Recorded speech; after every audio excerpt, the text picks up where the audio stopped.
need. Then Mr. talk to after that. Yeah, but you don't understand how it's like to work 5 days a week because you're always working. And then I always find the biggest socialists are the ones that have the most money. It's ridiculous. Well, I mean, this is not how we have precedents in history too, where after all, the Soviet Union, Che Guevara, yeah. you know, but this is what it is. So socialism cannot, in fact, the very theoreticians of socialism have made this very clear.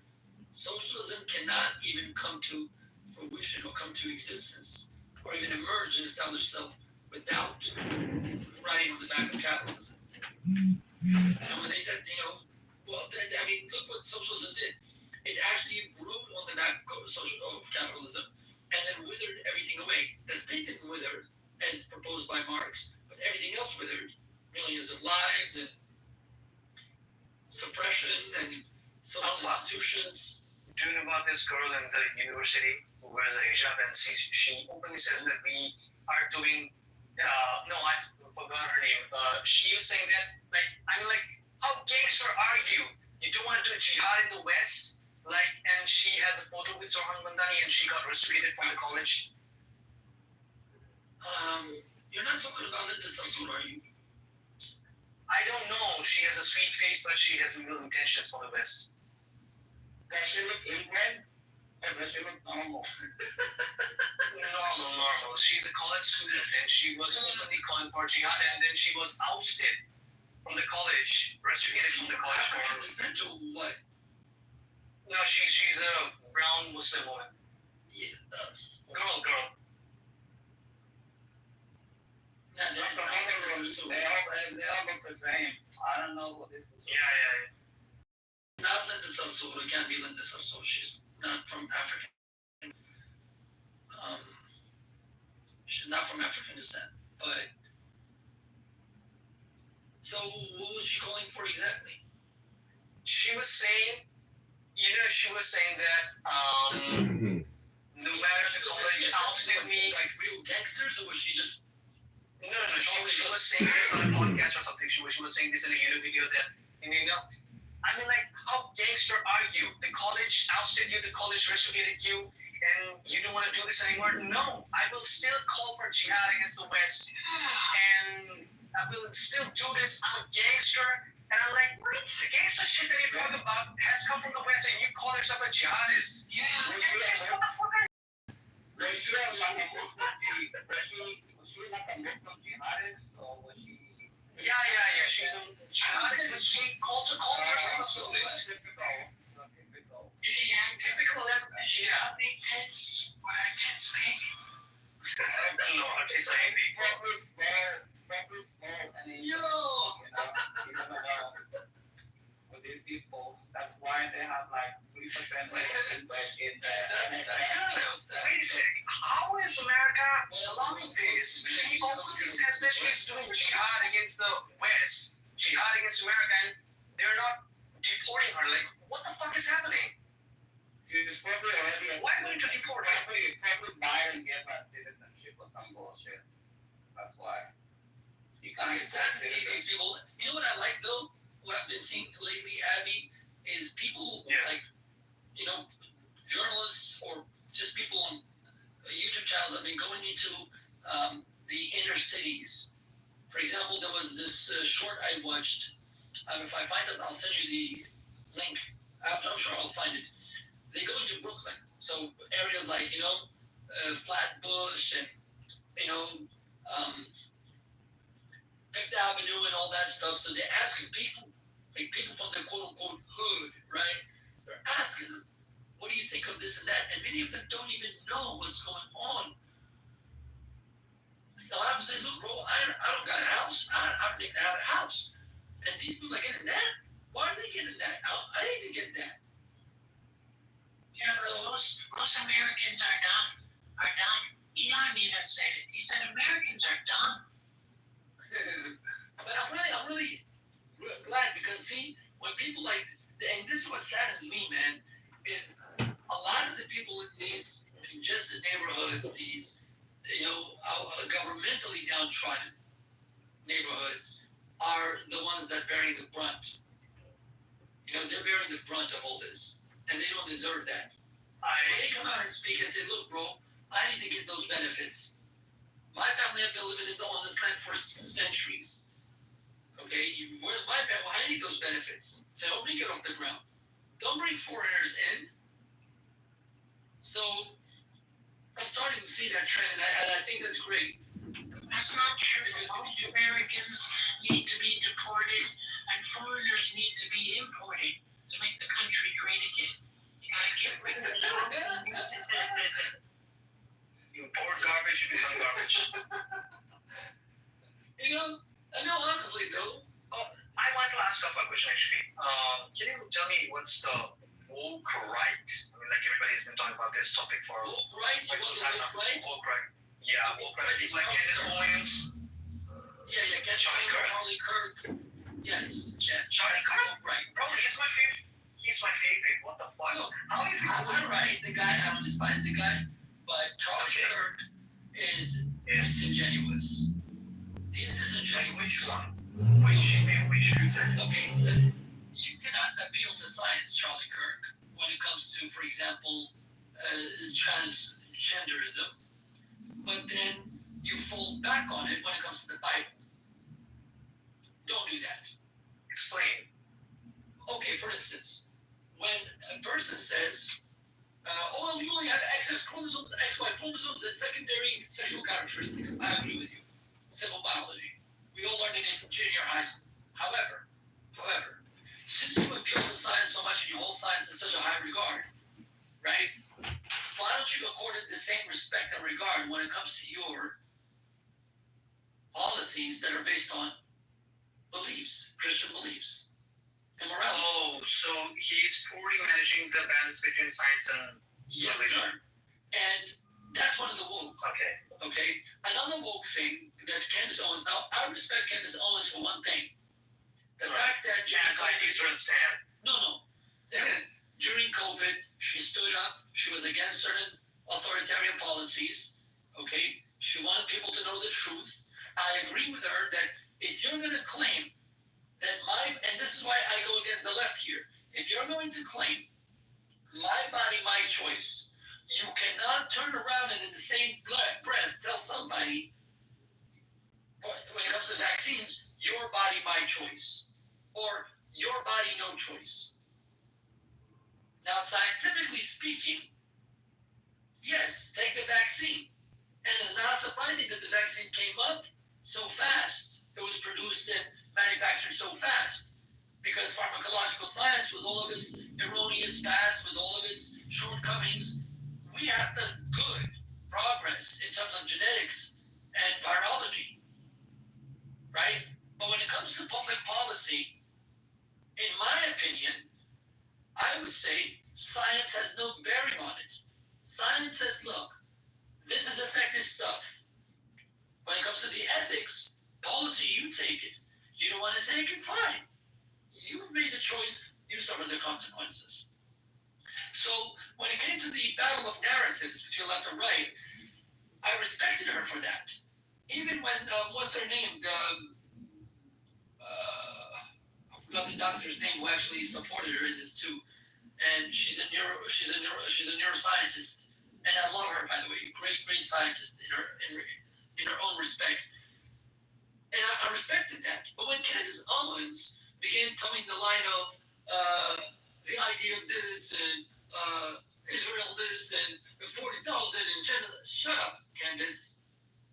You're telling me, Candace. Yeah, exactly. That's what you're telling me that one of the judges on the panel of the ICJ that came on the BBC and said that we've never ruled against Israel. We haven't said it.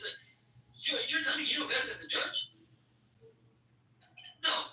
And you're toting the same propaganda lines that is being told by Hamas. Shut up, Candace. Look, Candace has a problem. Candace has a problem, along with Kanye West.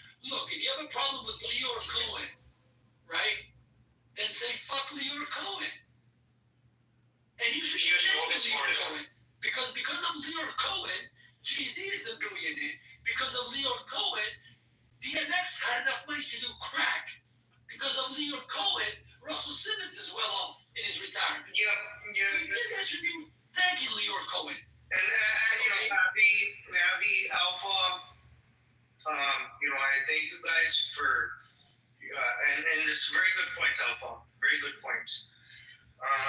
Look, many girls have dated Mr. Jeff here, right? Many girls on Clubhouse. Many girls. They have told me personally. Okay. They didn't Mr. Jeff. There's a lot to do, Jeff. Like, what are you talking about? Can you let me finish a sentence? Sure. Okay. And but none of them, they're all elderly, well-respected women, all of them. And and good on Jeff. I really hats off to Jeff. That's it. Left, right, and center. Jeff is getting action. Jeff is getting action on Clubhouse, right? And Was that it? That was the dumb mistake I had all night, even from this one. Okay. If Jeff is getting action, he's getting action. Who gives a damn? Like, Well, who cares about what? I do give a damn a shake because he should have called me as his personal photojournalist. Anyway, I don't know what to say to that.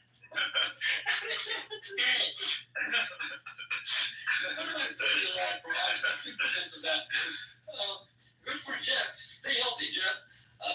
Damn, I don't know what to say to that. Anna Kasparian recently was on Berserk mode in Piers Morgan's show, and then she shouted on his Israeli official or something. Did you guys watch that episode? It was wild. No, I hate Piers Morgan. He's a cunt. Fuck him. He's I'll say this, Abby. So there's no animosity, in my opinion, towards Candace Owens. Okay? But Candace Owens, for instance, going on. See, have you seen Candace Owens on Bill Maher's podcast? Did anybody see the segment? I watched the Jubilee video. Candace Owens versus the liberals. A long time ago. She's just assumed when I want nothing to do with her. Go watch Candace Owens with Bill Maher. She does not have the audacity, to confront him on controversial issues. That's number one. And she does not have the temerity to make the claims that she does now. Now, when she's trying to pretend this anti-establishmentarianism that she's trying to do, fine. You're trying to be a contrarian, fine, be a contrarian. However, don't start disseminating propagandist and anti-Semitic libels against a nation, poisonous conspiracies, and I mean poisonous because they do cause mental retardation, okay? And rehash the same ones that we've been hearing for decades, if not centuries, okay? So this is the problem. But other than that, you're free to your opinion, man. She hasn't said everything that's unfactual. No, she said things that are also factual. But for Candace Owens, right, with her moralism, come on, Candace. You don't bring 19-year-olds and 20-year-olds from OnlyFans or from any college. Don't do that. Yeah. Charlie Kirk. Charlie Kirk is something different. Like Charlie Kirk is one of the best conservative speakers that I've ever came across. I'm like, he gives points and I buy them, even with my own research and stuff. Yeah. Charlie Kirk, especially on the small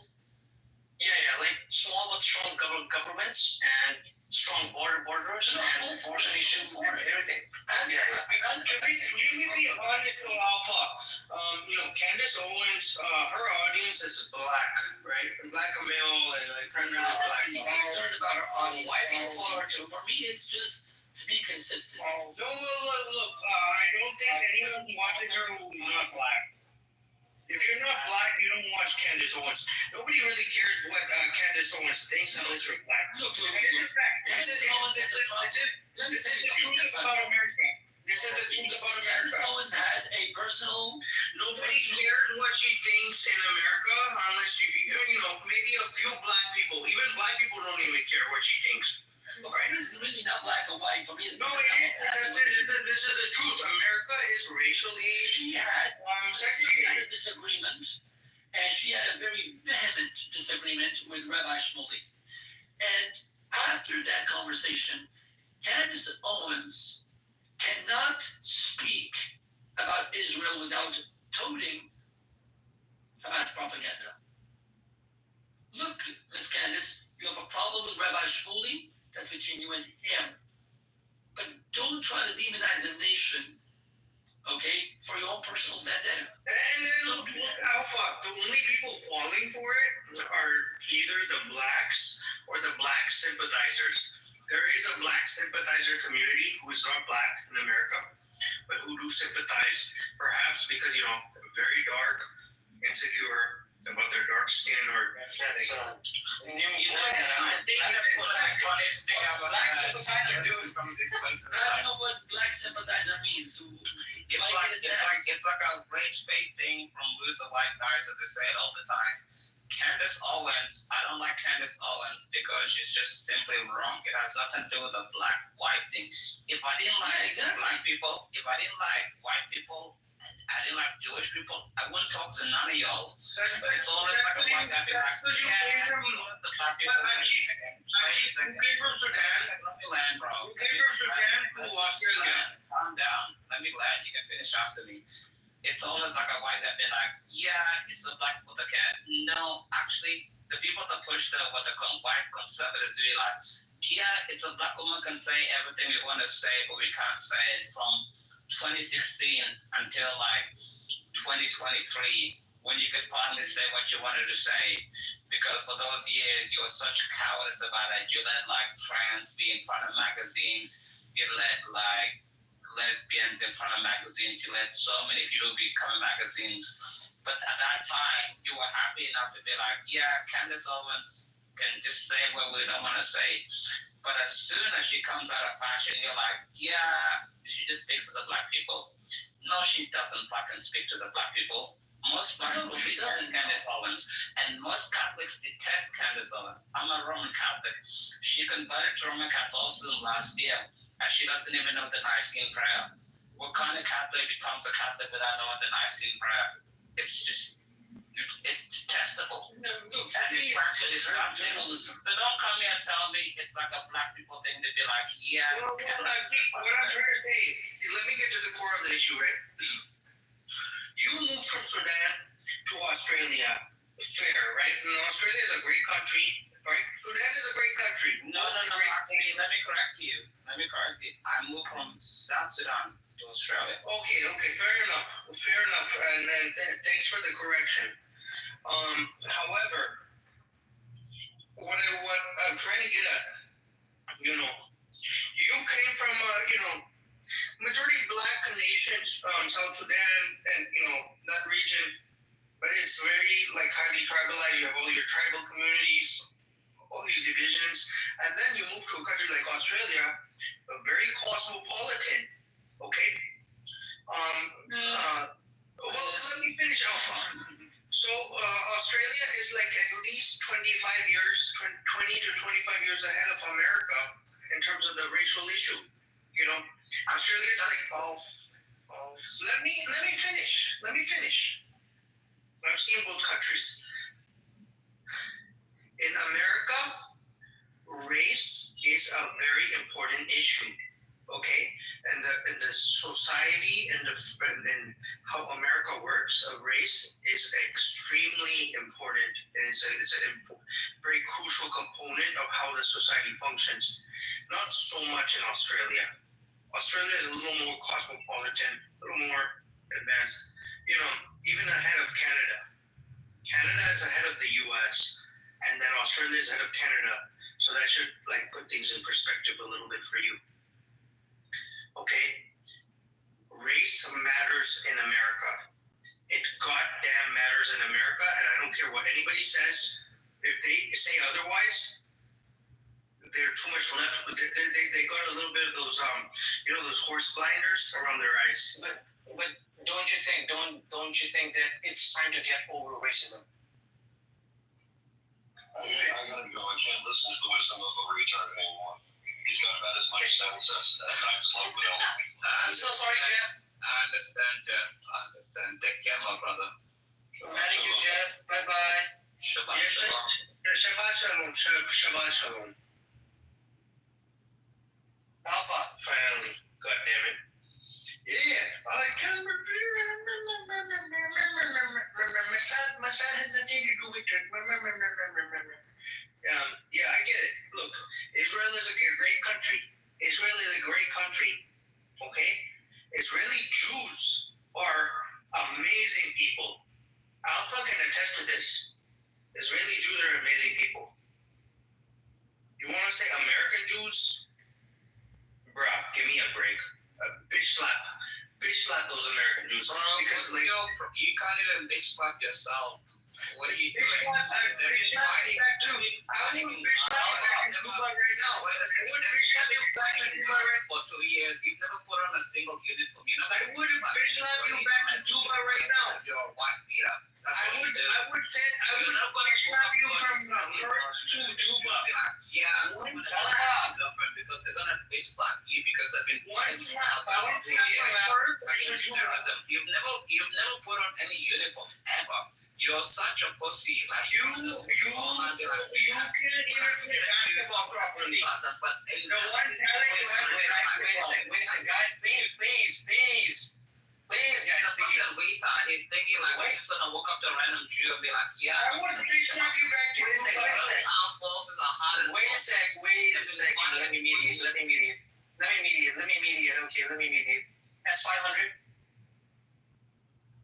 Shabbat shalom. S500.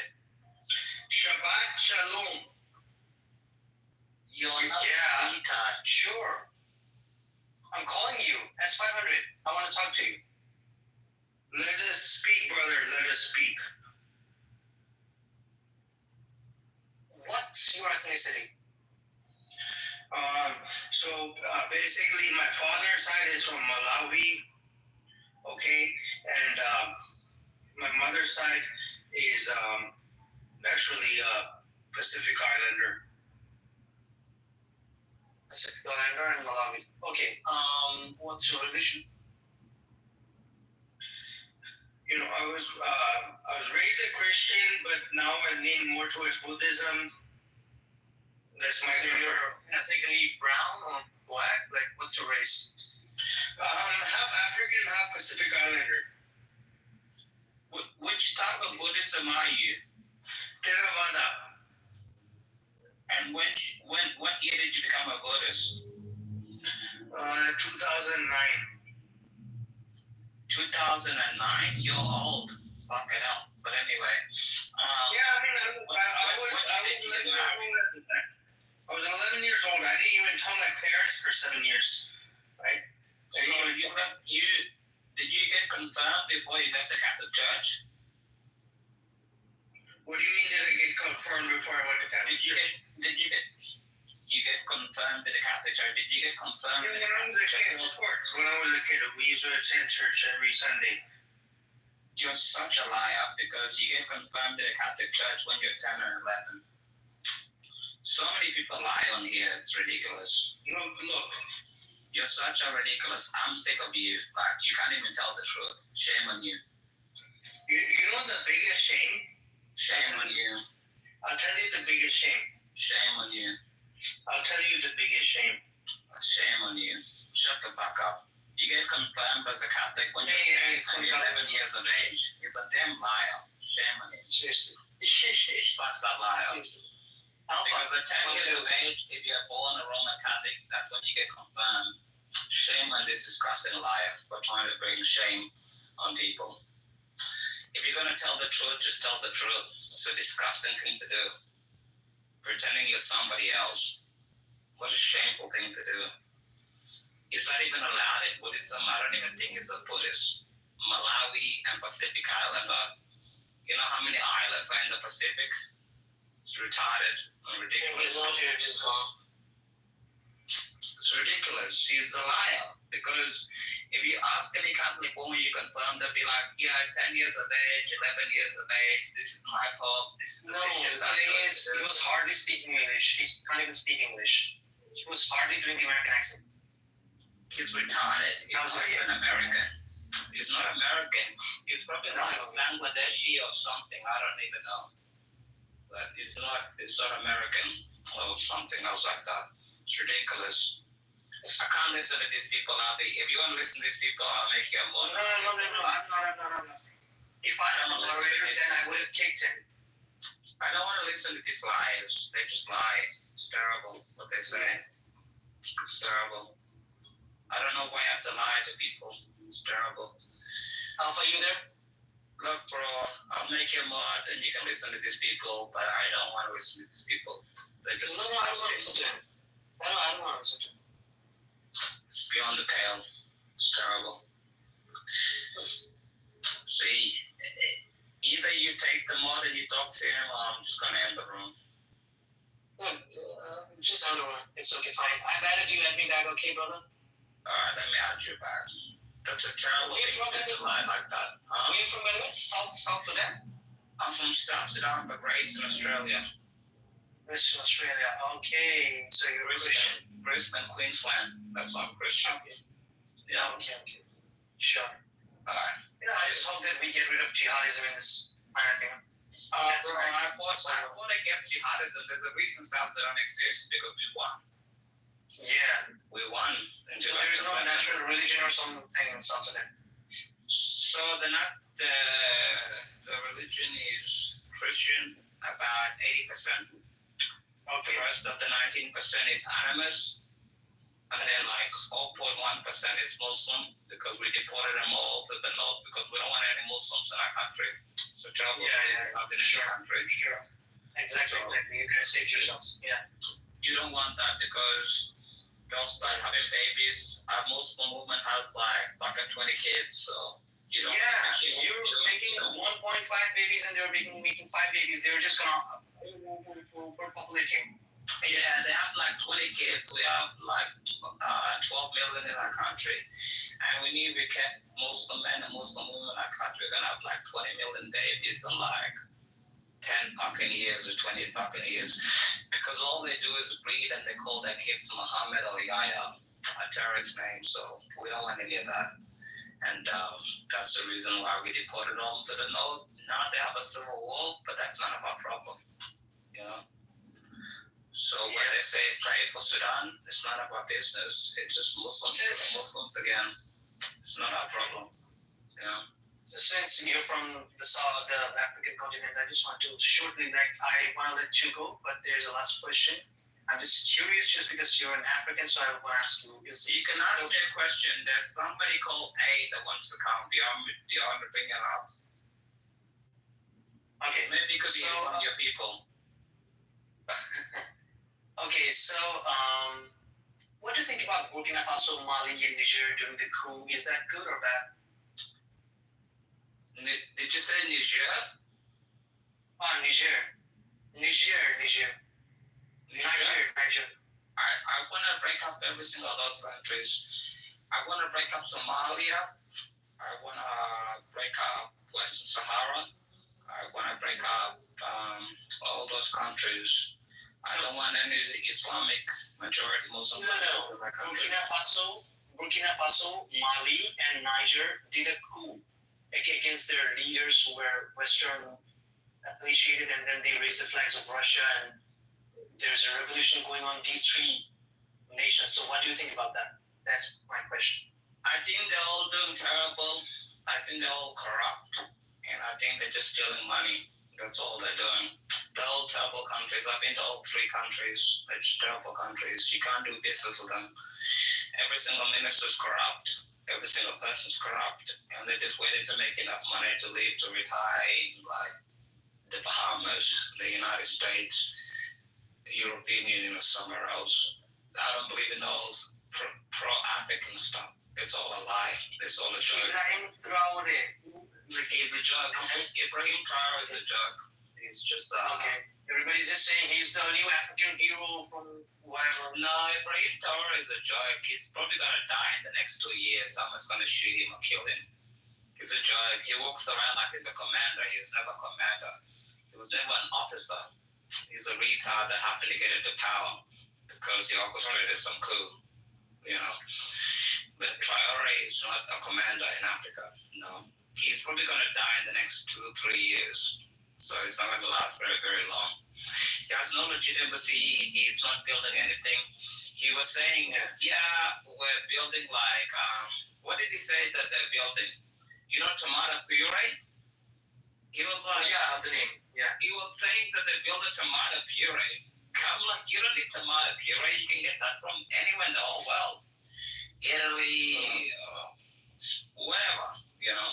So Yeah. it's happening, yeah. He doesn't also make any business with the West, so he's a Russian supporter. I don't care about Russia. Russia is going to bend the knee soon because Russia doesn't have the will to fight for too long. So these people that hate Russia and what's going on, I think Russia is going to suffer very, very soon. And I just think people like Ibrahim Traore are a joke. They're like Makandu and stuff, you know. So all those leaders in Africa beforehand, you know all of them. I don't need to repeat them to you. You understand? Yeah, I understand. These people like them. But there are some people saying, like, I don't know if it's a falsehood that he's the most, handsome, brave man from Burkina Faso or something. I'm like, oh, really? Let me talk to an African. No, Burkina Faso, did you know, had a dictatorship for the last 40 years? Before that? What? Yeah, before Traore, they had a dictatorship for the last 40 years. Can you repeat it again? I didn't get your accent. Burkina Faso is a terrorist country. Terrorist country? Yeah, Thomas Sankara is the first president of Burkina Faso. Okay. And he lasted until his best friend killed him until 2014. Burkina Faso has always been, how do I call it, a military dictatorship. He's nothing new, you know. But he's anti-jihadist. He says like he Muslim or Christian doesn't matter. He just wants to.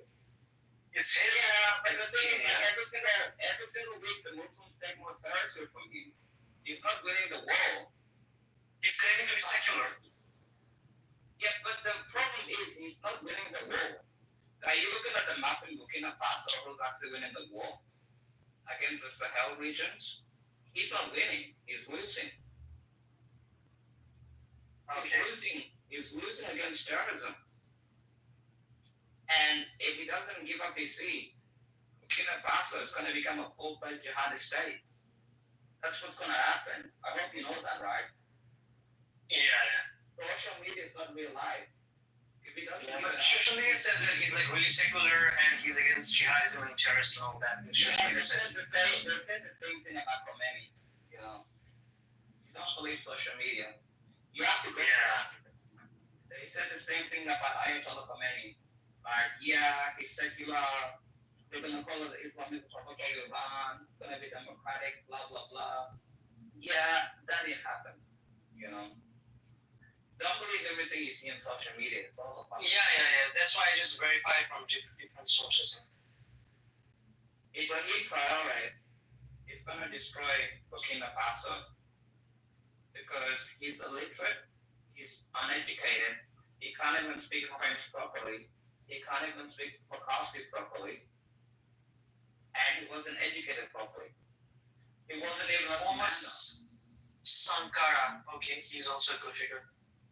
Yeah, Thomas Sankara was that, but he was a socialist. His best friend killed him before he got there. Okay. Socialist. Yeah, the socialist. Where are you from originally, so I can compare it to your country, so you understand what I'm saying? I'm from India. All right, it's like Nehru betraying you to the Muslims. Now you have 400 million Muslims in your country. It's like that. Yeah, our country has been facing this for the past 1,000 years. The Mughals, they came here, butchered our people, raped our women, destroyed our temples, forcefully converted them. Ask me about it. 1,000 years of brutality. That's what I'm talking about. That's what exactly he's gonna do. Because he's losing the Sahel, and he's losing areas next to Mali, and he's losing the north part of Nigeria, and he's losing the north part of the Gambia, and he's losing Senegal, because Senegal is a majority Muslim country. He's losing everywhere. He just has a good social media campaign. There's nothing badass about him. He's a weak and a pathetic loser, and eventually he's gonna lose, and you're gonna see it maybe in 2 months, 3 months, maybe Christmas, but you'll see it. The jihadists are gonna take over that part of the world. You'll see what happens. It's gonna be like ISIS all over. I think I heard that there is a famine going around, in Sudan. Is it in North Sudan? I'm not sure. Just asking. It's in North Sudan, so I don't really give a fuck. It's none of my business. As expected. They always want handouts, isn't it? That's the North Sudanese problem. That has nothing to do with me. I'm South Sudanese. When my people were dying and they were blowing up our churches and they were doing suicide bombing in our buses and all the bullshit they were doing, I don't really care how many people die in North Sudan. I mean, it sounds harsh, but yeah, there's a famine in North Sudan, a problem. The UN go there instead of wearing a Gaza every single day. Gaza and all these terrorist organizations that work with Gaza, Humanitarian Foundation, and other ones. It's not my problem, bro. Yeah, it shouldn't be. We also had, I'm from the same place, India. And we had a chance in 1947 to, total population transfer. They asked for a separate nation. We gave it to Bangladesh and Pakistan. But the founding fathers of India, to be frank, were stupid enough not to ask for total population transfer, and a lot of them stayed back. Nehru and Gandhi screwed you guys. What they did to you guys is unforgivable. It's terrible. They gave you borders. One was Bangladesh, a terrorist state, another border, and one was Pakistan, another terrible state. And the greatest mistake that we did while our freedom struggle from the in the freedom struggle is we created a jihadi state for the jihadists, and then we created a secular state for the Hindus, and it was like, what the fuck, dude? Just make India a Hindu country. Exactly. That would have been nice. Why didn't you do that? The political party is the greatest bastard of all time. His name is Jawaharlal Nehru. He destroyed everything in our country. They gave it the Congress Party, which is the worst party ever in the history. Worst party ever. Now BJP is signing the balls. Now BJP is doing the good, and BJP is becoming the largest political party in the entire planet. It's doing some good, and it's also doing some bad. But but what you say? Look what hand they gave him. They gave him the Joker. They didn't give him a king or a 10 or a 9 or an 8 or a 7. They gave the BJP a Joker. You started off from nothing, so it's gonna take some time, maybe 20 years, Who you're talking about? Maybe like the BJP. Look what the BJP have to reverse. All this terrorism. Look what happened in Kashmir. Like Kashmir is India. And then we retaliated, and then we, destroyed the terrorist areas in Pakistan. And we're doing, but that's not enough. Bro, yeah, people screwed you over, bro. I feel for you. That's why COVID happened in Australia. I said that, we have to bring in the Indian people because Indian people in Australia are hardworking. They're very good people. I don't want any more Muslims, Pakistani. Speaking about I want the Indians to come back to Australia, Speaking about Australia, I really like Abiy Yemeni. He has my same name, yeah? You heard about him? Abiy Yemeni? He's the best. He's the best. He's one of the best. He's in Melbourne. He's one of the best, right?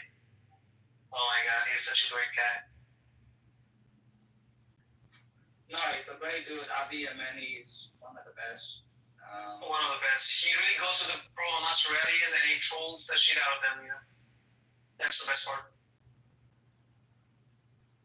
I go through the pro-Israeli Aggie rallies. So right now we have one in Sydney, and my friend is gonna go do it on Sunday. They're gonna cancel it, and we don't want these people in Australia. You have so many Arab Muslims that they came from Syria as refugees, and after they came in, they have like anti-Semitism. They hate the Hindus. They hate everybody. They hate Christians. They hate Jewish people. They hate everybody. It's a terrible thing what their religion teaches them. I didn't even know what they teach them, you know. And we're gonna make sure nothing happens to our Jewish community in Australia. They're the best. We love them, and the Hindu community too. But the Muslim community, they're trying to show force and build a mosque in Western Sydney and going to go to the Sydney Bridge. And I'm like, the problem is like you see those pictures out of like Gaza, as they call it. And the problem with Gaza is like 40% of Palestinians marry their first cousins, so they become inbred. So you see these kids that are malnourished, and they're not malnourished because they're sick or something else like that. And you look beside them, their mother is fat, obese, and just disgusting. And It is the same thing. Yeah. Go ahead, buddy, go ahead. I just want to say, you look at their mother beside them, their mother's obese. She's ugly. She's disgusting. She looks inbred. She has like those double eye chins, those double noses, and everything. It's just a disgusting thing to look at. And they want to bring their old traditional pose to every single country.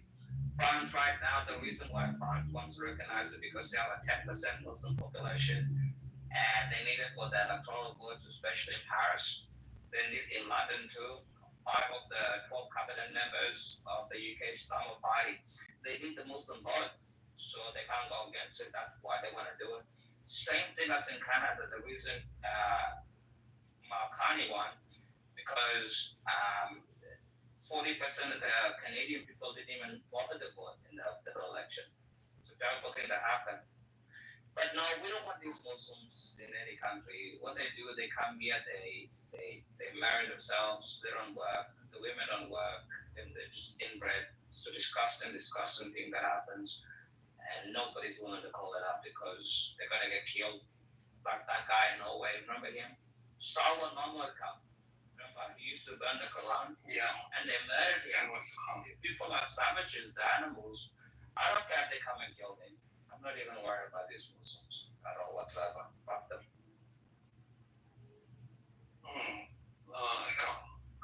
The same problem is there in Europe, in Britain too, that consanguineous marriage, the marriage between cousins among especially these. And they won't even stop with 1 or 2 child even if they are told that if the babies that they would be having would be mentally challenged and retarded, basically also retarded. They actually use it as a tool to gain more, to get more social welfare. And these people are also provided, I don't remember, it's a mobility vehicle. Yeah, mobility vehicle. That state pays for the hospital visits and social something like that. housing. And I have to go to work every single fucking day to subsidize these people. It's ridiculous. Why should I go to work every single? There's this one video that I was watching that day in front of the cathedral. Okay, in front of the cathedral, these people are doing namaz. In front of the cathedral, they are doing the Muslim prayer. And I'm like, why do we need to do it in front of the cathedral? It's in Melbourne, I think. Yeah, I saw that. It's a show of dominance because in the Like, we are here to take over. Yeah. It's a show of dominance. They're retired. And the cathedral responded by ringing the church bells. Loud church bells. They retaliated.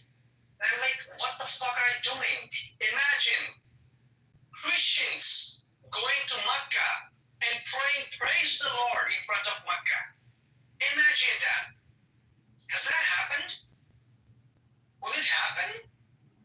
No, the only reason it happened is the Pope said, yeah, we need to do another crusade.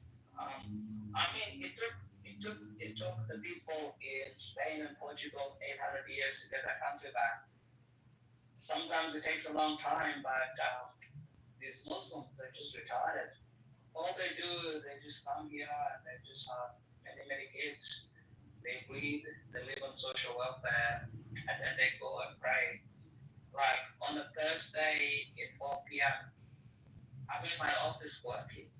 I'm not in the fucking street because I'm not unemployed or doing some bullshit. It's ridiculous. It's ridiculous what they're doing. And that's what they're trying to do to every country.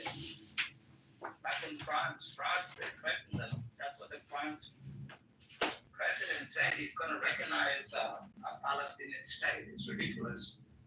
Why would you reward terrorism? And even here, all the Muslim chicks, they're the biggest hoes. If you go to university in Australia, all the Muslim chicks, My favorite is the people that always put it on their belt and then they have it clamped there and they just have it on the side.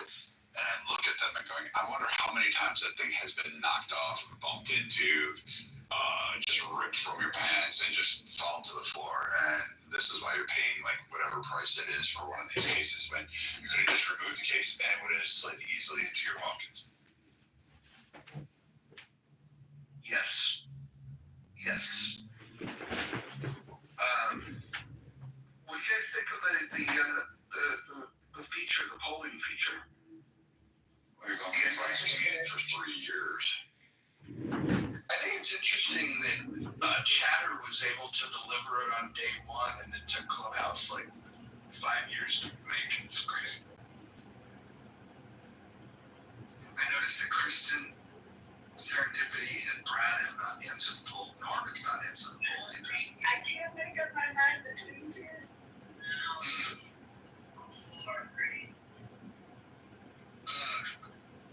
I think they should roll out the video streaming next, like Chatter has. Well, I'm not a big fan of the video. I think audio is diminished when you turn on the video. And if you watch it, outside of that, like you get people like Dr. Catherine that'll just make duck lips at the camera and drink wine and play with their hair. It's just and then just do these random white girl dance moves. I've been in rooms where they were like, hey, everybody turn the camera on. There are 300 people in the room and like 5 people will turn it on. And it's the same 5 people. It's the ones that, it's basically the older women that have Botox. It's very interesting. The trusted one was I think it was with you, Roger, right? Like, I'm going to be honest with you guys, I'm ugly. I mean, you don't need a live feed if you really want to know. Just, You're not that ugly. oh, yeah. And so, like, no one needs to see that. And plus, what I find fascinating is the people that turn it on. I mean, I'm for it at times because I'm going to be like, hey, some of you guys who, like, some of the guys out there going, I'm 6'8", and I can bench 500 pounds. I'm just going to kind of say, I've been calling cat for a while. It'd be interesting to see if you really did look that way. I think the problem of why video wouldn't work for me is that, when I changed my PTR to Mojo X, Black Mojo, if I did that, like, on camera, people would say it's racist to go in blackface. So I think I'm safer this way.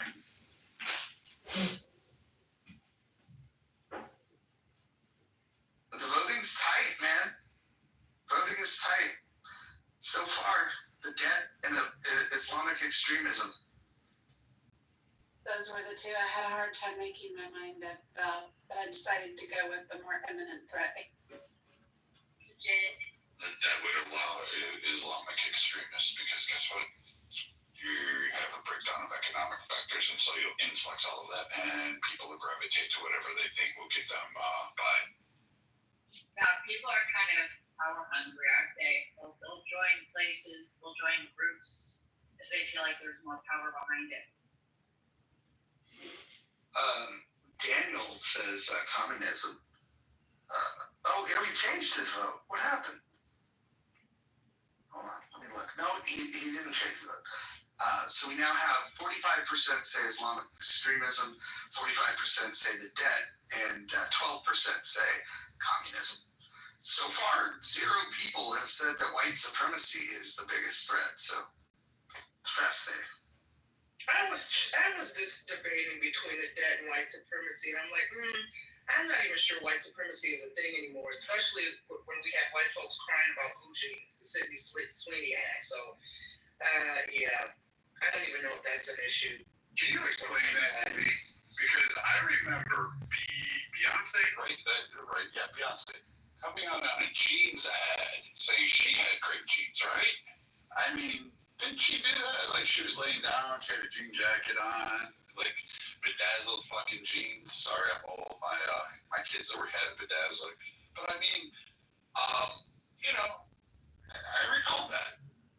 Oh, so you're saying, so you think that the ad was a nod to Beyonce or like a diss? No, I just think it was a fucking ad. It put a hot girl in jeans again. I mean, do you want Hunter Shackelford in jeans or do you want Sydney Sweeney? Oh my God. Yeah, nobody made a big deal about Beyonce's jean ad, but Sydney Sweeney, who I happen to think is smoking hot, and Mojo, if you don't mind, I interviewed her, if you don't mind if I post a link to my Sydney Sweeney interview in the chat, because I'm actually quite proud of that. They're just jealous, Brad. It's just jealousy. She's smoking hot. She's, if I could say, got great tits. Whether they're real or fake, they seem real to me. And folks are just tripped out. We have a hot young blonde woman promoting blue jeans and a pun on jeans, and you have tripped out, colorful haired, fringe progressives angry over no reason. I'm glad the jeans sold out in response to this jeans on social media. Why someone wrote like a widely circulated article about eugenics. It's like fucking ridiculous. America's become really, I don't like eugenics, but America's become very, very anti-intellectual. We should be. Yeah, we're in the middle of an anti-intellectual swing.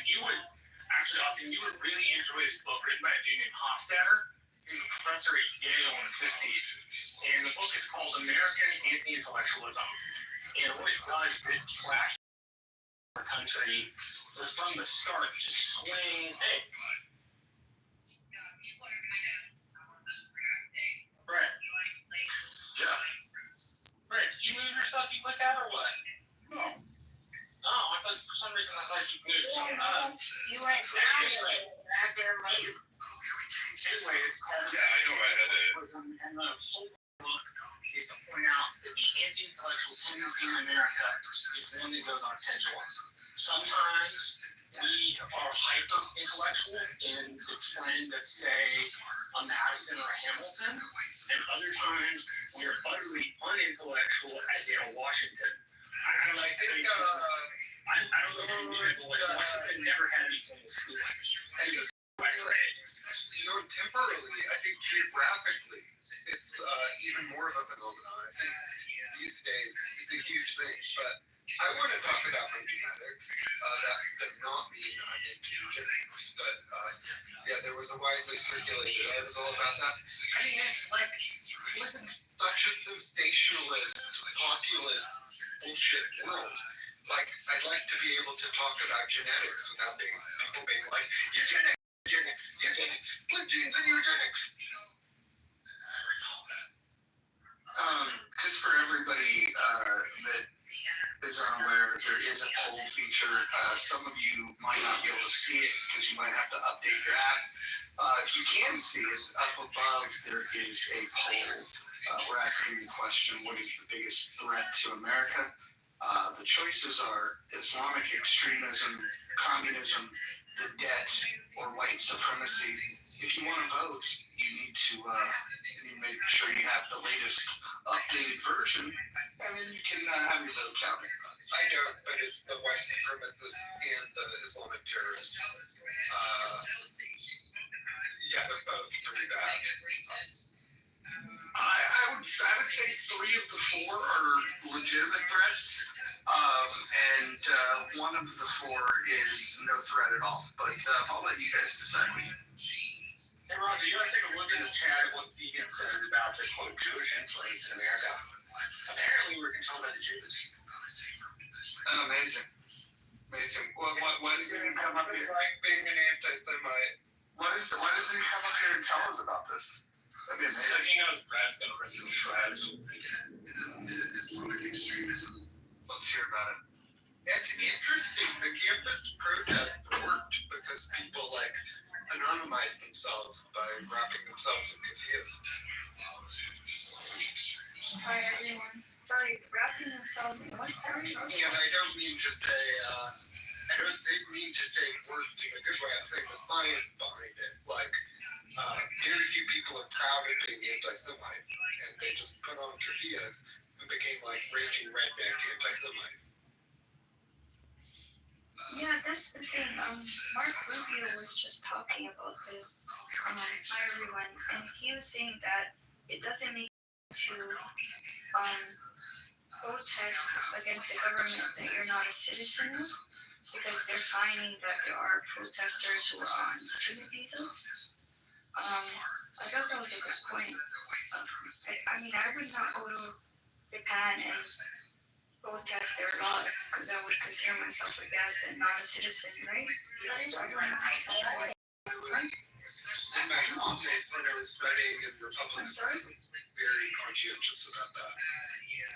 Right, sorry. Isn't it lawful for a student on a student visa? This is the problem, which is that if you're not a citizen, and by all means, there are people who study and become one, but if you're not voting, then it doesn't make sense to protest. You get what I'm saying? Yeah, I mean, people should just have self-control. Like, if you're a visiting student, you should have dialogue and whatnot. But like wrapping a bunch of like multi-millionaire trust fund babies in keffiyehs and convincing them to be raging anti-Semites based on a bunch of sensationalist photojournalism is not like the spirit of the law. I think students visiting on student visas should be able to speak collegially and politely and list their views, and you can often tell they aren't American based on their accent, yada, yada, yada. Right, but the thing is like, for me, it's not about what necessarily they're protesting. It's the fact that you shouldn't protest in a country that you can't vote in. If that makes sense? That doesn't. Yeah, they should be allowed to dialogue and be like, oh, in my country we do this. But yeah, they should not, especially, they should never be violent protesting. Yeah, that's something they should extremely Well, that would prevent them from, I mean, anything on their record would also prevent them from maybe being renewed, right? Their visas or their citizenship being approved or anything like that. No, they would be deported if a student acted in a violent protest, or even if you break a law. You're not. You can, depending on the administration and depending on the court. Like if you get a traffic ticket, they're probably not going to deport you. And more than likely, now if you were doing 100 in a school zone and trying to evade police, they're going to deport you. So it depends on the cases. But if you're in a violent protest and you're speaking out against America, for instance, and you're a student and you're on here on a visa, you get a list of things that you are not allowed to do and how you're supposed to act. And you get a look at that saying, these are the rules you must follow and abide by while you're here as a guest in this country. Right. I mean, there needs to be some basic respect and boundaries, right? Like, I wouldn't dream of going to a country where I'm there temporarily and then protest because I don't vote, right? Hold on, Sabina. Speaking of not voting, you haven't voted in our poll either. Oh, I'm sorry. Is there a poll on here? At the top of the page, if you don't see the poll, you don't have the latest version of this app. So I just wanted to let everyone know that there is a poll posted to the top of the room. We currently have 4 choices to what is the biggest threat to America, and we've got some contenders on here. So if you haven't downloaded the new app, make sure you download it so you can take advantage of this new polling feature. It's very interested in the poll, but I want to. Is it a poll where you could select more than one thing? I mean, No, but I hate polls like that. I hate polls where you can select one. I like those though. I know, but they don't make sense. Sabina, nice to meet you. You have a really cool name. You have the same name as one of my favorite, like alt rock, jazzy, multilingual singers. Oh, thank you. She's I got it from a Keira Knightley movie where she was a psychiatric patient for Freud. But yeah, it's a nice name. Thank you.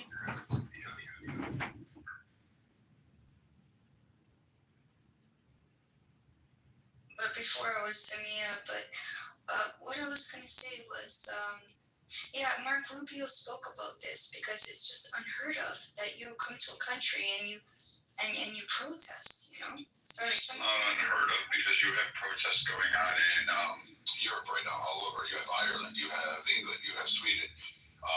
You had a group of Americans go to Egypt and thought they could protest for Palestinians or Gaza or whatever you want to label them. And they thought they could violate the laws. You have protests going all over the world with immigrants. It's interesting. People in the Northeast, like, why don't they protest in the United Nations? Like, that's like an international diplomatic zone. Like, they could be there and protest. Not that I encourage like tons of protesters to be there, but it's good designed architecture. They have the gun tied in a knot sculpture, which is pretty neat looking.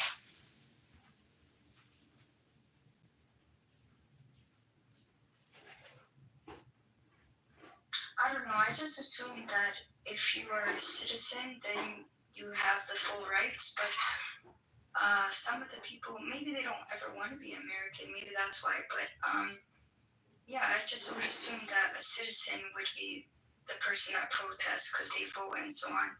I mean, if they wait a while, they probably could become citizenships, you know, because America needs, you know, good students and so on. So I wish they just waited, but then it becomes like almost like a stain on them.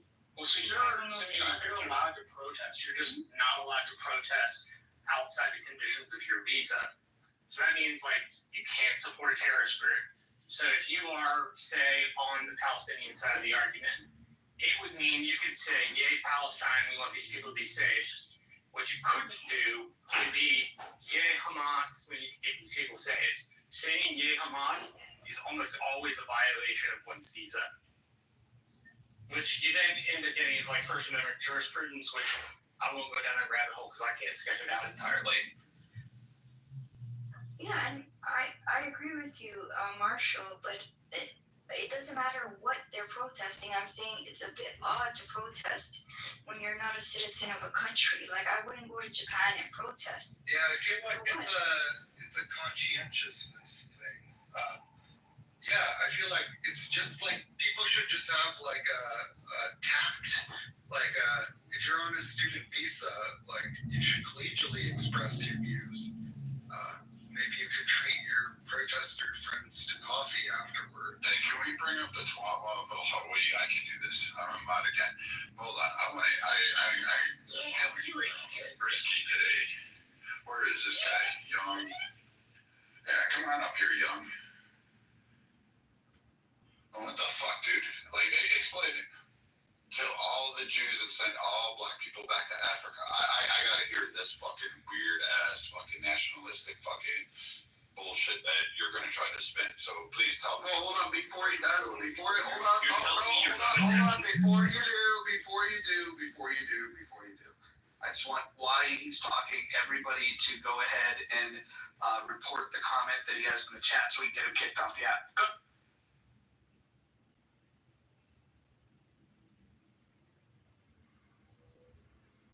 That's what you came up to say, is to give us an emoji and some fucking weird bullshit comment because you're a cuck and you can't actually do anything. You're telling me you're not a nationalist? You don't love America? Oh, I love America. Well, it doesn't sound like it. You don't sound like a nationalist. I believe my nation self-determination should be number one. I believe all the people in this land, regardless of what race, skin, culture, How are you gonna do that? sex, How are you gonna turn your nation into a number one nation? considering that I was the one who wore a uniform and fought, I seem to have accomplished that. Yeah, you fought for the Jews and for the Jewish cause. The Jewish cause, really? I'm sorry. Which Jewish cause was I fighting for? Which Which Jewish cause? Come on. Which overwhelming? Please tell me which Jewish leader? Which that? I'm assuming you're talking about Israel. So which Israel? Where did you serve? Was Where it that? did you serve? Where? Which Israeli? Listen to me, cuckboy. Listen, I'm willing to have this because I really want you to piss me Faggot, off. nigger, But I want to know. God, all right. I want to know where the fuck you serve. Come saying I mean, what do we got here? Your mother was a lot lizard who squirted you out on a prom night dumpster. What do you want? Fuck, I could go that all day long.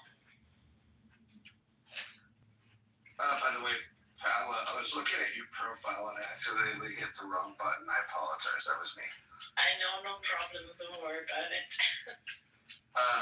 Anyways, look, it's funny. The nationalists are a weird bunch. They claim to love America, but they don't love the things that made America great. They're literally anti-capitalists. And if the guy didn't have such a foul mouth, we could have had some fun with it. But I'm not going to just let somebody with Tourette's sit up here and shout stupid shit like that. So. The issue with them is that they're not American. They're not nationalists. You can be like Paula. Paula, you're Italian, right? She's a nationalist. She loves her country. She wants her country to succeed. Be a nationalist. Happy for her. Yeah, go, girl. You do it. You Italians rock it out. Spaghetti and meatballs, lasagna, all the fucking way. Have fun. Take that Leaning Tower of Pisa. Go ahead. Have it. You rock that shit. You own that shit. Have it. Your country looks like a boot. It's fucking cool. You've got it. But that's not nationalism, Roger. That's that fucking WASP behavior, that white Anglo-Saxon Protestant bullshit, that these Brad, do. trust me, we have a lot of people like that in Italy as well. I mean, unfortunately, I understand they do, but it's they're a not. disease that we have everywhere in the world. It's this absolutely. But they're not nationalists because they don't want their country to absolutely succeed. not. No, They right. want their country to fail because, quite literally, if you pick these guys aren't the ones that are drivers of the economy. They're not building massive infrastructure projects. They're not running for offices. They aren't governing in a particular way that is far more efficient, more accountable. They're not appropriating funds. They're not reducing taxes. They're not building homes, highways, hospitals. They're not doctors and surgeons.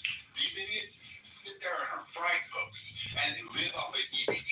So please tell me where these so-called nationalists, they're not nationalists. You can be a nationalist. It should be a proud thing. Yeah, you're damn right I'm a nationalist. I want America. I love my country. I have literally put my ass on the line more times than I can count for my country. And I'll do it until the day I die. That's great. But I love all the people in this country. And if somebody outside this country harms one fucking hair on their head, I would personally come and take them out. I would literally drink bourbon from their skull as I stood on top of the pile I left for touching one American's head. That's the difference. That's not these guys aren't nationalists. They're just retarded fucking inbred swine that came out of the back hills of Kentucky. Kentucky ever do to you? It's a big ass fucking state with two last names. That's what it did. Diversification.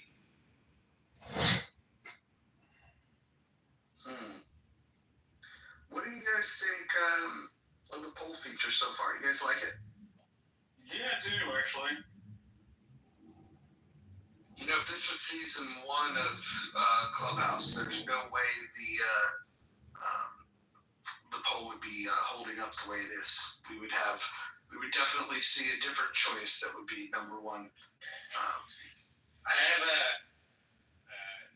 the suggestion that change the communism to socialism because many people think socialism isn't communism. So communism is the middle state before you get to the end state of socialism. Right, thank you, Mark. I had good teachers in college. Stuff. I would say the problem isn't just communism. I think I broadened it to just be against anybody that's anti-capitalism. Like you can have whatever economic theory that you have, but if it's not superior to free market capitalism, then what the fuck is the point? Now some are more dangerous than others, but we now got these damn Republicans running around, bragging about being anti-capitalist. We heard in a room yesterday people being, all for, putting their hand on the scale of the market, and calling for economic intervention. And the anti-capitalists come in many forms. Wait, did that guy come back with his friends yesterday? No. That guy did not come back. Did not. Welcome CEO, welcome Gildas, welcome Il Normo. We have the poll feature up. If anybody wants to jump in, there's a couple things going on. If you want to submit an idea to Save America, that would be great. And if you would like to vote in the poll, please do. If you can't see the poll that's posted above, it's because you don't have the latest version downloaded onto your phone of Clubhouse. We want to thank Paul and Rohan for this latest update. It only took them 5 years to get a feature that Chatter rolled out in version 1. So amazing.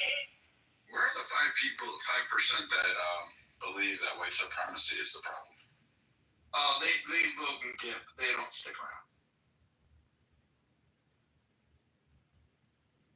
Harry, what you want to do is you want to delete the app and then just reinstall it if you don't see an update in your phone. If you don't see the update, then just delete the app, reinstall it.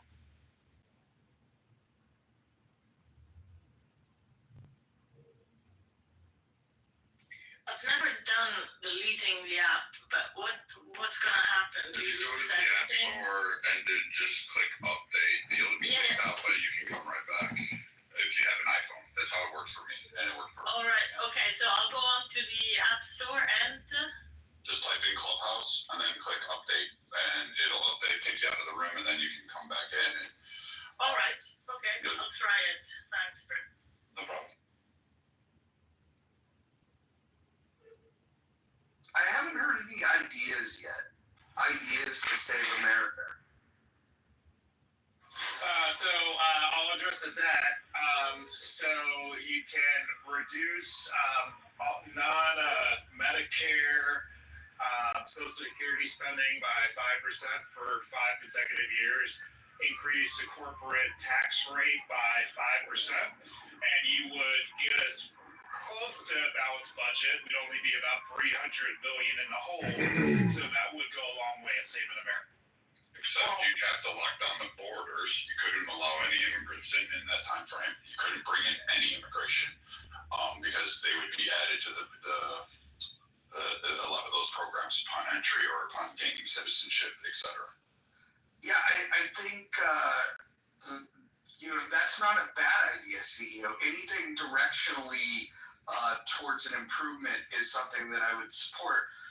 That being said, that in order to pay off right now $37 trillion, let's just say that interest was waived on the debt somehow. It would have to have $1 trillion surplus for 37 years, or $500 billion surplus for 74 years. We're not paying off this debt unless we do something dramatic, and so maybe we should start talking about ending Medicare and Social Security? Well, you don't have to pay off the debt. All you got to do is stop it from exploding. So we lose 1.7 to 2.1 trillion a year. Two, your GDP growth can handle the slower amount of adding debt. Why do we accept that we should spend more than we take in, though? So we shouldn't, but the issue is that, like, we dug a grave for ourselves, right? It's like when you do a corporate turnaround, if your company is losing $100 million a year, then your first goal is to reduce that significantly. You're not just going to get it to zero the next year because you've got too many sunk costs you got to deal with. And in our case, the sunk costs are even more complex and more burdensome than what a company has. Yeah, I think the problem that we face is that not only do we have 37 trillion in debt, but we still have a $2 trillion annual deficit. The third largest line item in the budget is interest on the debt. So we're not even paying the debt, we're just paying the interest on the debt.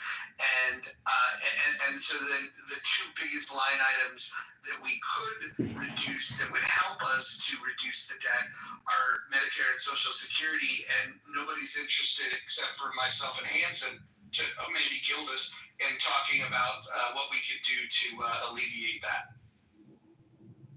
I mean, if you're going to cut Medicare overall, which you could, I think shifting it to the states for a matriculation program, because we don't have, how do I word this a little better? If you cut Medicare and you cut the pay-fors, like who's going to pay for the medical bills, you're going to end up causing a lot of financial harms. Like if we just turned it off tomorrow, is how I'm expressing this, and maybe I'm not articulating it right. We would cause a financial collapse in the healthcare system itself. That's already under strain in the U.S. because, again, we only have like 9,000 hospital systems that cater to 350 million people. So with that extent going on, if you were to turn that off rapidly, it would massively have an impact. And it would be a loss of care, loss of life, et cetera, go down the list. Could you matriculate people off of Medicare? Yes, and CEO is correct on that. You would have to find, at least I think he was going this way, you would have to find a way to matriculate Medicare down to a level where you could cut it off and the impact wouldn't be dire in terms of the medical community that provides this service and the affected people. I'm for it. I don't think Medicare should continue the way it is. It's bloated. It's overpriced. CMS does not do a great job at pricing as people think.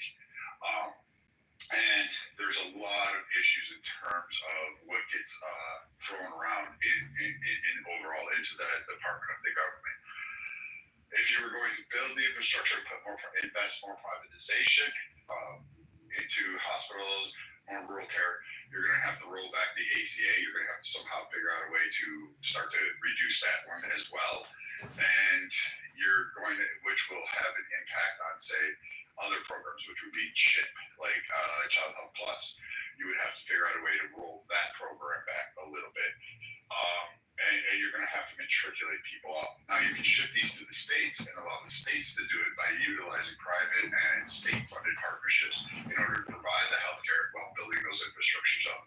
But you wouldn't be able to just cut Medicare off. That will never happen. And if it did, our political leaders are really fucking dumb. It just, the harm that I see is just, it would be on a scale that I would never like to see. It would, like a Soviet Union type collapse would occur in that field. We don't have to cut it immediately. We can always give it a period to wind down. Like you said, the drop in matriculation, and maybe it's even faster than that. But we got to decrease the scale. And then also not just the Medicare, everything has to be privatized. I don't think the privatization is such a good idea, but like if the only thing the United States government decides to do with its social programs is privatize them and get rid of the debt, I don't like privatizing, but I do love getting rid of the debt part. Well, here's another related idea is you could privatize like 33-40% of Social Security in terms of giving people the option to have it invested in the market, and then the government could get some sort of management fee, lower some costs too. It would actually increase the amount of people are getting out of Social Security, and then number three, it would increase revenue for the government. So that would get a lot of money. Why would we just say anyone born in 2026 going forward will not be taxed for Social Security nor be able to receive benefits in Social Security, and when the last person that dies off that contributed to the system, if there's any funds left, will receive whatever is left over on that, and then that's it, and we just end the program. That one, I would just say cut Social Security, give the money back to the people. Yeah, so the issue with that is you create a buzzsaw, right? And in 18 years, you end up having less people contributing to Social Security than you normally would. And so therefore, there's going to be sets of people who don't get it. So you basically are screwing everybody who is under 46 at the time that you put that plan together. So that's the challenge with that. Not necessarily. I mean, Social Security is defunct now, right? It's not operating on a positive ratio. It doesn't have a 1-for-1 match. It doesn't have a 2-for-1 match. I think it has a 2-for-1 match on the inverse, right? So like it's being withdrawn and monopolized for multiple uses, and the income stream that's coming into it is not being replenished. It's not able to replenish now. So my solution is just like let it go, and we'll see the end of this program, and I'll put accountability back on people. Like, I'm sorry if you were expecting when you reached what is the age we're talking about? I don't know, fucking 60, 65. I'm gonna say, hey, you know what? You don't get this program. You're not gonna, you're responsible for your retirement or what you're trying to do with your life. I don't get the idea that I have to be dependent on the government to worry about certain things. Now, if you were going to keep SSI or SSDI, which would be disability for people that are like truly disabled, not for those that eat 400 pounds of ho-hos and then say want to claim a disability because they're overweight and can't walk from here to there, or they smoke 20 packs of cigarettes in a day, or drink 10 bottles of booze every day. Then I would say for those that are truly disabled, yes, the U.S. government can universally apply supporting needs to help cover assistive devices, therapies, et cetera, go down the list, and also be able to help afford a cost of living if these individuals want to live in an independent environment. So yes, I think we as a community can say, yeah, you know what, that person is blind, for instance. I want to be able to ensure that they have a great quality of life. I do not mind contributing collectively to help that individual succeed. I don't want that person left behind because of a disability. We can all agree with that, right? There's no philosophical disagreement. It just ends up being the economics of that. How do you take care of the people who are 46 right now? Let's say you're between 18 and 46, and you've been paying into Social Security, and you end up deciding that you're going to have people not pay into it anymore. Then whatever issue you're already saying is happening is only going to become much worse, and there's no way to pay those folks who have been paying into the system. So that ends up, now you can do things like raise the age to 70, right? That would help quite a bit. I think there's other things you can do, but the whole, we're going to pick a year and future Americans don't pay into Social Security, you're going to slaughter most of the country with that. Well, so what if we looked at the way that it's funded and the mechanisms that people have? Like, my biggest objection is that it's involuntary. And some will say, well, yeah, it has to be involuntary because we have to get everyone to pay into it. The truth is like we only get people to pay into it. Was it like 175,000 is the cap or something like that? So not everybody's paying into it. It's 6.25%.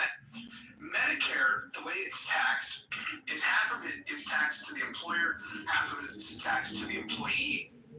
And if you're self-employed, then you pay the full thing, and your end is 1.45% unless you are a Hyatt converter, and that in that case, then you add 0.9%. I would say maybe that employers and the government can come to a better realization of how this can work. And the idea of offering a 401k to employees is to be able to allow people to to supplement their retirement in a better way. I would say let's get rid of one of those plans and maybe kind of merge the two concepts where you allow people to opt in. And whether you call it a 401k or Social Security, you allow them to opt in, or maybe you make it mandatory where you have to put 1%. Maybe that's fair, and then have the employer match 1%. If the goal is to get 6.25% in there, and for people that are using 401ks, they typically get an employer match of about 4%. What if we just had a retirement plan that was completely optional? Get rid of Social Security completely, and then the option would be mandatory. You put 1% in, and the employer matches 1%. Boom! Then you get something that's going in there, and then you have some control over what you do when the money is in your account.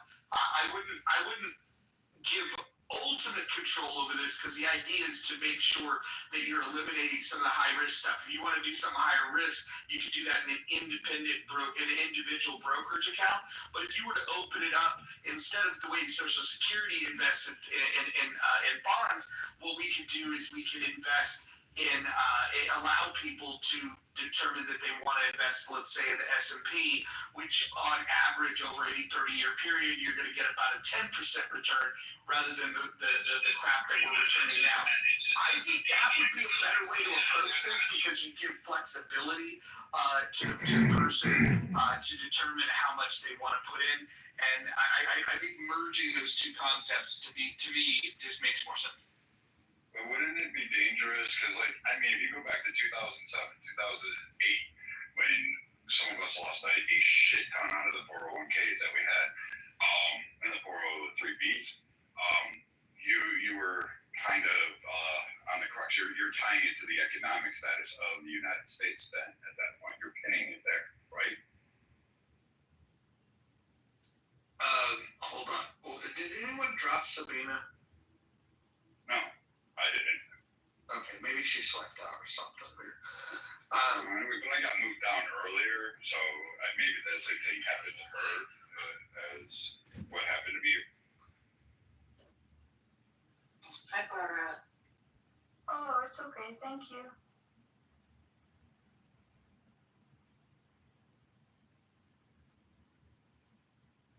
So what would people do with the Ponzi scheme? Do they just cut it off, or do they want to they let the Ponzi scheme go on for a while? How do they do that? Like last time Madoff was arrested, what did they do with the Ponzi scheme? The people who were in the later stage of the Ponzi scheme, did they let the Ponzi scheme go on for a while, so let them off the hook slowly, or did they cut it off immediately?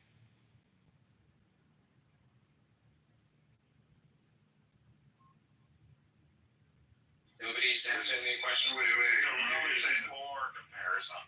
How's it a poor comparison? Because Social Security represents 350 million people. The Ponzi scheme represents a set of individuals at that specific financial firm and that specific field. Yeah, so it's just a difference in quantity, right? So aside from the quantity, the essential parts are the same. So the later coming people pay for the early coming people. That's the definition of Ponzi scheme.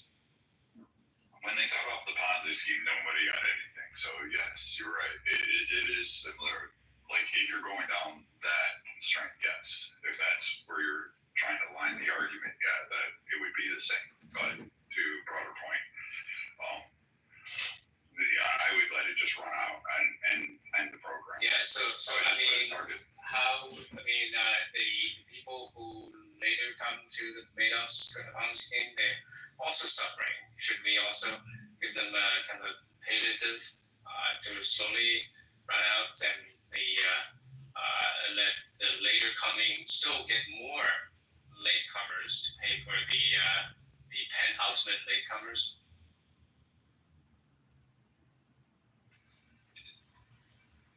Yeah, so I'm sorry. Oh.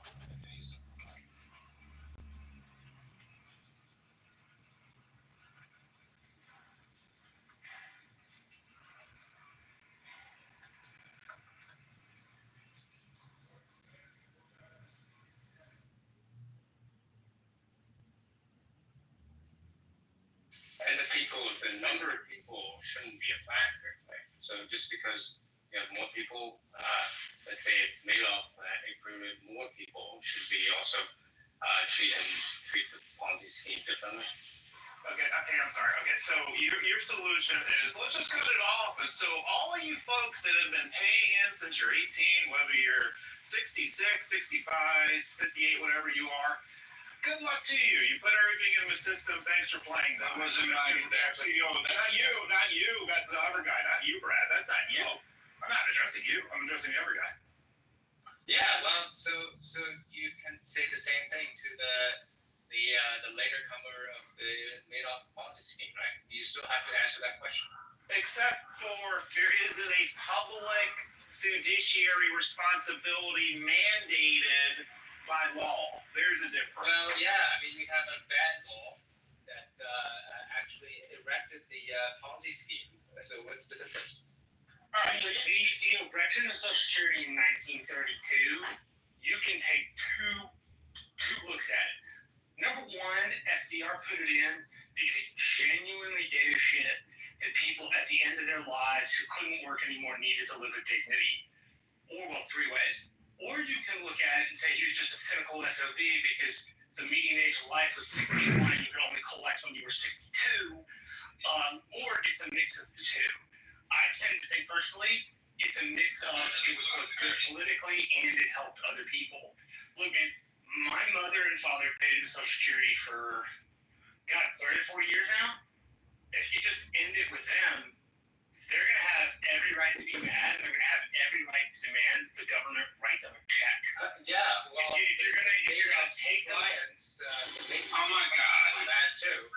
Right. Oh no, that's not the point. My point is the people of my generation will not receive Social Security, but the people currently receiving Social Security, they've been made a promise, and that promise has to be kept. It won't be kept forever. Here's a sample of clients. Hanson. You could just say the same thing. Okay, so Hanson, let's make this really easy. Doing a chess game, you can think 2 steps ahead. Hanson, let's make this really easy. For any idea to be useful, there has to be some percentage that it could be implemented, right? Tell me which presidential candidate, which member of Congress would support this and know that we're going to be voted out of office if not immediately or house burned down. So tell me who does it. Who shut down the Madoff scheme would incur ire from the latecomers. It's the same in principle. You're so dumb. I can't talk to you. Come on, guys. You're comparing public policy. 300 million people to 800. In principle, you can also just find the same argument to Madoff. No, you can't. Because these people are voted into office. Yeah, people were voted into office. The SEC auditors are not. The SEC auditors are not voted into office.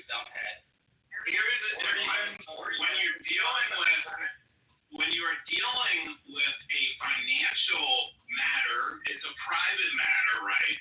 But people who make the decisions are not voted on. So it's a totally different. Voted to put the money in his fund. You're not listening to me. I'm saying the people who decided to pull the plug on it, the people who decided to pull the plug on it. What you have is a 0% chance of ever happening. So why are you wasting our years? But it is a 0% chance of that. Anson, do you think what you're recommending will ever happen in the United States of America? Yes or no? Maybe. It may happen. Okay. And what scenario would it happen? Spell out the scenario when it would happen. All right. Spell out the scenario when it would happen, Hanson. Spell out the scenario when it would happen. Tell me what politician today would be on board with such a thing, Hanson. So if the people are fed up with it, they will vote for people who will terminate it. You just don't have the imagination. So this is your fairy tale unicorn scenario, okay? When we get unicorns, I get it. Yeah, we got it. I think that, to an extent, Hanson is correct, but maybe there is a bit of idealism in what he's saying. But I would say that, there would have to be some kind of cultural shift for people to even wake up and think soberly about Social Security and Medicare. And until you get politicians who can articulate the problem to the public at the very least, and even that is probably going to require some kind of upheaval in education, then it probably won't happen, and we'll just hit that, dead end one day, and then it'll be crisis mode, and everybody will be running around frantically trying to fix it. But if you want to avoid that, then yeah, it's probably going to take, just 20 years to even get the right kind of politicians who can express it, clearly to the public and make the issue even somewhat palatable. Because if you've been paying into it all your life, you're going to expect it, and you can't just turn it off like a spigot overnight. That would lead to some kind of crisis. Yeah, most people who lost their money would have a legal financial claim that the U.S. government owed them cash. And they would be correct. Oh, because it is a governmental, because the government has the money. That's the other issue. They have a revenue source. They would have to pay it. Hanson's scenario of you just say good luck to everyone. Thanks for playing. There's no legal world where that could actually play out. Well, there is some legal world. Okay, that's what the Madoff funds were cheated. And unless you apply the same principle that they have the same, you can apply the same argument. Okay, we can apply it. Madoff's clients. Okay, great. They also deserve that, right? They also deserve there's a contract, and then they should be let it off slowly. I mean, let's apply it. Consistent. You should act. I'll be consistent. You can always let people down a bit slowly. But we should be consistent. We should apply the same principle to all these cases. So, Hanson, let's be consistent. Are you saying that in the scenario of Bernie Madoff, if he was generating an extra $1 trillion a year, he wouldn't have to pay back everyone in the Ponzi scheme? What $1 trillion a year? It's if Bernie Madoff kept generating revenue. It's also making some revenue. It's just because it's far short of the payoff. But that's a disconnect. You want to be consistent. The consistency is this: that if Bernie Madoff kept generating revenue, he would have to earmark that to the people in the Ponzi scheme. So the federal government, if you're going to cut it off, it would be responsible to reimburse those people because it would have revenue to do so. You can go with any court of law ever. Assets were confiscated, right, and distributed to however many people they were. He was responsible, right? So it's the same principle should apply. So you're saying all those people should get their Social Security? You're in agreement with that? Well, within the bounds of the asset that can be confiscated. Well, the U.S. has 40 trillion worth of assets or so. So there's a bunch of which is things. And then we have revenue. And then we have revenue coming in annually. We have a couple trillion of revenue coming in. So let's say the Madoff's kids asset, they're not seizable, right? So the whatever's seizable, that should be distributed.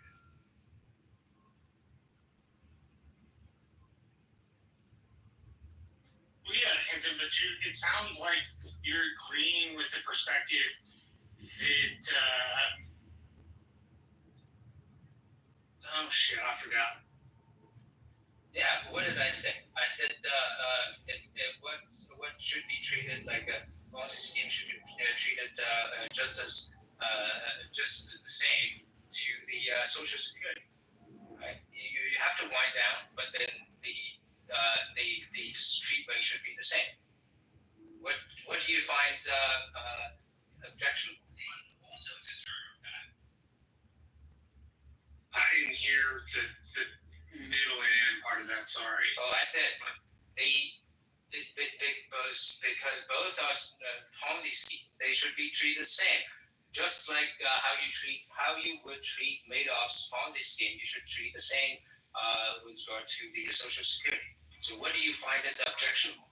Yeah, so the U.S. has assets that can be seized. So you want us to cut off Social Security, and then U.S. assets to be seized, liquidated, and to pay off everybody. Is that what you're? Well, within the bound that can be seized, just like Madoff's asset can be seized, but not his kids' assets, right? So that within the bound that should be seized and distributed. Sure. So you made a case that you shouldn't be able to seize future tax revenue. Okay, so I'm on board with that. But that still leaves all the current assets the government has at the time to be seized and liquidated for this purpose. So we're talking federal buildings, land. I mean, we had to just sell stuff off and pay people. That's what you would go. Yeah, if within the bound of the seizure, yes. Why am I going to sell off? Why am I going to sell off U.S. assets when I could just continue having fun? Responsibility, because whoever sets up the Ponzi scheme, and that will be a warning for the future. You're missing my point though. Why should I liquidate assets when I can just raise the FICA cap and the retirement age and continue to pay out of the account without liquidating any assets? Well, can you do that, or do you have to? Yes, okay. Congress one thing. fully capable of raising the retirement age and the FICA cap. One thing though, if you already know that's a Ponzi scheme, let's say the Madoff's Ponzi scheme, just to do the same analogy, right? So it's not really a Ponzi scheme. What actually happened was in the 1990s, hold on a second, Hanson. What happened was in the early 2000s and the late 1990s, Congress borrowed out of the trust fund to the tune of about $4 trillion. Both the Republican-controlled Congress and the Democratic Congress borrowed $4 trillion out of the trust fund. Now, trust fund gives the impression that it's some sort of protected financial fund. It's not. It's just a column in the government ledger. The point kind of stands. And here's finish the point. Well, here's a tie in. The floor, and you didn't state what your point is. Well, here's a tie into Marshall. So, Hanson, your proposal would cost about $80 trillion.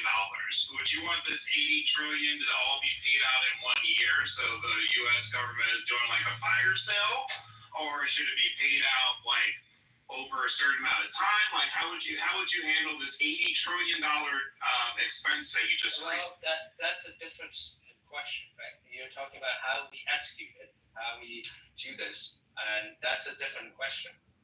So long as we agree on the principle, these can be resolved. Yes, I think my point overall was part of the reason there's not the fund is a solvent isn't because it's a Ponzi scheme. It's because Congress took money out of the fund. No, it is a Ponzi scheme. Congress both parties taking the money off of people who contributed. What's the difference? mean, I think the difference is one, you have to liquidate assets, and the other you don't. So I don't understand why you you're just liquidate assets. grabbing the straws. You're just grabbing the straws. I mean, you say on the one hand you're saying that it is a Ponzi scheme, and then on the other hand you're asking me what should we what should we grab some line items, and you just finding excuses. Well, Hans, I think Marshall actually shared something interesting with you that you could look at this differently. So it's only a Ponzi scheme because of what Congress did. So what if there were a law that you can't pull any money out of Social Security for any other purpose, and that you have to take with that $4 trillion or $8 trillion you took out of it, you have to put back into it? That is not a Ponzi scheme. What's the issue? It is still a Ponzi scheme. Even if you don't embezzle the fund, it is still a Ponzi scheme. It's a Ponzi scheme all the same, but it made it even worse when you steal it from the Ponzi scheme. I mean, technically a Ponzi scheme is you pay out with later contributors' contributions. Exactly, that's the definition. And that's the definition. And the big problem with Social Security is the population and growth and so on are not as high as they were. And so we have less and less. This Ponzi scheme model works as long as you always have more contributors. Just like Madoff. So how is it different than an annuity? How's it different than an annuity? Well, please hear me out, okay? The way that this was designed to work is based on growth in population. And as long as there's always more latecomers, then there will always be more people to pay out with. But this is a less and less valid assumption. We have falling population growth all over the world. And you're saying, how is it different from an annuity? I mean, there's many different kinds of annuities, and some of them are backed with investments and some are not, and there's all kinds of stuff to that. But Social Security is really just investing in the population of the United States. So, help me out here. To create a Ponzi scheme like in the private market is illegal? Yes. Okay. All right. I didn't know if it was illegal or not, or if there's a way to do it where it's not illegal if you're in the private market. If you could just change the definition of technically there is. Yeah, technically there is. Never run out of money, right? I mean, because if Bernie Madoff never ran out of money and people just kept getting paid and everything, right, we wouldn't know anything about him today. Yeah, so the answer is to keep it going. Yeah, well, I can understand that. And I can understand Hanson's, view that it's a Ponzi scheme, and if it's going to become insolvent in 10 or 15 years, well, how do you prepare the American public to recognize that fact? Well, it only becomes insolvent if we don't cut our annual deficit. If we could cut our annual deficit, then it won't be insolvent in 10 or 20. Well, we have until 2034 where the system goes from 1-to-1 payee to 1-to-2 payee. And at that point, we're going to run into some serious trouble if we haven't. And I'm a fan of doing both of these things. I think you have to. You have to raise the retirement age to 70 some odd, and you have to raise the FICA cap. Otherwise, the fund itself will be solvent. Congress then needs to pass a law which says that it can't dip into the fund it can't dip into the Social Security fund whenever it wants to, because that's how we got here in the first place.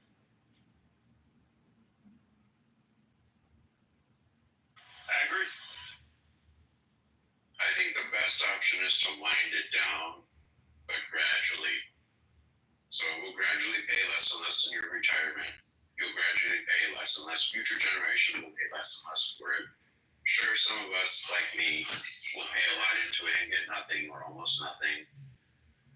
But, future generations will be less burdened, and that's what good policy is about. Can I just interrupt real quick?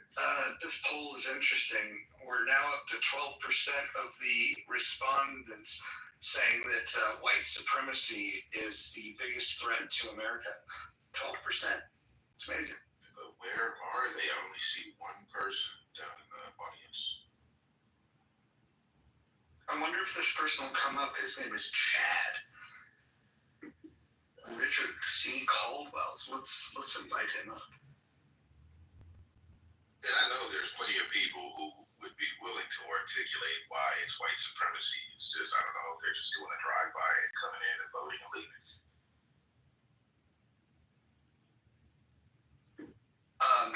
I'm going to throw an idea out there. I want you guys to tell me if you think I'm crazy. I would overhaul the entire taxation system. I would get rid of the income tax. I would get rid of the corporate tax. I would get rid of Medicare tax, Social Security tax. What I would replace Medicare and Social Security with is a mandatory spending match by employers. I would give employees the ability to save anywhere between 1 to 15% of their pay, and the employer would then be mandated to spend to match 1 to 15%, whatever the employee decides to do. You might think, well, that's crazy, but keep in mind we're also getting rid of the corporate tax. So instead of them spending money on this ridiculous tax, they would be investing in the employee's future.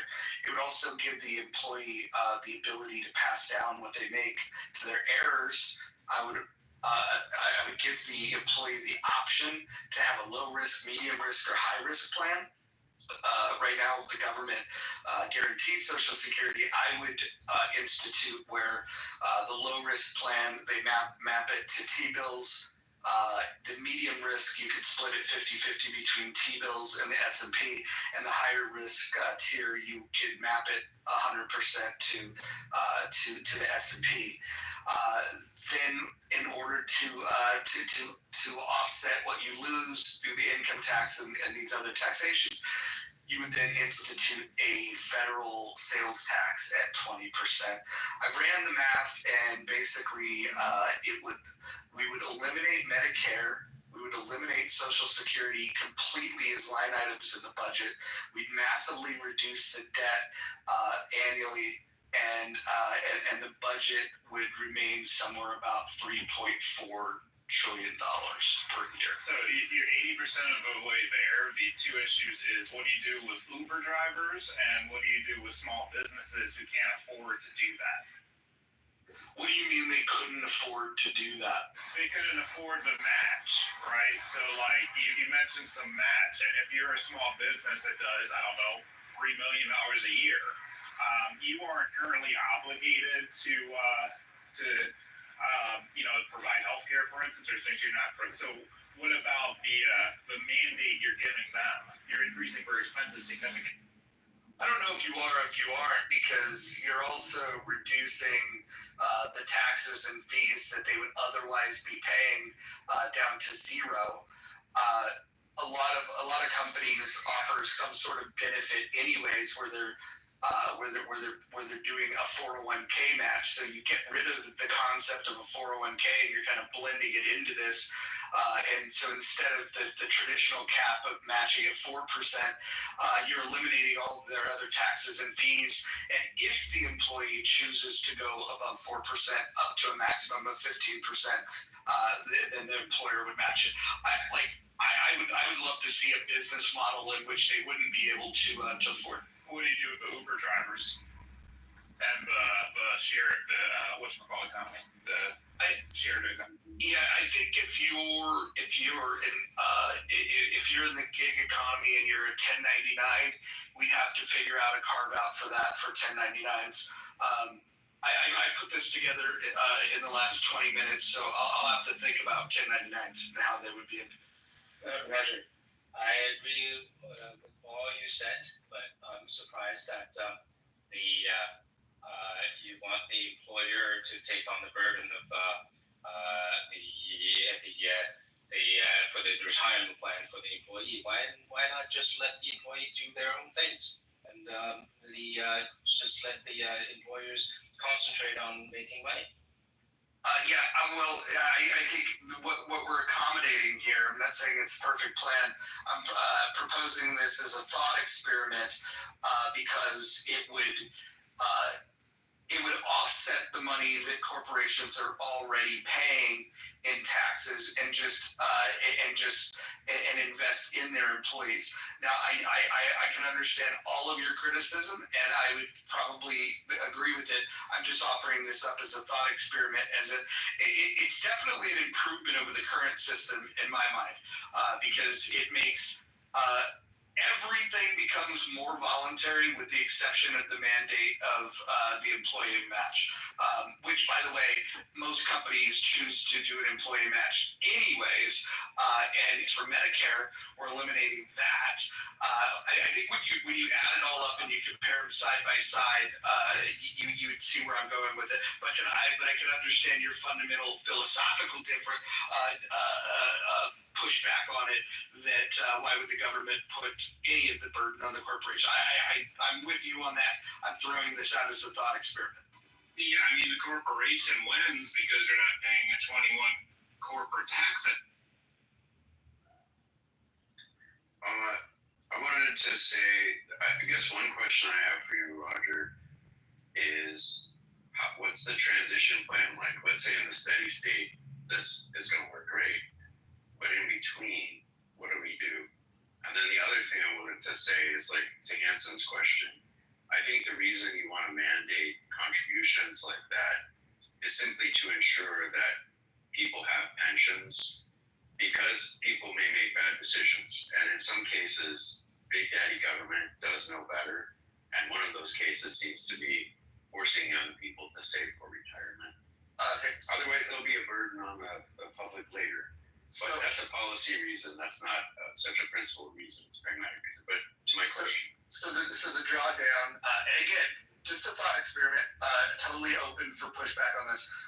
Year 1 through 5, the new workers enter the system. Social Security and Medicare still pay full benefits to existing recipients. Government borrowing likely increases temporarily. Year 6 through 15, entitlement spending levels off, then gradually declines. More workers in the system equals fewer new obligations. Year 16 to 30, as current retirees pass, entitlement spending drops sharply. Budget pressure eases dramatically. National debt levels off, maybe even shrinks. What do you think? Yeah, I think, okay, I see. So like the idea is to do it by cohort. Is new people enter the new system, old people are still in the old system, but new people don't go into the old system. It's not correct. We have a legacy system that will slowly transition out through death. Awesome. And if I wanted to, maybe if I wanted to buy into the new system, I'm like, hey, I'm done with Social Security. I don't believe in it anymore. Maybe you still need to pay into it, otherwise that would be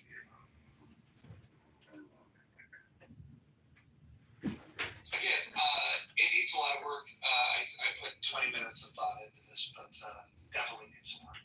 I mean, the one thing to it, Roger, is at some point this will have to happen because the U.S. population is declining, and so at some point a solution like this the politicians will be forced to think of something like this.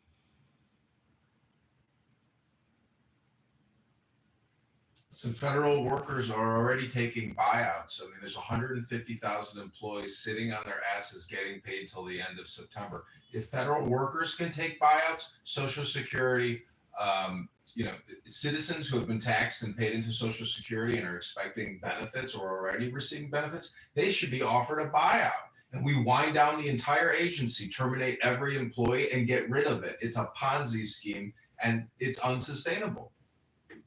A Social Security buyout actually is an interesting idea. That is interesting. Yeah, I would take very little money to just not have to pay the tax anymore.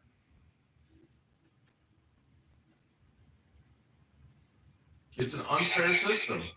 If it was actually protected, and let's say all the money you put in wasn't invested in some S&P 500 vehicle or some type of index, okay, well that makes sense, but it's not. It's just a fucking line item budget. It's a non-existent system. It's all tied into the overall debt system. So it's illegitimate to begin with, and we're lying to ourselves. This is a fraud and a deception. Well, it was passed by FDR. Wait, hold on. Well, it was passed by FDR, but here's the point that I think a lot of people miss when they think about Social Security. The Supreme Court's already said that this is not a guarantee. If the government at any point in time decides to not pay it, there's no recourse for the American people. Period.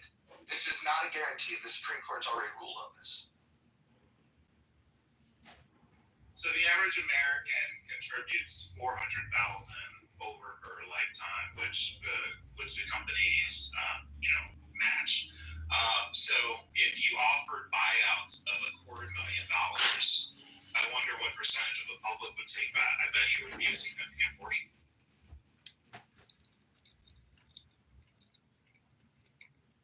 Yeah, I mean, how much does that 400,000 matched by 400,000? So $800,000. How much ends up being paid out at the end of their lives? Like, I guess you can say that's what it grows to. It probably doesn't grow to very much.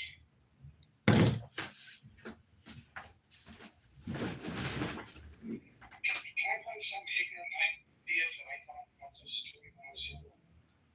Go for it. Yeah. When I was younger, I thought, they put this money into Social Security, they would put it into a place that they protected, that it would gain interest.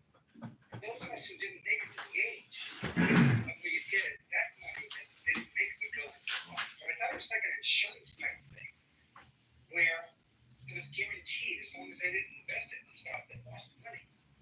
Like a bank, for example, you get whatever interest back in the day, whatever that interest was. So you put your money into this holdings, and it was guaranteed when you got to a certain age that you would get that back. So hopefully with interest. So I know I'm ignorant on that whole concept of it all. But I thought the variables insurance was like the people that would die and the people that would live. I agree that people are living longer, right? So less into the fund. It's all confusing in so many levels, but I thought it was a guarantee, especially for some guy like me who's been working for many years. But into this fund, it's supposed to be like a savings account. It's always blows my mind that people are manipulating, like investing in ways that aren't safe. And why are they investing in it in the first place when it's supposed to be like, in my opinion, and I'm wrong, I guess, because I don't know enough about it. I just put it in year after year after year. My time has come where I should be getting it. And apparently, for the most part, it's not as stable as I thought it would be when I was a younger kid. So I'm ignorant on the whole matter of it all, obviously. But I think, Mark, for your generation, I think we get it. I'm not. When FDR created the program, it was not intended to be a savings program. His pitch to Congress was that it was a program for dignity at the end of an elderly person's life. Because there, at that point, post-Depression, there were a lot of older folks in America who were food insecure, who didn't have adequate housing, who, for lack of a better But Marshall, that's not where dignity comes from. That's not where dignity comes from.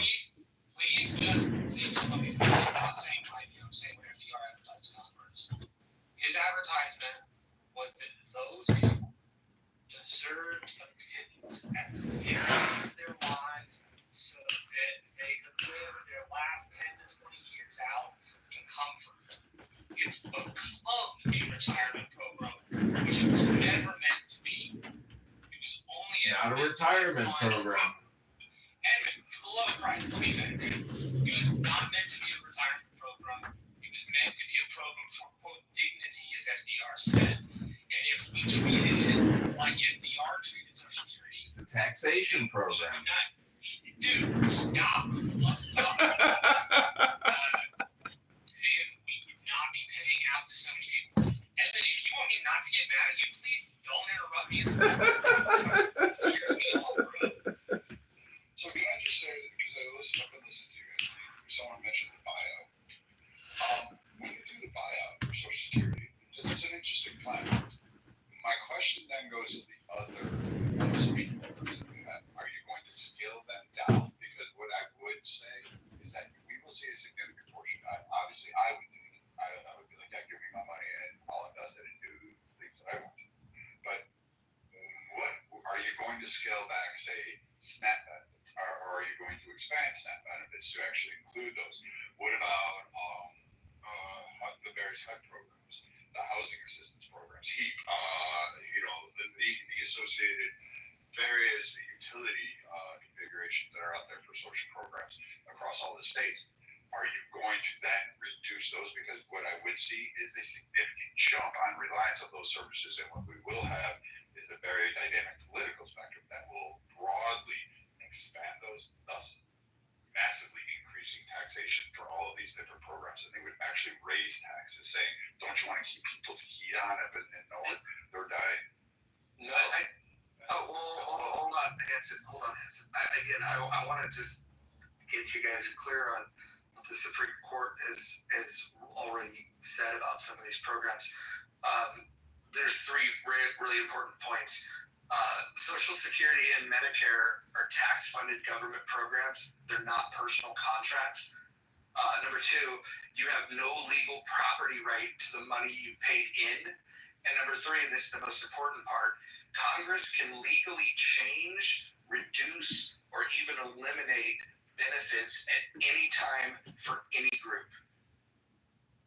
Yeah, that's all the reason for not having all of these, none of these.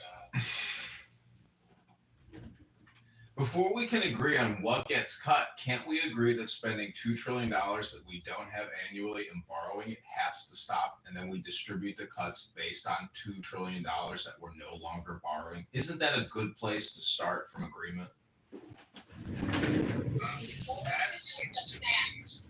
you get the fat from the top, the third-party management company that makes billions of dollars, right? Why don't we do that? Well, Don, because what you just said was you were addressing billions of dollars, and what American Party indicated is that we have a deficit annually of $2 trillion. What he's saying is, why couldn't we restrict our spending to what we generate in terms of tax revenue? So if we're pulling in, say, like in 2024, $5 trillion, do you think it would have been a bad idea to say that spending should be no more than $5 trillion? I mean, we already have $37 trillion in debt. Moving forward, what would be a valid argument in support of adding additional debt? I think common sense would dictate that within your own budget, you would stick within your means. Why is it that we're allowed to, at a government level, spend $2 trillion more than what we take in? It makes no sense.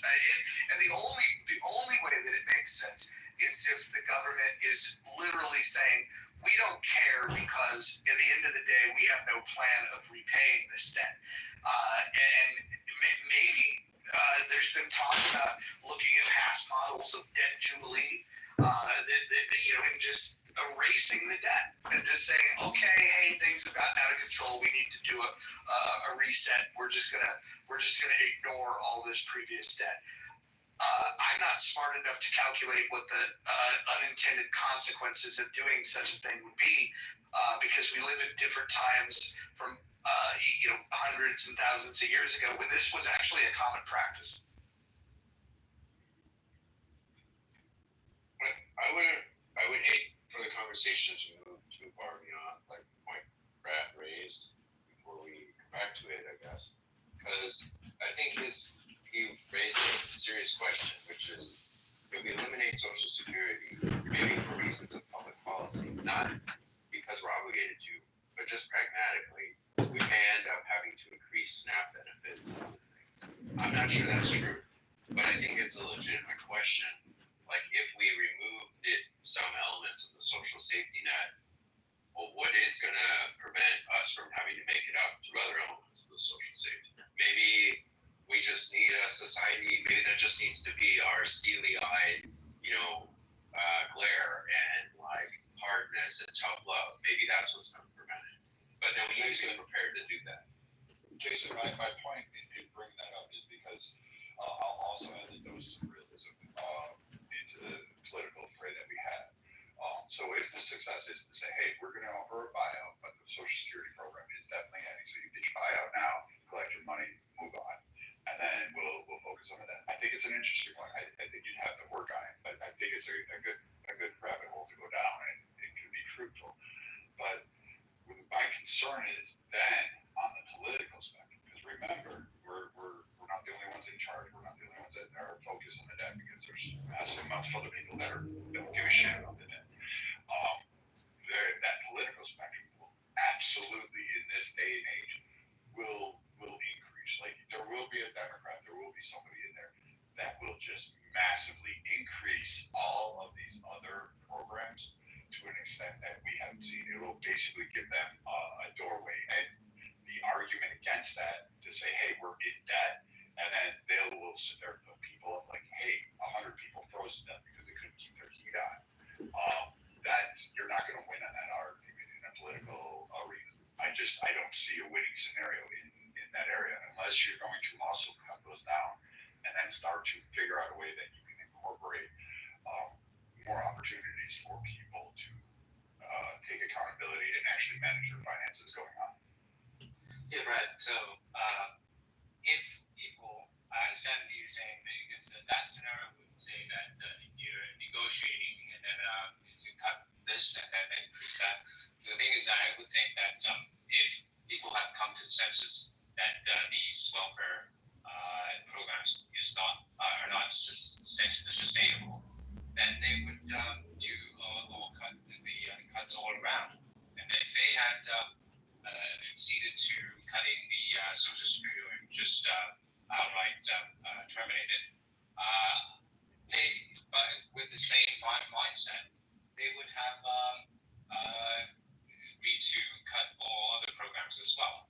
This is the same. It would be built on the same principle, like cutting welfare, not just Social Security, as a bargaining chip. Yeah, but SNAP isn't where we get most of our debt from. Social Security, Medicare, and disability insurance. Disability insurance actually makes a hefty portion of insurance spending.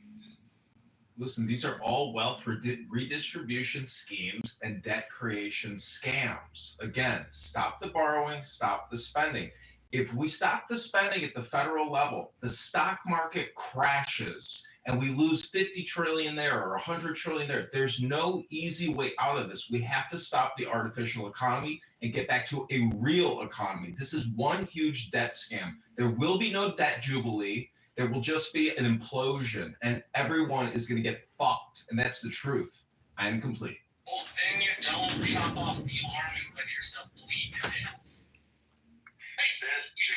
Your argument is essentially, hey, we're probably going to bleed to death when we chop our arm off, but let's go ahead and chop that fucker off anyway. Well, look at being realistic.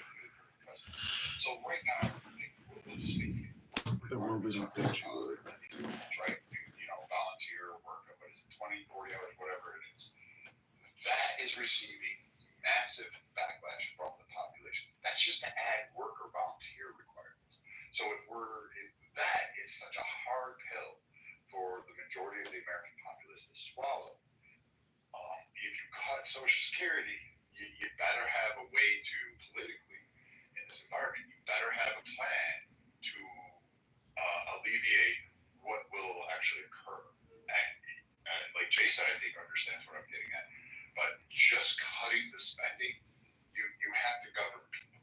That's the equation you're not accounting for. This isn't a stock ledger. This isn't an Excel spreadsheet.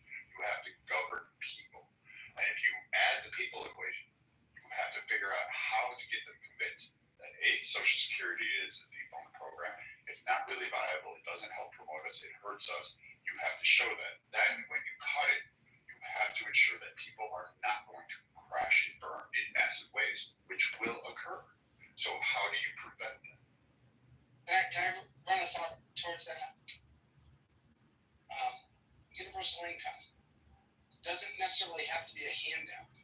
It could be a way where people are working to save all the stuff that's negative in the planet. Quick example, a dump truck can come to my house every month instead of once a week. So all that energy that these big trucks are making, moving this to the landfill and stuff like that, what if universal income, I get paid for the stuff that I do. I compost everything. Nothing organic leaves my house. What if, and I'm talking about residential, granted, in residential areas, but I contend we could do it in the cities too, with a little bit more thought on the subject. But universal income, we all get paid a check. Because we all know that technological unemployment is happening. People are going to be losing their job. So there's going to be more and more of us wondering what to do with ourselves. And they're going to find themselves at home. At the very least, what you can do is stop organics from going to the landfill where they do no good. That's the biodiversity lost in our outdated growing system. So if we could... We're talking about getting rid of Social Security because it's too expensive. It's like $1.5 trillion a year. And you're talking about adding like an additional $5 trillion in spending. Like where are we gonna get that money, man? It doesn't grow on trees. Where's it come from? You're not getting Social Security because people have paid in for decades, and that's not going to happen. Should I go? Could I ask my question? Please do. Mark, I think you were going to say something. At least I thought you were going to say something. No, I think Marty's going to jump in. So I think the last speaker really is emphasizing my point when Social Security is like it should be like a piggy bank. You put a little, you work hard, and you put a little to the side for the future when you want to retire. But I feel like if you actually want to start cutting something, it should be food stamps because the current system that we have, if you make $1 more than whatever the limit that they gave you, you lose your food stamps. So people start actually not thinking that way because they have so much involved to lose for that little dollar that they're gonna gain. And I feel like that's actually something that keeps Americans down. Rather than giving something for free, you work and you can get that benefit of a program. But if we're gonna cut something that's spending and Oh no, that was totally my fault. I was friending him. I'm so sorry. Marty, you're coming back up. No, can you hear me? Yeah, Kristen moved you. Kristen's a woman. She undergot overworked adults. This is why I was terrible at mine. I was friending. You're fine. Look, your specialty is making sandwiches, not modding rooms. We get it. Wow. I thought it was crocheting. Marty, so I thought the last time the nutrition assistance program makes up 1.5% of overall U.S. spending. Sorry. Let Marty finish his statement, Marshall, if you could, please. So I don't know where you last heard me, but if a program that actually starts causing harm, it's like a sinking sandstorm. I think we should start focusing more on that, or making it better for people who are on it to not always have to depend on it for basic necessities like even housing. These are the types of things I've even heard Democrat Congress politicians basically talking about it. And rather than going towards Social Security where it's just basically you put in when you're actually working for retirement, I feel like there's actually benefit there. So if we actually want to cut spending, we should cut it in a way to make sure food stamps not something that you're always gonna have to depend on, and it could be programs where that could end up making us save money and not have people go hungry. Money. The Supplemental Nutrition Assistance Program in fiscal year 2023 was $115 billion, and approximately 1.84% of the entire federal budget. fiscal year 2024, SNAP was $100.3 billion. That represents 1.5% of overall U.S. spending. It's like getting rid of food aid. Don't get me wrong, I understand the concept of you start small and you work your way up.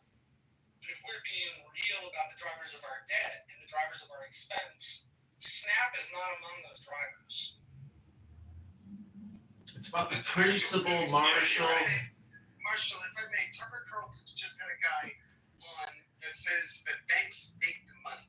They have no tangible, yet it just comes out of nothing. For some reason, they are able to make money. So why can't we just make a ton of money and feed everybody? How come we can't do that? If you make a ton of money and feed everybody, like I'm not following. These people believe that you can create an infinite amount of fiat and that it will have no repercussions. They're delusional and low IQ. But let's try to explain to him why, okay? And Mark is correct that banks can make money. How do they make money? By issuing loans on existing money.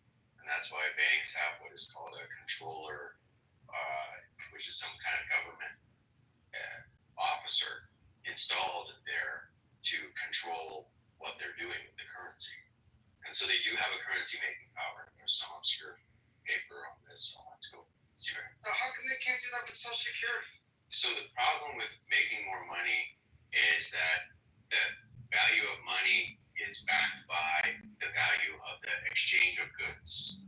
Okay, and that you cannot increase the value of the exchange of goods by increasing the number of units of money in the world. So it doesn't solve the problem.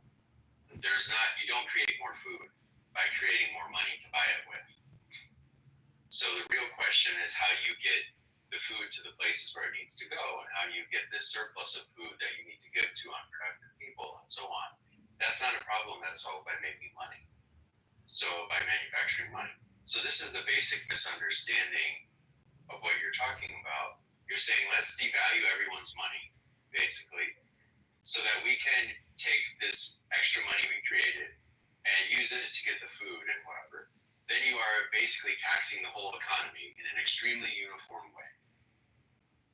And then you have to ask yourself, is this the right way? You still have to ask yourself, is this the right tax policy? That's an extremely regressive tax, by the way. And I mean, is that the right tax policy? And you don't get away from asking and answering that question just by saying, let's make more money. You're saying, okay, we're going to tax everyone at a uniform rate and then give that to people who don't have food. Okay, that's a proposal, but that's not like a hand-wavy solution that does away with all these questions. I'm curious if we're going to talk about, so obviously the debt was number one here in this poll. I'm curious if anyone's interested in talking about what was the second stuff on it, poll of the Islamic extremism as in what is the biggest threat to America? Do you all still believe that Islamic extremism is the number one, that's just a question, is the number one threat to America? According to the polls, at least according to this room, it's number two. U.S. establishment their annual predecessor, like budget assessment to Congress, they ranked Islamic terrorism third, I believe, in the list of priorities. It's first China, then Russia, then either Iran or terrorism or both. They can check there. Sabina,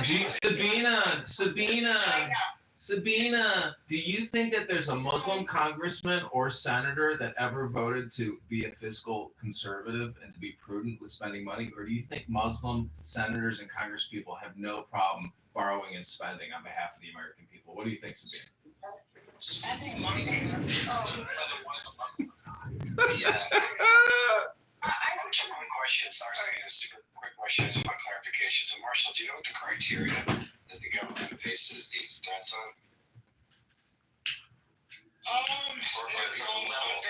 come under the National Defense Authorization Act, and it's a combination of like internal research and external research. Would you like me to? I'm in a pharmacy where I'm kind of able to do it. You want me to pull up the 2024 defense estimate for you? I don't mind. No, I'm not wording my question correctly. Like,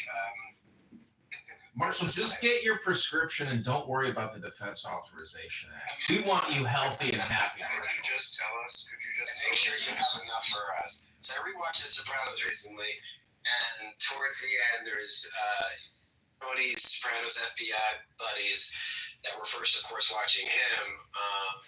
One of his FBI guys got reassigned to Middle East affairs, and so he's not hawking Tony anymore. But as a favor, he says, "We know that there's action.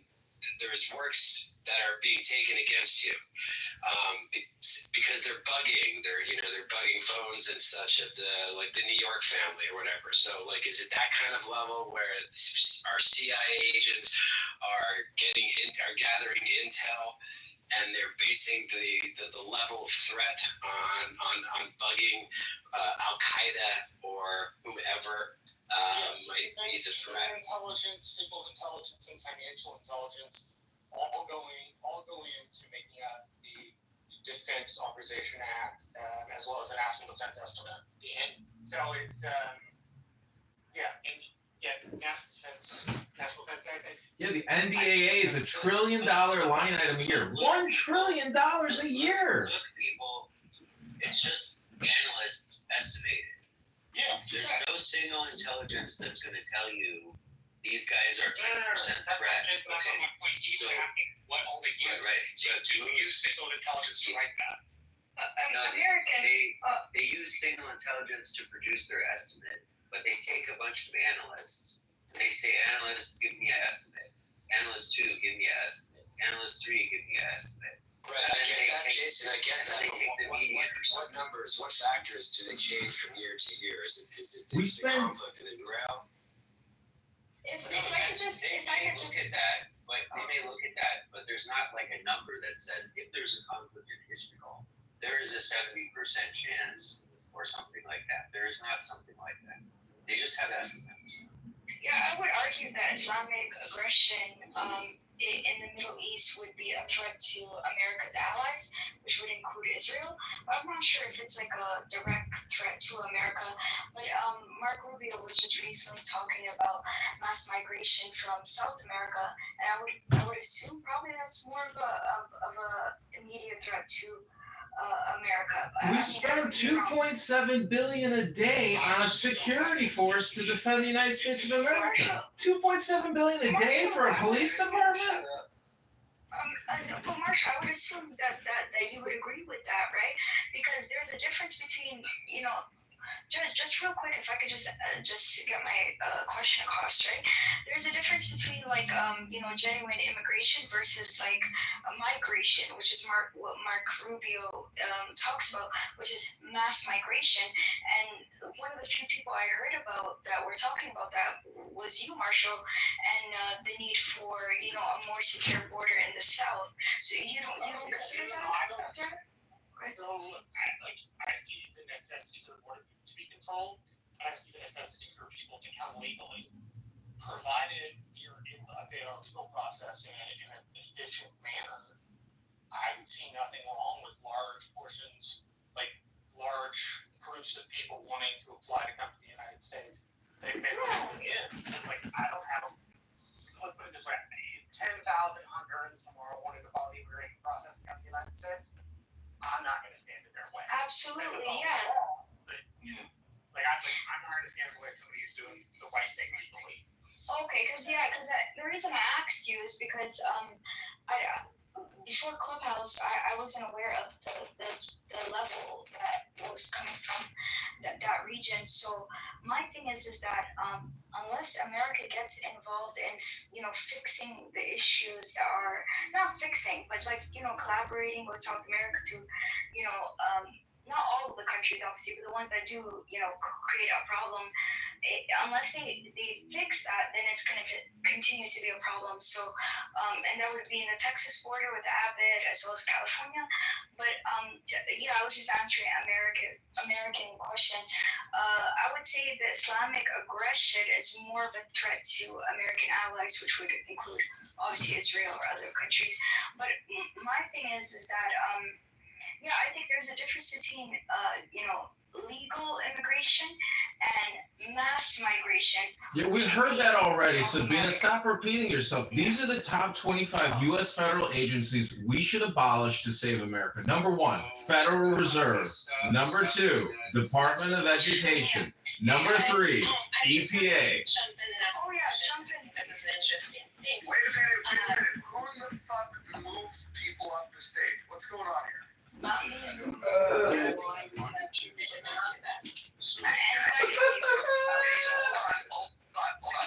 Listen, I can go back to solo modding. It's not a big deal, but dude, don't remove somebody just because you didn't like what they said. Yeah, I'm just interested. It's a great poll. I like this feature. Islamic extremism, biggest threat to America. For those who picked that, just, kind of what does that mean exactly? What does that look like? Is it what Sabina's talking about with our allies? Is it in this country? It's JB. Maybe cells or something like that? Is it the worry it's going to change the cultural fabric? Just, yeah. That's a great question, Pete. I mean, I was amazed that immigration is not even on here, but yet Islamic extremism is on here, but not immigration. Amazing. So can I answer? Exactly. Yeah, go ahead, Marty, if you want to answer, because if I answer, people are going to say that, I don't know, I've got some sort of problem. Go ahead. So it wasn't that long ago, 9/11.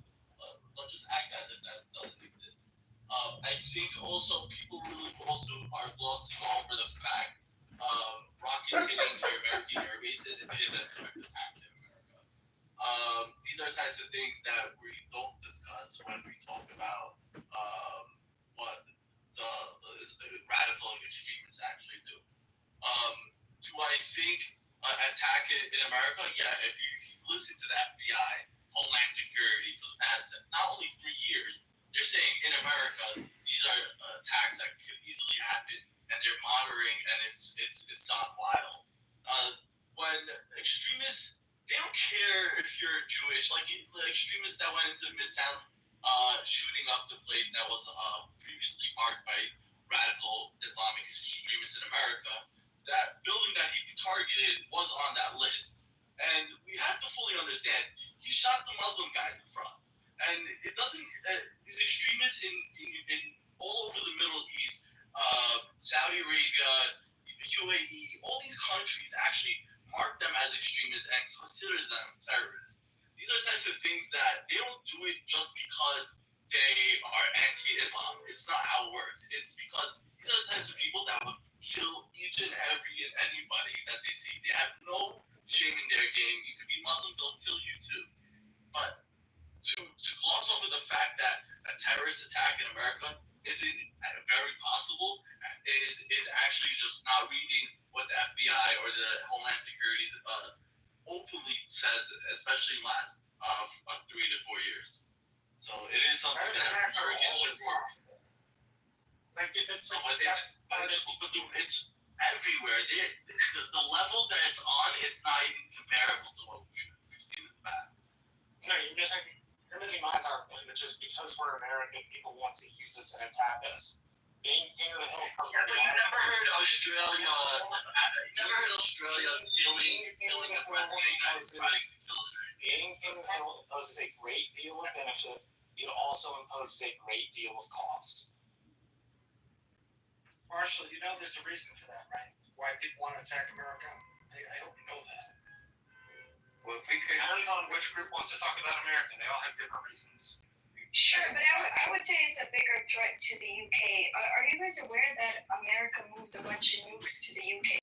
But it's yeah, Wake that up, Sabina. Wake that up. Do you know the U.S. has nuclear, biological, chemical stash depots all around the world, Sabina? And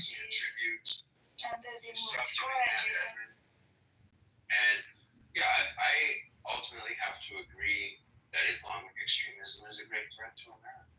I mean, Islamic extremism is organized and is present all over the world and is clearly a threat in other first world countries. To the degree that it's less present in the United States, that's in part because of very active intervention on the part of the FBI and other security agencies. And that's just realistic. That doesn't mean that, we can take that too far. And I don't think that we should.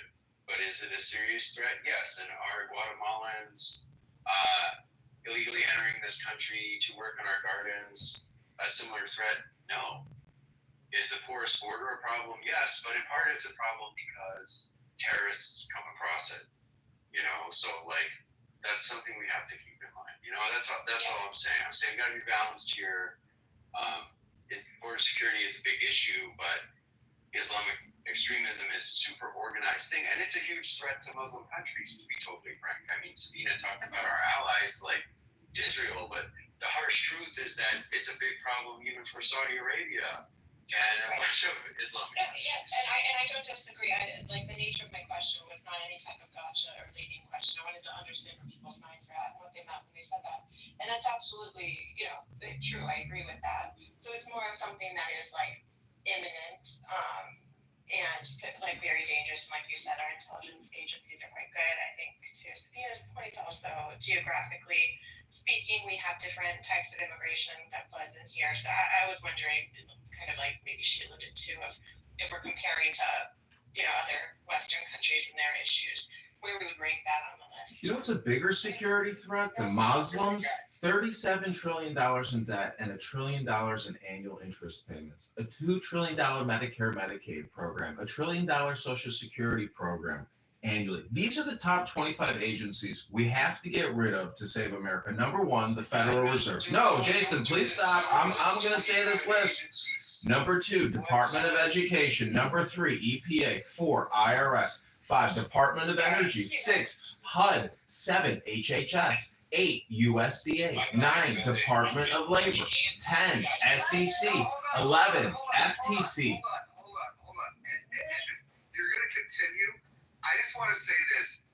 People saying that they're leaving because they don't want to hear a list, people have to listen to other people's bullshit.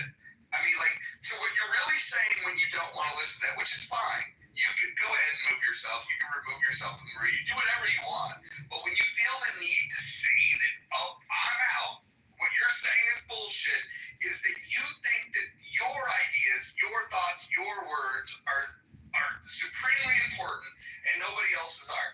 I mean, honestly, and then the mob catches it. One person says it, another person repeats it, then another person, then another. I heard one person make a comment, I heard 3 people add on. You guys are such fucking followers. American Party, please continue. Okay. SEC, FTC, These are the agencies we have to get rid of to cut the debt, stop borrowing, stop spending, and save America. FDA, CFPB, OSHA, NLRB, SSA, CMS, FBI, CIA, NSA, Department of Transportation, Department of Commerce, SBA, and Exim Bank. The name of this query was, based on Mises Institute, Austrian economics, emphasizing free markets, sound money, and minimal government, here's my ranked top 25 U.S. federal agencies to abolish, prioritized by economic distortion and intervention. That was a question to Grok and Representative Thomas Massey and the Mises Institute. Thank you. I am complete. Okay, so you want to chop off your arm to save the patient.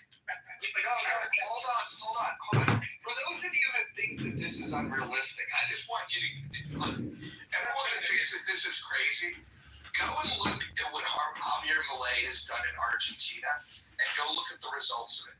I get that in the United States of America, with our checks and balances and whatnot, it's a lot more difficult to do it, and it's a slower process. But there's no questioning that when you get rid of these agencies, the government actually works better. Go look at what's happening in Argentina. I know it's hard because some of you don't even know what's going on in our country, but if you go look at what's happening in Argentina since Javier Milei was elected, it's fucking amazing.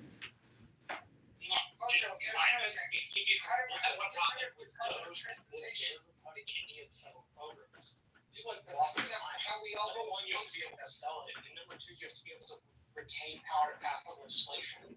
Part of the problem with Edmund's analogy is that while he's right, you need to get rid of those programs that balance out the spending.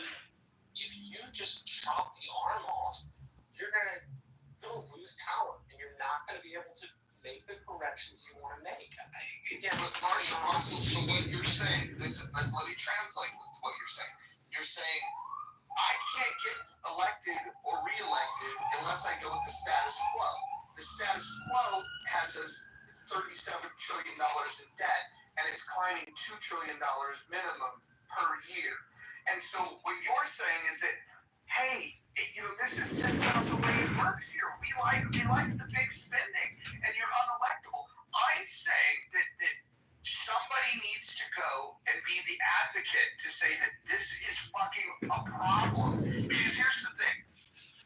Maybe today you can't get elected or reelected for telling the truth.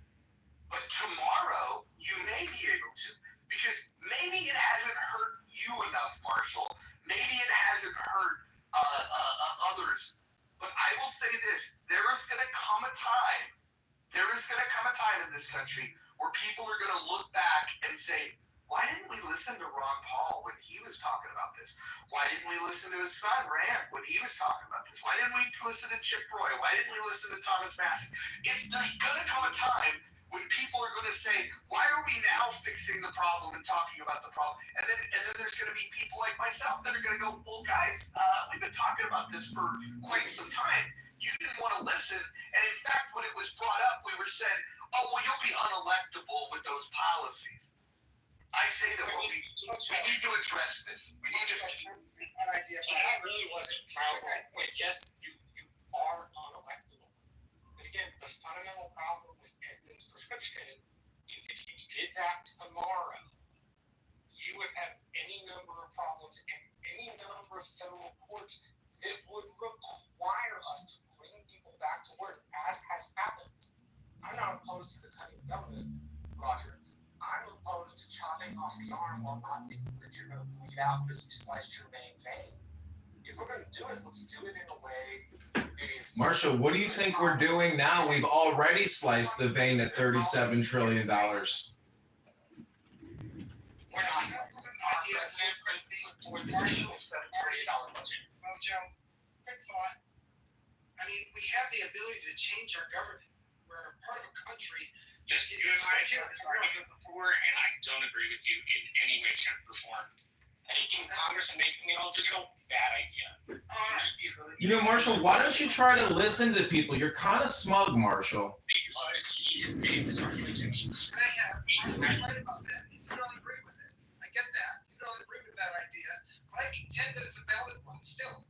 That we have the technology now where Marshall, we have the technology now. We don't need to send people to Washington to speak for us anymore. We can set up a system of government where we, the people, are finally in control, like our founding fathers wanted it to be. Initially, we have the technology now, and so you want all of our stuff to stay with all these congressmen. You don't have to pay anymore, and it's all about a room like this where we can talk about it and how we could, how do we set something up like that? You gotta think outside the box. You want the United States to be led by referendum. I want the United States to be run by we the people. Referendum means that you vote on everything. So you're saying we should have a United States in which all 220 million eligible voters should vote on every single thing the government does. Okay, I'm just going to pass over that ridiculous statement. Rand Paul just wrote on X, the Fed has been cloaked in secrecy for years, but my Federal Reserve Transparency Act would mandate a full audit of this powerful organization. He was in the middle of talking to me. Can I just pause you guys for a second and just say that I don't think this poll feature works very well because I'm counting up the math here, and 30 plus 12 is 42. Plus 40 is 82. It just changed. God damn it. I was counting it, you guys. Really weird. Anyways, it was adding up to 102%. Just wanted to say. Breaking news. The Federal Reserve Transparency Act has been put forth in the Senate by Rand Paul. So the reason I asked if you wanted everything to be referendum is because one of the cardinal things our founders warned us against doing was having mob rule. Mob rule is people vote on everything. only go with the wisdom of the crowd. That's a bad Marshall, we have a borrowing and a spending problem. Me and I we're talking about spending, we're talking about government stuff. I'm allowing you to speak, Marshall. I hear what you're saying, and I get that. I get what you're saying, but there's a way we, the people, can figure out a system where martial rule is even a problem. You know, when I say talk about a system of government, and we have to sit down and talk about it. The beauty about America is we have a right to change it. It's not only a right, it's a duty. And when you talk about martial rule, I get what you're saying, and you might be right, but what if we set up a little different? And that takes some time to talk about. It's not martial rule, it's not martial law, it's called mob rule, and it's what happens when you go with a pure democracy. It is the evil of a pure democracy. Mobs in America have been responsible for some of the most heinous mass murders in our country's history. That is what, no, I'm not talking about mob rule. That is what happened. You are talking about, you rise into mob rule. And that's... Sounds like Democrats to me. What would Are happen? the Democrats a mob? Democracy is literally mob rule. Every founder argues that. Every person from the Enlightenment argues that. Every Roman argues that. Gentlemen, there's other people in the room. Maybe we could open up the conversation. Does anybody else have any ideas to save America? Artificial general intelligence. And everybody's predicting, what the prosperity is going to bring. So that would change this whole situation, right? Transhumanism is my rule. No, I don't mean changing our bodies. I'm just saying that it will affect the economy.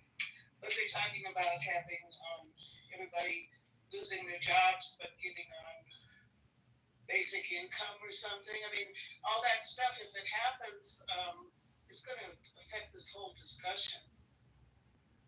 Listen, robots building robots, AI and robots is a utopian hypnosis nonsense. We have a borrowing and we have a spending problem in America. We're spending $20 billion a day. Do you think that's enough?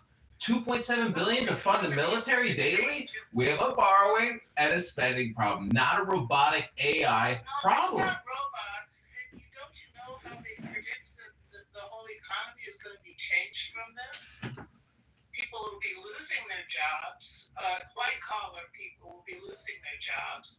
The whole economy is going to shift.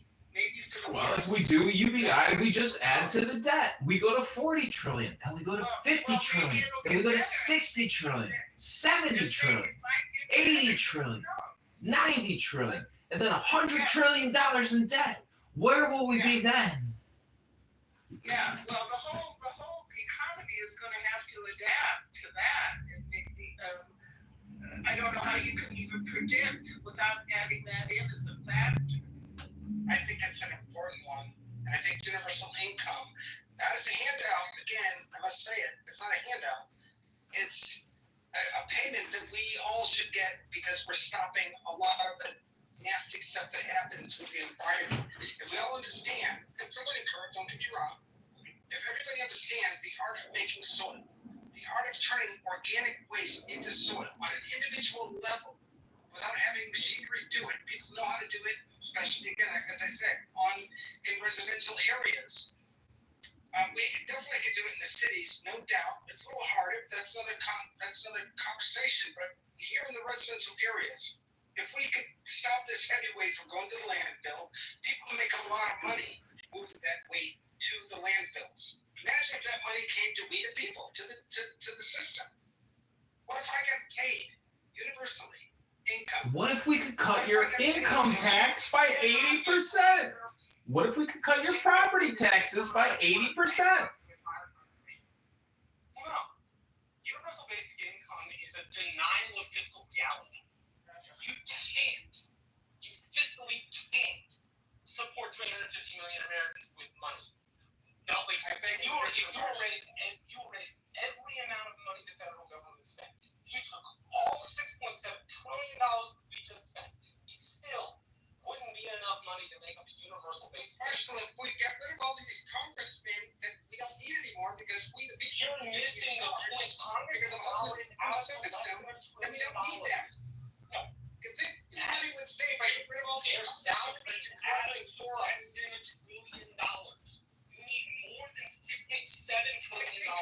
can do what I think we talked about more, we could easily solve the problem by not having money. Congress people buying nice. You did not spend. Of course you can. Are you saying you cannot buy the way? To say you cannot, Marshall, you are trapped in a nasty fog of fate. I look at this for other empires, and when other empires decide they're going to wantonly spend, they collapse. You know the fucking terror in France? That happened after Louis XVI was told by 6 successive finance ministers it was fucking broke. And you know what he did? He spent anyway. And you know what happened to him? He got his head in a bucket. Because you cannot just spend. It is a modern monetary theory farce. It is impossible. We have $6.7 trillion. What you're talking about would take over $6.7 trillion. We can't, on a yearly basis, run a $15 trillion government budget. We don't have the tax dollars. People in charge with today's technology. It's not about the text, about how much money you bring in taxes, bro. It's basic math. You want to live in some sort of fucking utopia. It's never going to exist. Because it is a utopian foundation in which money grows on trees, and there are never any benefits ever. And that's just not the fucking world. Are you saying Marshall, are you saying there's not enough on this planet for everybody? I am saying your theory is not mathematically possible. You are inclined to believe in whatever airy, very utopian, crazy idea you want, but I don't have to believe it with you. Mark, flip it around. Mark, you are the expert now. How is AI going to substantiate? Like, how is it going to sustain the American public by just making money? How? Why just say I'm an expert? No, but you're the one proposing this. Why just say I'm an expert? But you're saying this is going to solve everything. So how is it going to solve everything? Yeah, first of all, AI will most certainly help us on so many damn levels, and it's going to show it. But it's going to take a lot of jobs. Yeah, but if it takes those jobs, what does that do to the economy? Right, but it leaves us open to experiment, taking care of the planet. Yeah, but who pays you to experiment? Universal income. Yeah. Okay. So this is a circular argument. No, it's not necessarily circular, guys. First of all, the title of the room is Ideas Save America. I contend that with today's technology that's getting ready to happen, even the white collar, somebody mentioned it, doctors and lawyers, they're going to lose their jobs because the computer, obviously, is a lot smarter and faster. We all have been talking to AI right now, and the inputs they give are pretty amazing. Yes, on so many levels. Mark, that this is the most boomer thing ever. How is it going to generate money? The money first of all, the way it generates money is you put it into fermented poop in your backyard. That's not it, guys. I can't believe you make fun of that, but hopefully this room is recorded, and one day AI will look into it and say, "Wow, Mark, you really started something here." But you guys, why don't we just do a simple math equation instead of talking about composting? Because what we're doing when we talk about composting is talking about what the Democrats and the Republicans and the U.S. government has done to your dollar, to your well-being, and to your future. Do you realize that $50 trillion in debt and over $2 trillion in annual interest expenses, that's when we go into a critical mass death spiral. The relationship with the Federal Reserve is being questioned. If Donald Trump and Rand Paul and Thomas Massie and other patriots make a move here, it's possible to shut down the Ponzi scheme and save the American people. We need good ideas, and we need forensic accountants, and we need mathematicians in here running financial calculation simulations on X, on Grok, on ChatGPT, and we need mathematicians, not composters, Mark. We need a whole, oh my God, American, we need composters for sure. But that aside, there's money to be made in which the biodiversity lost in this outbreak growing practice that we're all part of and we're pissed off about because all pesticides, herbicides. That's not the story. I'm saying that for we the people, the average person who loses their job because they can't drive a truck or Uber anymore, the doctor who can't, that doctor that's not specialized in certain things, will lose their jobs, that high-paying job. I gotta find another one. What do these people do all day except contemplate their own existence and their purpose in the world? And what will that be? It'll take, how do I take care of everybody? How do I take care of the planet? You talked a lot about Wait. Nice thought for America. Dogs composting like it's not something. I do have a question for you in regards to the environment, Mark, that you need to address It's here. pretty wild how people are dogging what he's saying as if he's saying something that's just promo job. Yeah. No, but Mark, your namesake, Mark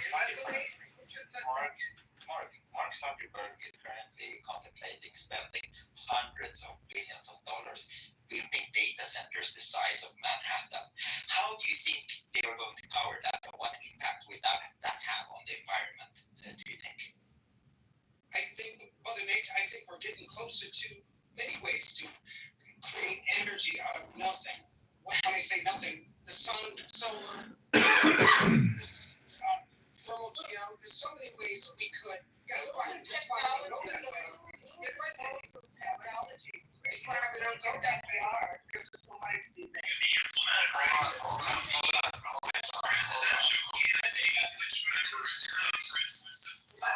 The lack of knowledge, the lack of creativity. I feel like we deserve the problem that we have. When I look now at $37 trillion and I hear what's happening in this room, the things that people blame, the reluctance that people have to even solving the problem, I think we deserve this. I actually think that the government and their stupidity and their corruption is not a them problem. I think they're a reflection of what the American people are. This is what George Carlin said. Oh, Joe, don't talk about yourself. He said, did you ever think maybe it's not the politicians that suck, maybe it's you that sucks? You, the people, the citizens of America. Why do you think we got a problem in Congress and the Senate? Maybe it's we, the people, that suck. Maybe it's you that suck. America, chill out, bro. You know what I recognize about Americans, bro? It's like everybody loves just pointing the finger, but nobody solves no fucking problems. All you guys do is sit on this thing. Great. So, hold on. To solve the problem. Hold on. Let me talk. Hey, shut your fucking mouth, bitch. Listen. No, I'm gonna ask you. No, you can't. You gotta and you said then offer a solution. Offer a solution, you faggot retard. Go ahead and offer a solution. Go ahead and offer a solution. I bet you he doesn't offer a solution. After all that shit talking, I bet you he doesn't offer a solution. I bet you this faggot retard doesn't offer a solution. Go ahead. You're like the motherfuckers. Where's your solution? You're like the motherfuckers in WWE. Solution. I'm gonna bring this retard back up. He says that the problem with Americans is that they don't talk about solutions. And then he goes on this fucking faggoty retarded rant. I'm gonna bring his retard ass back up, and I guarantee fucking stop your solution. You don't get to your solution. I'm gonna fucking stop your own dick. Stop sucking your own dick, dude. Stop being there and sucking your own dick. Try to stroke your own ego because you're running a room where you get attention. Correct. So don't bring him back up. Nobody invite him back up. If you guys invite him back up, I'm on all of you. I will invite him back up, and he will have one chance to get to the solution. He wanted to say that nobody talks about solutions, so this is a guy that has solutions. I'm going to bring him up, and if he doesn't mention solutions in the first fucking 30 seconds of what he has to say, I'll just move his faggot retarded ass out of the room. He's obviously not interested in offering a solution. We'll bring him up and we'll see. Joe, if I may, I think it's a great solution that nobody wants to touch upon. I don't know if it was so great, but we can touch upon it. Here's the deal. Before we I'm going to bring him up. Hold on, respectfully. Wait, Mojo Mojo, before you bring it up, can you ask him the question, you know, if he was president of America, what he would do for we the people? Yeah, that's the question that's on the table. I'm gonna bring him up and I'll bet you what comes out of his mouth is a personal attack on me rather than a solution, which is what he said he was here to provide. You guys done painting pictures? The way you have to paint pictures just to get information out of people is fucking sad. Like, seriously. You literally painted all the shit out of me, and then you're not gonna say anything about all the bullshit you guys just said. Nobody can come up with a solution because of dumbasses like you, bro. Okay, what is your idea? Give us your top 3 best ideas, Mark. It's pretty simple. I'm just asking you a question, sir. What would you do for America? What's your ideas, Mark? Because I'm not giving you my fucking ideas just for you guys to still play stupid. You guys sit on the stage just the same way Mark said a bunch of practical, logical stuff, and you're literally trying to just troll everything. This is how I know it. Who keeps firing him? That's what I'm like. He's not even a member of the House. Why is he? I kept firing him. I like what he was saying. But he's not a member of the House. Mark, he wasn't saying anything. It was just word salad. That's what it was. So, do you think, you know, I really like that quote from that movie with Cool Hand Luke where he's like, What I think we have here is a failure to communicate. so what I'm trying to say is, I think in America, we may have a failure to communicate. And that could be because... Everyone hold on. Everyone hold on.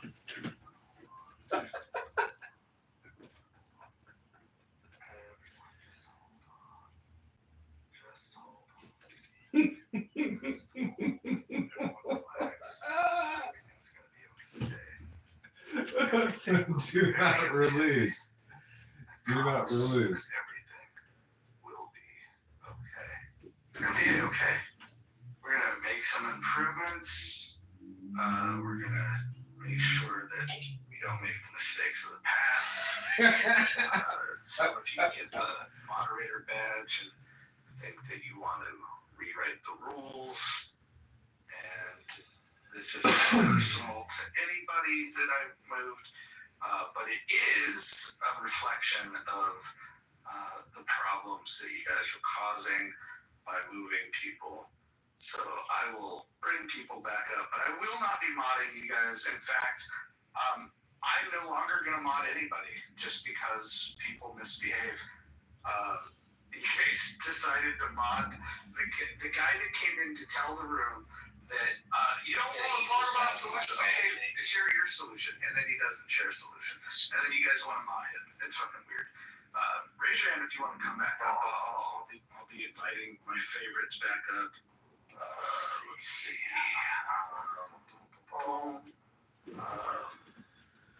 This is crazy. I will be bringing somebody up here. Just give me a moment. That's crazy. I don't know why Mark thought he should. He said, I like what the guy was saying, and all the guy was doing was making personal attacks and didn't offer a solution. And when given an opportunity to, to be called out directly, hey, what's your solution? He had nothing to say. He literally had nothing to say. So, anyways, we are now back to a world where Mojo solo mods. The downside of that is, like, if I have to, like, eat or walk the dog or take a shit or whatever I might have to do in my life, I might not be here to properly mod, and so sometimes there can be chaos because of a lack of mod. Good God, can you just stop? Just stop. Well, what's your solution? Yeah, that's my point. What's your solution? Shut the fuck up. Don't repeat yourself like a What's your solution? I will tell you, if you stop repeating yourself like a it's like literally he was ready to say that when I got on the stage and said one stage, well, what's your solution? Let me do it real quick. What's your solution? This, that, you know he's going to say. He doesn't like, bro, how the fuck did I get to a solution? I thought I can introduce and say one sentence before you start fucking. You said 30, and you're still not saying a solution. Yeah, you know why? Because we're not, what is the point of me saying anything when you fucking Okay, then why did you come up? Because I'm hoping to break through the trollism so you guys can get real, but it's like, why does just say the fucking point, dude. No shit, just say the fucking point. All the way to Jesus. Yeah, so me and you guys want to troll, and I probably won't get anywhere with this. I'm gonna just go ahead and say it. No one gives a fuck.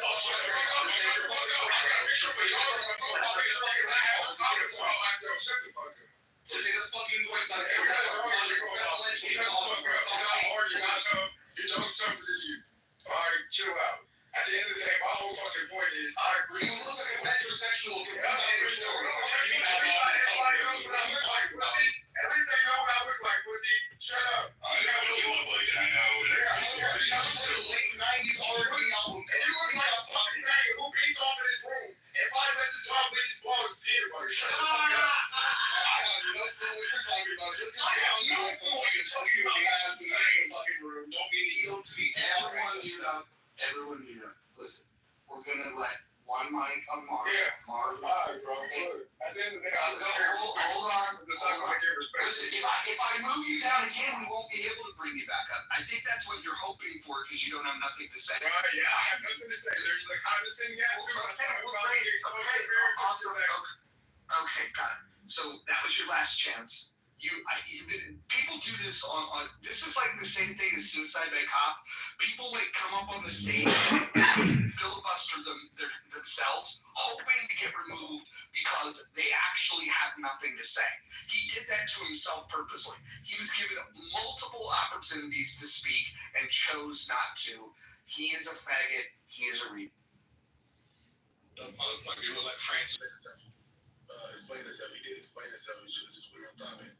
Because I gave him enough time on that. Yeah, I do see people. I know, and there's also some. I feel like solutions. So ideas to save America. One of the biggest things would be the microaggressions towards humans. I think America has this mindset of like, I don't hate that group of people only. I hate everybody. And so, and this comes from America becoming a non-slave type of world where they're just like, okay, no, we don't want them to be slaves anymore. We don't want no subhumans. We don't want that.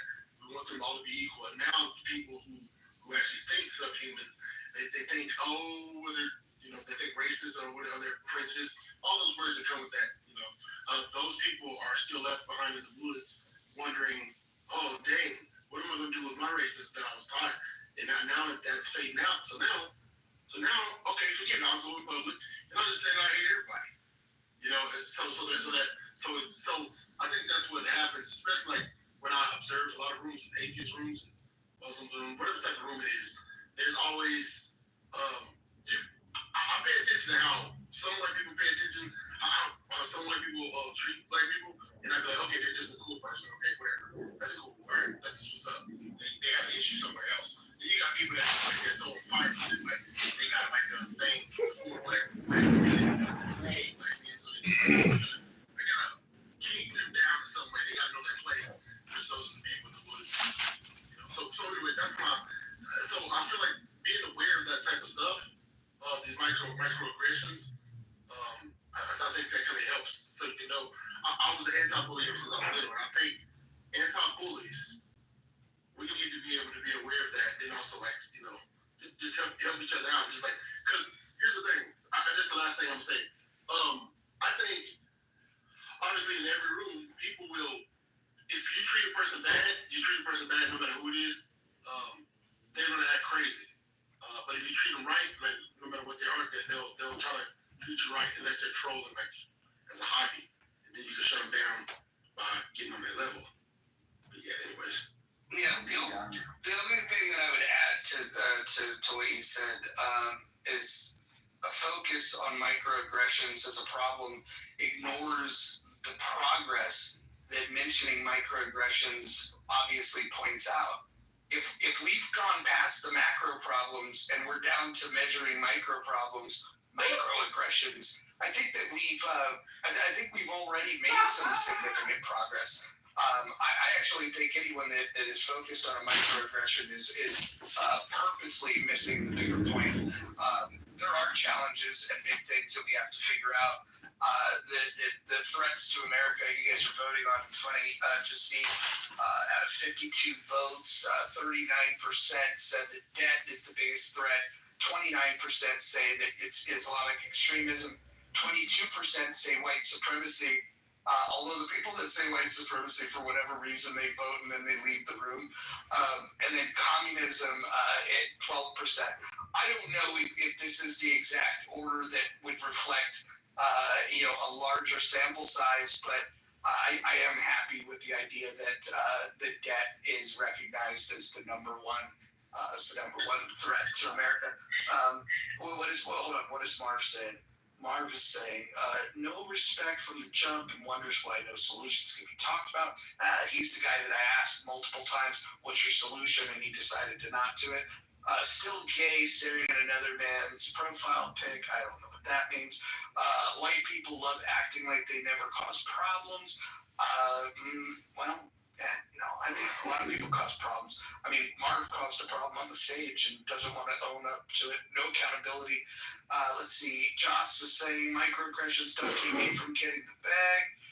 Gilda says, put your solution in the chat, Marv. Elizabeth says Islamic extremism. Check. Okay. All right. On that note, Elizabeth, I don't think it's a religion. I think it's a cult. Matter of fact, I think it's a pedophile death cult. The Prophet Muhammad was a pedophile, married a 6-year-old girl, fucked her when she was 9. But some of you guys think there's no problem with that. Baseball card curmudgeon says, need to add black fatigue to the poll. I only have 4 choices. I would have added more. Marv says all lives matter in quotation marks, and he's laughing. I don't even know who he's fucking speaking to. Dr. Adams says noisy white women cause the most problems. They're progressive. That's probably true. Marv says everyone causes problems. Tucking once again. Some problems bigger than others. Elizabeth says legacy of conquest. Yep. And then Cowboy Honest says, hello, I'm from Africa. I need an honest woman from Western countries. That might be the most interesting thing I've seen in chat all day. Cowboy, please come to the stage. Young Zelda says, our presidents have, I think he meant to say pedophilia. I don't know what he's referring to there. But George says, dysgenics. Marv says, America based off slavery and racism, but yet white folks cause no problems that need fixed. Over other minority problems. Hurts your feelings too much to open that can of worms. Actually, no. I think the problem is that some people will ignore that the origins of this country, we did some diabolical shit, and that should be called out. I think you're right for pointing that out, but I think also people like yourself that don't recognize the progress that this country's made, specifically when it comes to race relations. If you don't recognize the progress, then you're a part of the current problem. And we did a room on are race relations better in 2025 than they were in 1960. And you had some really ignorant people that said, no, they've never improved. And then I would ask, well, what about if we compared 1860 to 2025? And they would say, no, it's always been bad. And so if you can't acknowledge that there's been improvement in race relations, then you are literally the biggest part of the current problem in race relations. They're over-skeptical, I guess, towards things they don't recognize. But if you make the vice versa, like towards some of the Americans or white Americans or whatever, towards Arabian countries or different other countries, they're over-skeptical towards those countries, and they're more favored. They favor themselves. So it's like a yin and yang, in like a alternate universe type of situation thing. Because like honestly, but I like what you're saying, Mojo, because actually we do need to take notes. I said this to on my Facebook. I said, yo, pay attention here. Neighbors are not blowing each other up. They're not assassinating each other. They're not offing each other. This is not even happening in the wide scale. So like we should be celebrating over the things that we've accomplished, Mojo. And so a lot of people, they don't do that. We should do that and go to that list, so for sure. I think with the risk of becoming too meta, I think whenever you're having a discussion, you have to kind of leave your ego at the door, or you won't be able to have a productive discussion, regardless of your background, what you work in, whatever. Like you have to kind of take that aside and then stick to the issue, right? So we minutes for Marv to give us an explanation or a solution to the current issue with the deficit, right? And all he wanted to talk about was, oh, well, my this and my that, and fuck you, and you know, gets boring really quick. Okay, so to provide the solution, actually, I think that's the kind of interesting. I think we should end the Fed, and I say that as a non-citizen, but I'm also affected by the policies of, the Fed. So ending the Fed would be the utmost priority, or at least the Federal Reserve. Yeah, they need to stop what they're doing, because I'm actually even more black-pilled than most people in here. I think we've passed the monetary event horizon. So what's going to happen is they're just going to keep printing and then hope to God that all the economies crash before the American one. That's what they're doing. They can't do anything else. It's not like, even if Trump tomorrow slashed everything, it would still be too late, because the interest payments alone are $1 trillion every 100 days, right? So they have to do something radical. Likely would require some sort of restructuring, where we either use gold again, and then people will say, well, gold is inefficient. Well, okay, maybe we have to do something, because this paper system that we have now is not sustainable, right? So tangible assets. So maybe we can tie it to land or commodities or like productive real estate or something, But there needs to be a strategic shift from paper promises to real world collateral. That's what needs to happen. Okay, hold on. I want to read the latest from the midwit in the chat. He said capitalism and Trump and America got the whole world blind to who really is the problem, due to everyone speaking English and our U.S. military threat. So, first of all, Marv, Trump's not a capitalist. Trump actually supports tariffs. Trump actually is an economic interventionist. He's the opposite of capitalism. And so, Marv, if I were able to bring you up on the stage, I would. It's clear that you don't understand Trump's policies, which I don't support, by the way. But more importantly, you don't understand what capitalism is. You wouldn't be able to define it.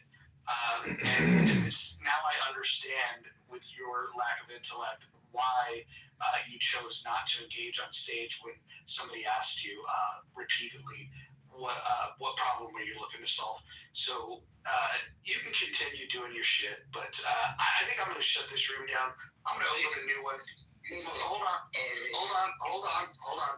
Marv, you're welcome to join the house, unless you have an aversion to being in the muff. Some people do. We call those faggots. So if you don't like to be in the muff, you don't have to join. But I'm going to end this room. I'm going to restart a new room. Those of you that have followed the house will get you get a little notification if you have those set up. So I'll be looking forward to seeing you guys here in a minute. And Marv, you're welcome to join. I will pull you up on the stage. Matter of fact, I'm going to title the room so everybody can search for it. I'm going to title it Marv versus Mojo. And just come on in and we'll have some fun.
Marv versus Mojo.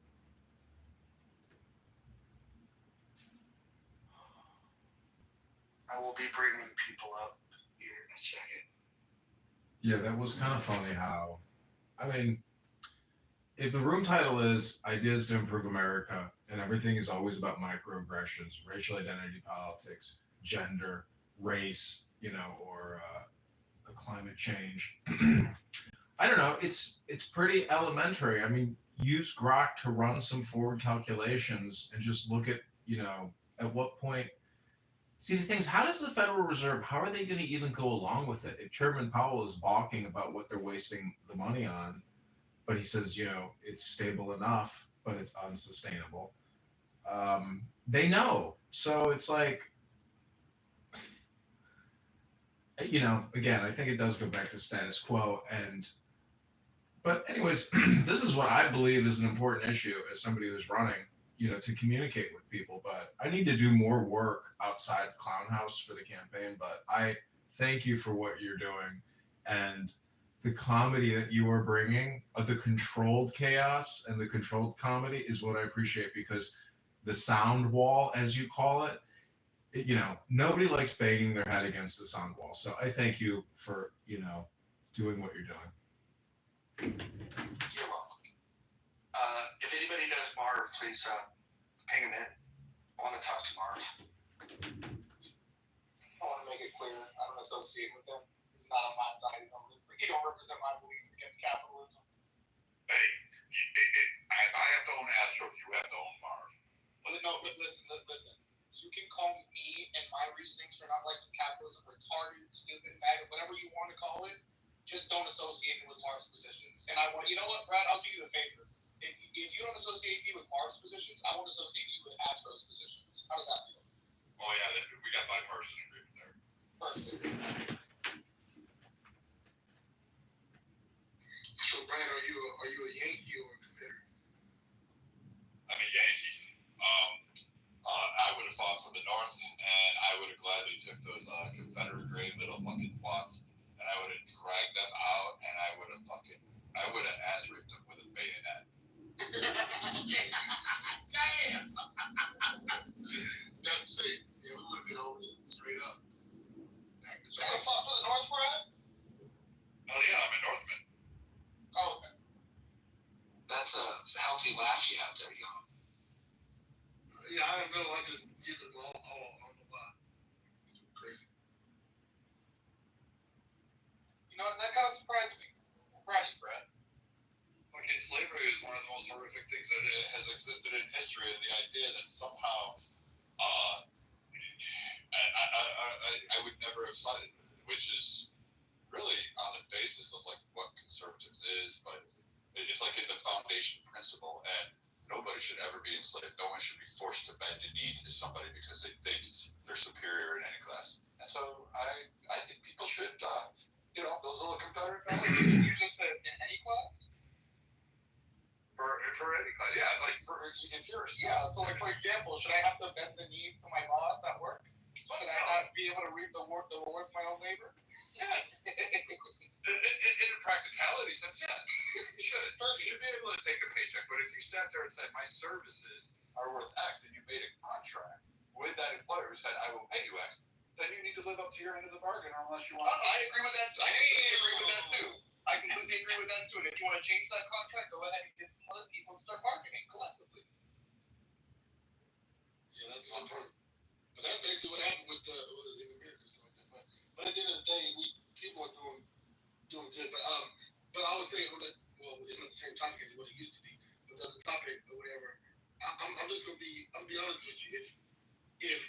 If the world, I think, God, it's so much to say about this, but I'm keep it short.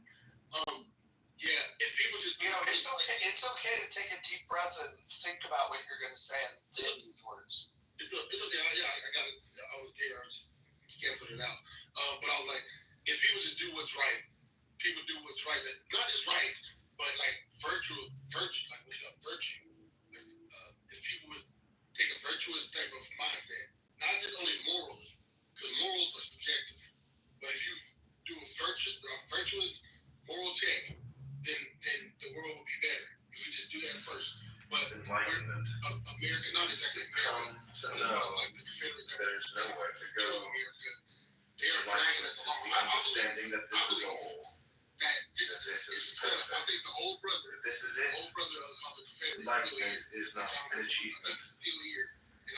is an understanding that there is nothing to achieve, nowhere to go.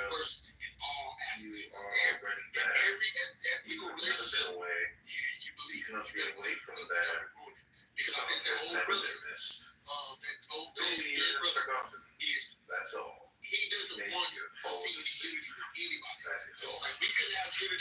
In the process of burning out these confusions, we discover enlightenment. If the process were otherwise, you would consider my product dependent on causal factor, therefore life is the solution. Anything which is good must sooner or later die. Enlightenment were created in such a way that would always be a possibility of ego reasserting itself. Causing a return to the confused state. Enlightenment is permanent because we have not produced it. We have merely done it. Try to become. Within these two words, be and becoming, your whole life is contained. Be is enlightenment. Becoming is ignorance. Enlightenment appears to come in stages, but in truth, it happens all at once when it happens. Awakening happens suddenly, like when you turn on a light bulb in darkness. Darkness immediately disappears when you turn on your own light. Ignorance disappears. You are whole. Heavens don't want it to happen. As long as you want it to happen, there's somebody who wants it to happen. But somebody has to disappear. The person that wants it to happen is keeping it back. That is the personal I. Silence is the best way to win. You know, I just want to say, as an American, having worked with African Americans, Black people in America, I've had good experiences and bad experiences. But even with the bad experiences, in retrospect and self-analysis, it was a me problem who didn't know how to deal with conflict. And those women, those African American women, those beautiful women, those relationships, it was definitely a lack of maturity, and maybe even lack of wisdom. I think that was probably the biggest thing, is because I think after enough time, now this may sound ridiculous, but I think this American experience has to be based on Enlightenment type of principles and philosophy, because there is no other way to explain or rationalize some DEI encounters that I've had in my professional career. But nonetheless, through great psychology and great wisdom and great philosophy, in retrospect, I see it was a lack of wisdom on my part and why I got angry over those exchanges of communication. It was a me problem. So you have being put Black women on the job, is that just absurd? I'm just saying, as a fresh lieutenant in the Army, coming out of a military academy and having gone through infantry training, and meeting a Black female major in the Army intelligence, business unit of the Army, as you would call it, it was like watching Oprah in a military uniform, but a meaner and nastier Oprah. So it wasn't it was an eye-opening experience into my lack of esoteric wisdom. So the experience helped you build a little character, some self-reflection? Is that it? That's probably good. No, the only way I can rationalize that experience is based on esoteric philosophy, because any government or any organization that allows people to obtain ranks of power, prestige, and authority based solely on gender or race display, as opposed to intelligence or earning it, or even purposeful function of the organization. The military is a fucking police force that is used to kill our enemies and protect our country. And to spend $100 billion on it, because what I've realized after working in the federal government and in the Army for many, many years, the whole thing is one giant jobs program. No one ever loses their job, even if they don't show up.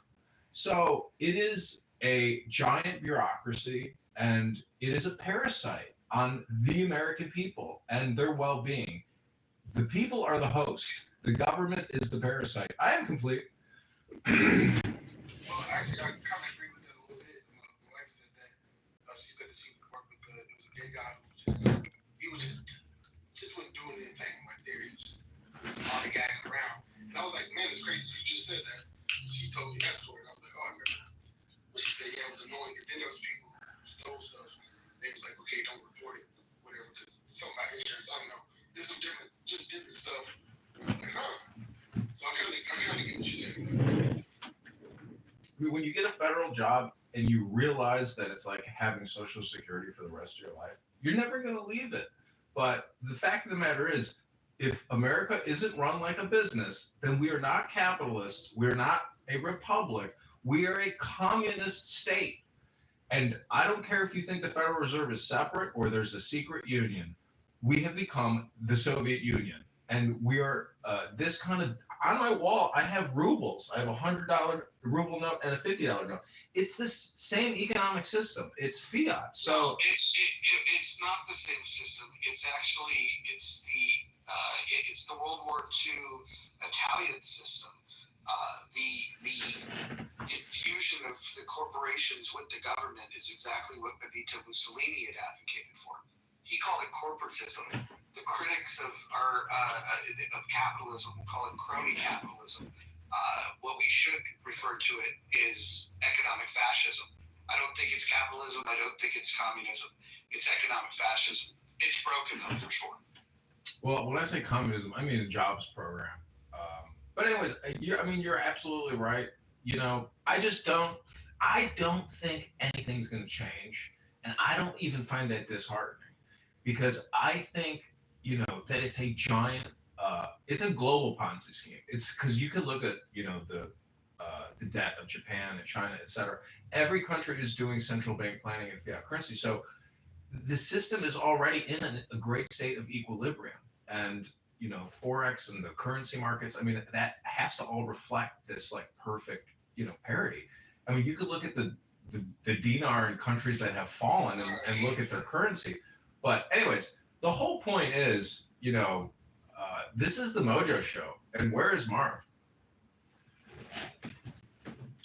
Yeah, I think it's clear. Let the record show that Marv, who identifies as an anti-capitalist, I shut down that room to be able to open a room that would be more inclusive, bring him to the stage so he could articulate his views.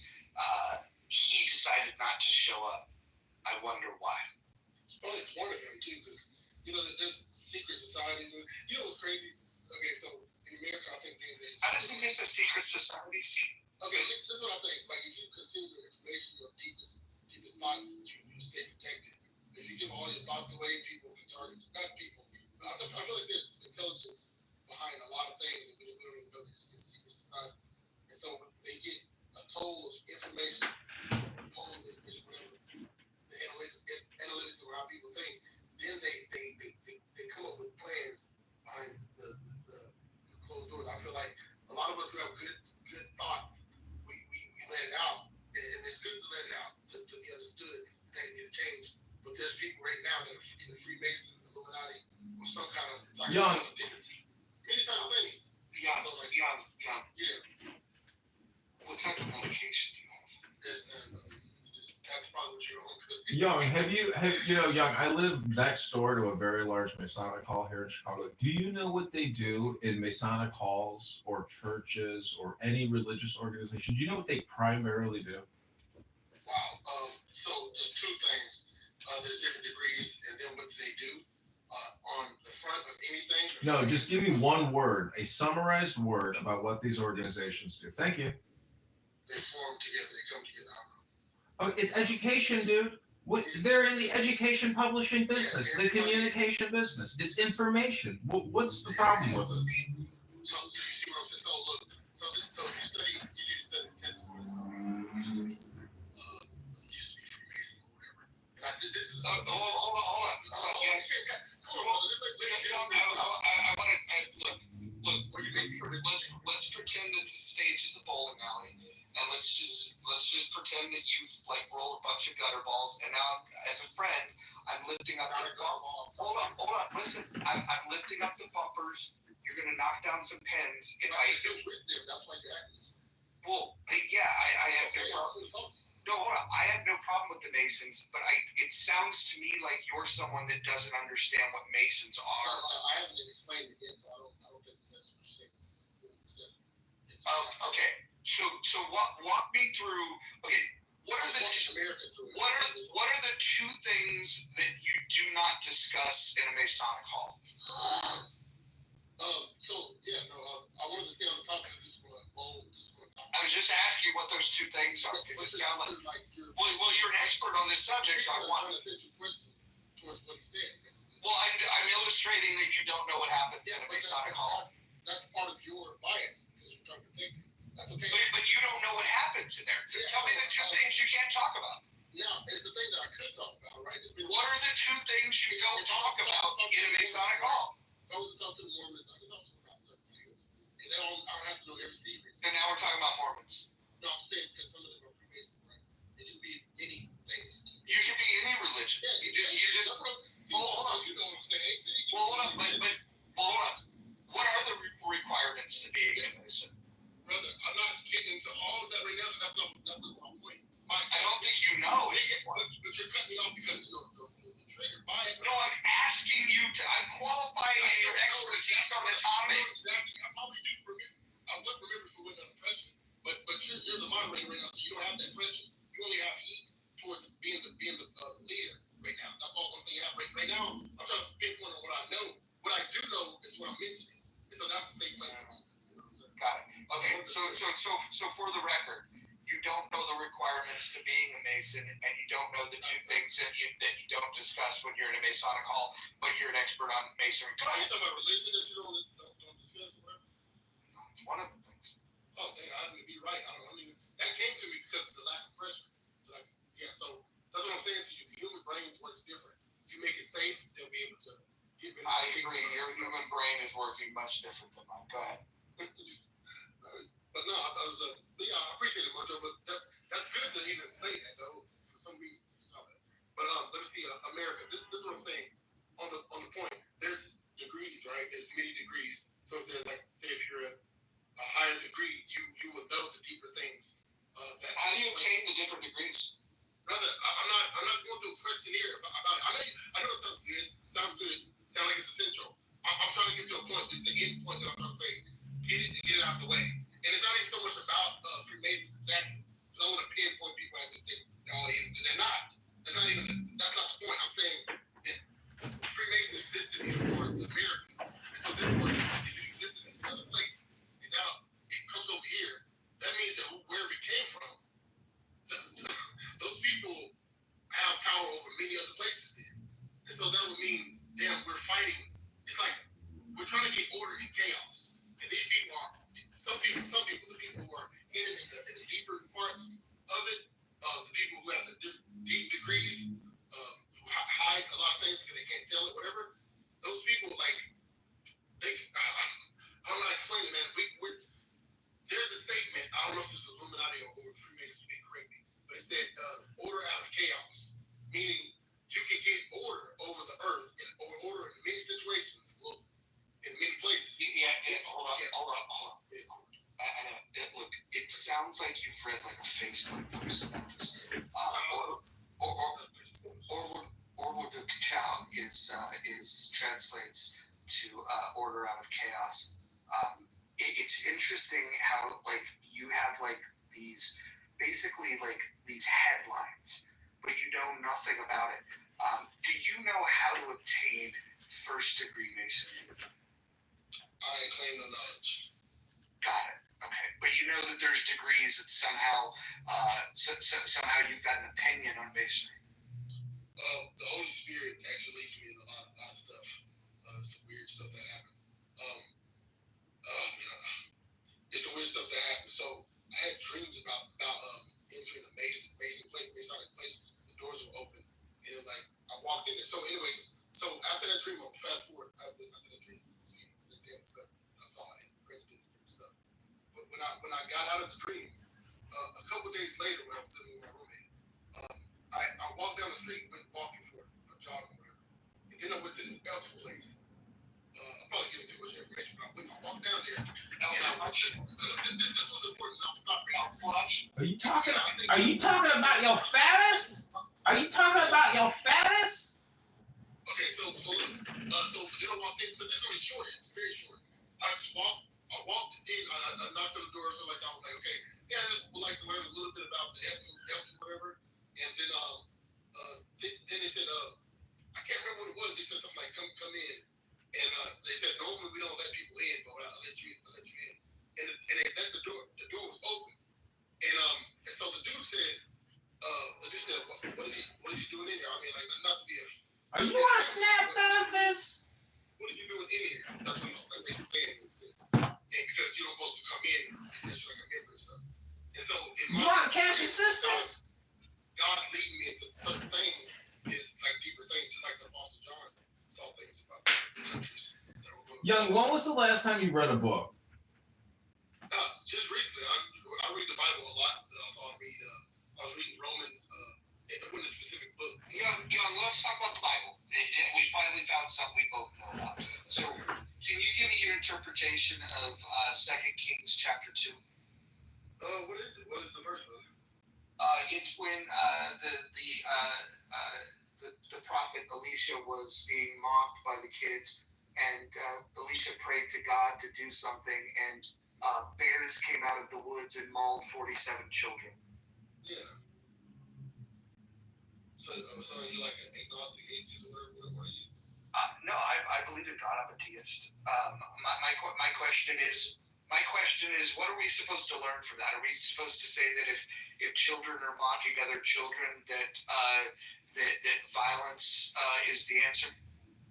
I would say there's times where God is close, and there's times where they're paying attention to like a lot, and then there's times where there's anointing on a person, and then things happen, and then there's times where it's like the opposite. So you weren't familiar with 2 Kings chapter 2? Yeah, I was familiar with it. Yeah, you are familiar. I was diagnosed in your belief. That's why I was like saying agnostic almost. But deism is. That's why when you came in and to ask questions, I knew that you were part of something. That was part of something. Actually, I dedicated to being not part of something. But deism is like attached to the president's back then. I used to be deism. So for me, do you know what deism is? Yes, like God doesn't have any involvement, but he's the creator though. Yeah, it's so the only thing that I reject is the truth claims and the origin stories that some of you people subscribe to. But I believe that there's a God. Oh, and somebody just mentioned this at the church that I went to, and he said something like, "Did you know George? I think it's Jefferson who he took out the miraculous things in the Bible." George Jefferson was the star of was the lead character in the TV show The Jeffersons with the theme song "Moving On Up." That's George Jefferson. Okay, I must have it wrong. What was it, Jefferson? Okay, what was his name? What was his actual name? I think you're thinking of Thomas Jefferson. When I can see, I need to get those things confused. Thank you, Mojo. That was funny as hell. Thank you, bro. That's just wait for it now. 30 calories burn. Thank you, Mojo. But no, Jefferson, Thomas Jefferson, he took out the miraculous Bible verses in there because he's like a deist, but he just didn't believe in that supernatural stuff. But I think that comes from them conquering so much. They conquered so many other people's land. They couldn't believe that God could let something happen to so many people. That's why when you brought up that bear thing, I knew that was coming from that type of spirit in a sense. Because like, hey, all right, God, you're good. You have to be good to be making all this good stuff for us to partake in. But where are you? Because literally I can do this, and I don't see no repercussions. This was the mindset of a lot of the enslavers too, because they're watching. They're like, okay, God, I just offed this person, and you're not doing anything.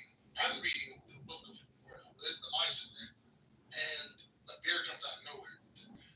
So he said, this is what God says in the Bible. Jesus says this. He says, I cause the sun to rise on the good and the bad, and I cause the rain to fall on the good and the bad. And so he said, young. Look, you're all over the place. Let's put the phone back up.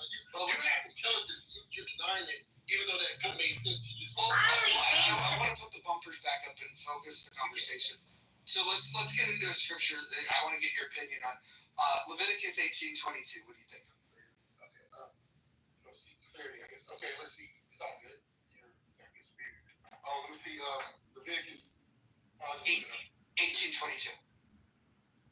18:22.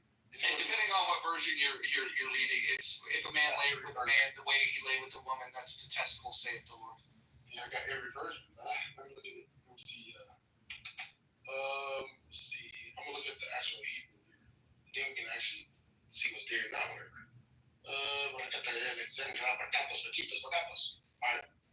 Let me see. Fuck was that? Were you ordering something? This is my last spell. I'm joking. I'm joking. You know, I'm Christian. And with a male, not you shall lie. Obviously, it's gonna read that. Obviously. But as with a woman, is an abomination. You agree with that? Yeah. I agree. So you don't like faggots? Yeah. Yeah. Well, I don't hate it, but yeah, I don't hate it. Let's put it that way. Yeah. But I agree with the sex and have laying down with a woman, laying down with a man. You know. Yeah. Okay, fair enough. Look, to each their own. All right, I want to pass the mic around. This has been fun. You feel free to tap back in. You've got a contagious laugh. I think you've won over most of the people in this room with your spirit. There's definitely a kindness about you. Yeah, you're welcome in the muff anytime. Matter of fact, the only people that don't enjoy being in the muff are the people that were referred to in Leviticus 18:22. But that's a whole other story. So, yeah. Brad, Serendipity, Nye, Don Lopez, my favorite person ever. What do you guys want to talk about? I know, right? Thank you. Marv was a no-show, so I don't know what we're going to do with ourselves. I want to discuss. I want to find out, and I'm trying to find it, and I can't find the name of that fucking third-party management company for DCFS that the LA Times informed everyone about back when Gabriel Fernandez was murdered. Poor kid, but yes. And people don't know about it. That we're wasting all that money on a company like that. People knew about it, they'd be like, get out. Is that the boy that there was a Netflix documentary made about him? Yeah. Yeah, I can't watch that. It's just I've heard about it, and it sounds horrible. It was one. Yeah, I can't bring myself to watch that. Everyone felt that child, the parents, the system. Yeah. Right, even the welfare system, the DCFS, yeah.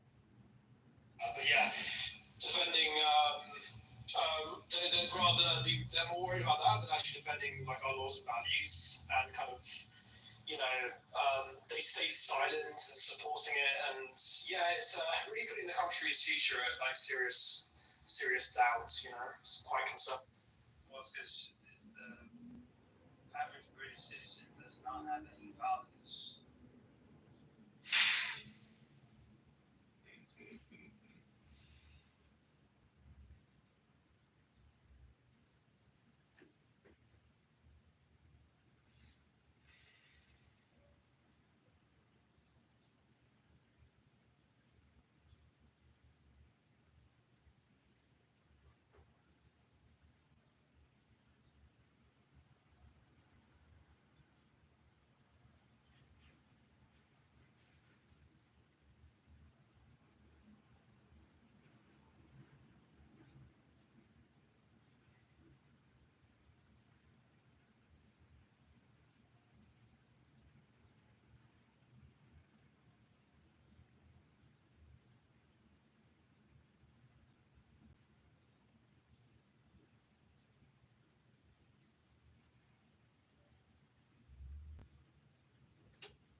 The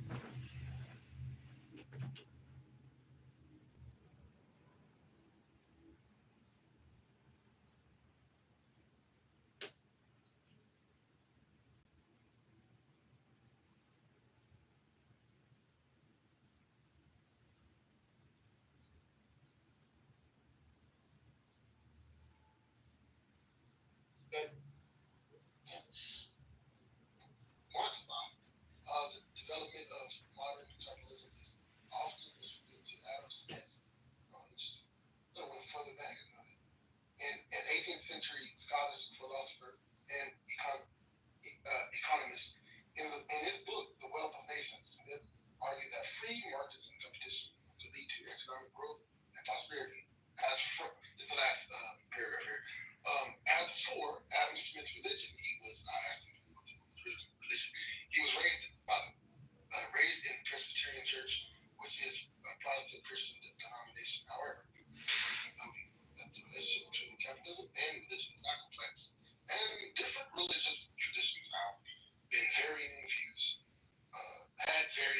on the subject.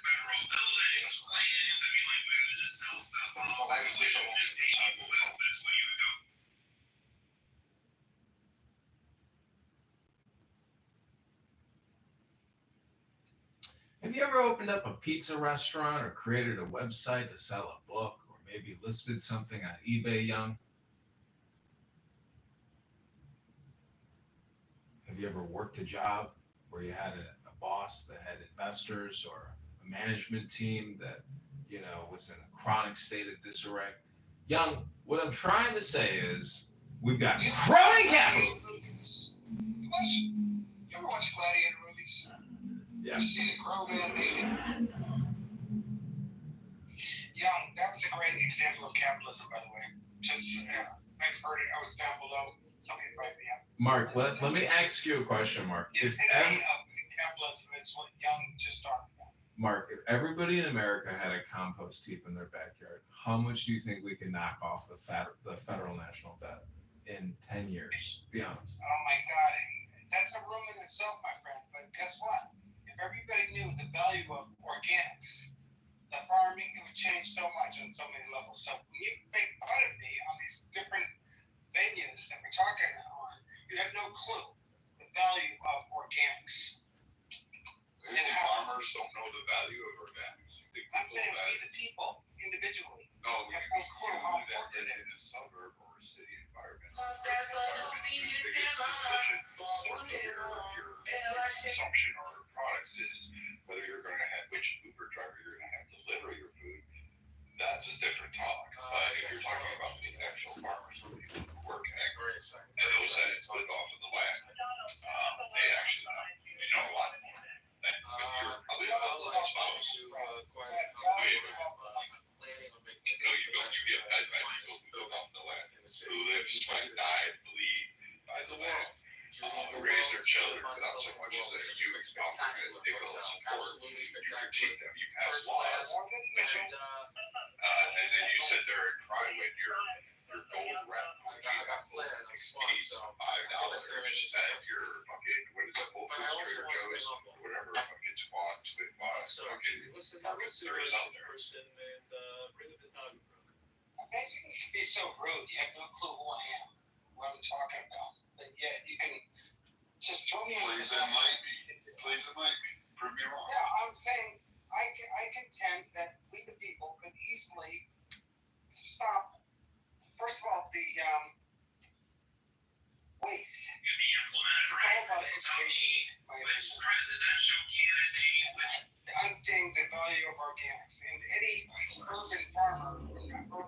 farmer in general realizes that also that I think is weird is like, is it just I haven't thought anything all you said is that we could save money by doing organics.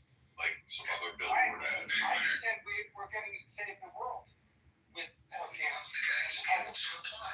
Teaching people how to grow organics in society. I mean, all this stuff. You think farmers don't know that already? You don't think that if I take a banana peel and I know they can. Farmers ought to do it.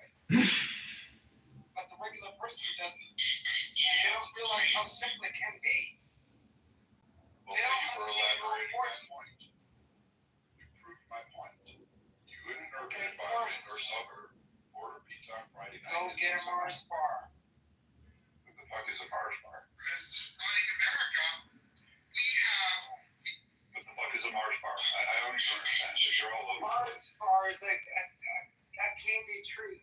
Well, gentlemen, let me interrupt your candy bar conversation. Mark, do you think at $37 trillion over the next 10 years, let's say we get to $50 trillion, do you think paying $2 trillion on the interest is too much? I mean, what would you do to manage the budget, Mark, and the money supply? So trapped in this system, you are going to be the last person people go to change it all. You, America, have no clue.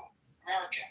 No, I'm asking you, what's your solution to the budget crisis, to the borrowing and spending crisis? What would you do if you were president of America and you had absolute control and you were Mussolini? What would you do, Mark, as a fascist or a communist or a socialist? What would you do? Or a capitalist? You tell us, Mark, what would you do if you had snap your fingers? What would you do?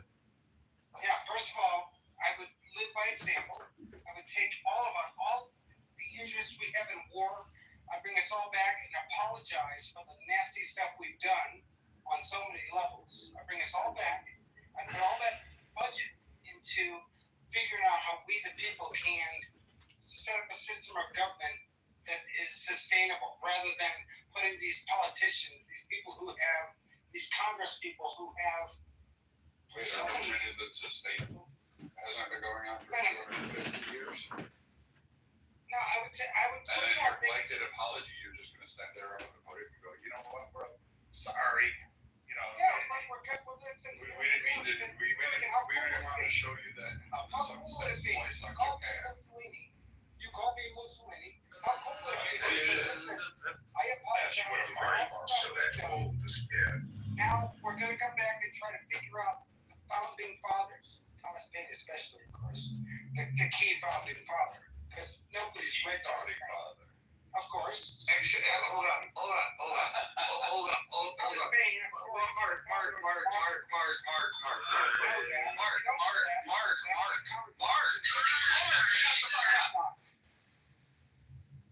The fuck are you doing? You just said something. You said nobody's read Thomas Paine. I literally had a Thomas Paine book club on this app, and we went through Age of Reason, we went through Common Sense. I mean, like, what are you even talking about? You didn't invite me? Wait. You might not have been on the app at the time. This was back in 2022. Well, next time you do it, you need to have me on the app with you. Yeah, so are you the authority on all Thomas Paine? No one ever I'm this person that is resurrecting him to the founding father. Mark, I asked you about the debt and what you would do to address the debt, but let me ask a different question. Does anybody here have any revenue ideas or business ideas that America could get involved in to generate more income and more revenue? Everything American. You ever hear of the Venus Project or the Zeitgeist Movement? Free World Charter? American? I know you haven't because you're so trapped in this nasty system that's destined to fail.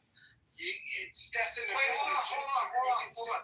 It sounds like both of you reject the current system, but you just have different ideas of what that would look like.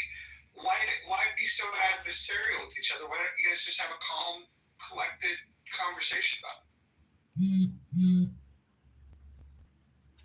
I'm into that.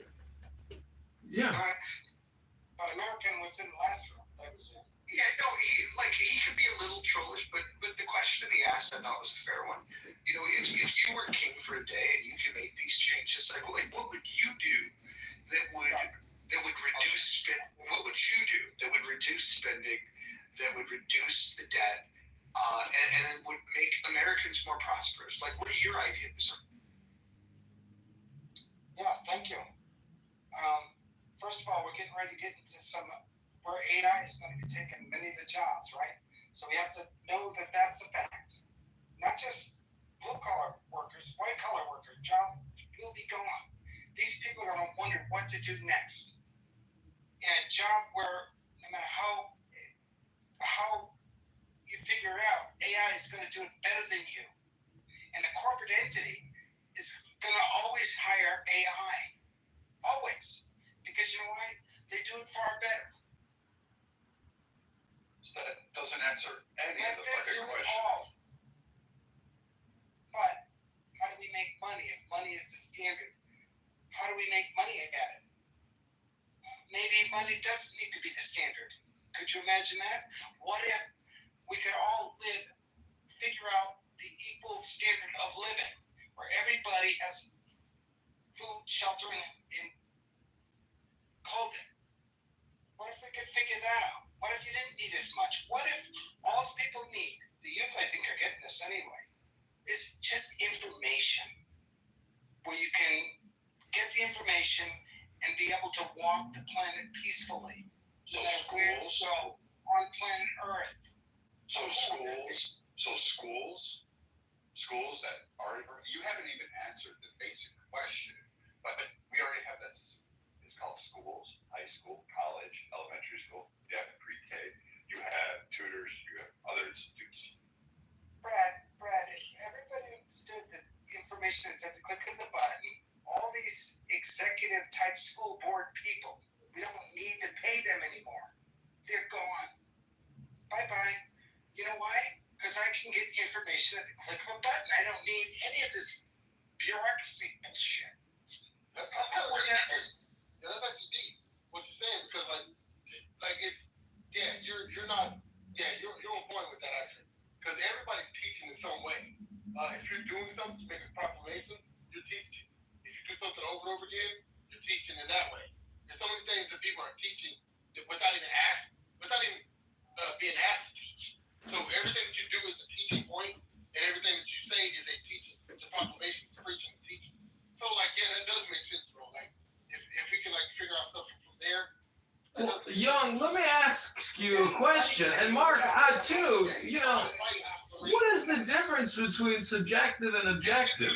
Can anyone tell me maybe what the difference is between objective and subjective, or subjective, objective? Anyone?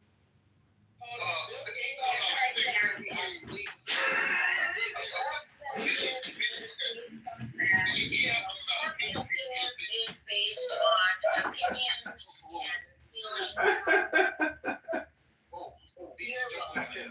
Okay, no. So he asked for his opinion. It should be offended that you think that your opinion doesn't matter, right? And I think that's not the case. And I think we should learn the unity. How do you deal with diversity? Because America, we haven't dealt with diversity as good as in the past or whatever, but we have today in a sense, right? But sometimes, so this is what I'm saying. School of thoughts. Okay, how do we deal with somebody that has the opposite opinion? And that's me. If you look at those private societies, right? Like what I was mentioning earlier. The private society. Young, what's the difference between objective and subjective? I'm not attacking any of. Wait, hold on, guys. Hold on. Hold on.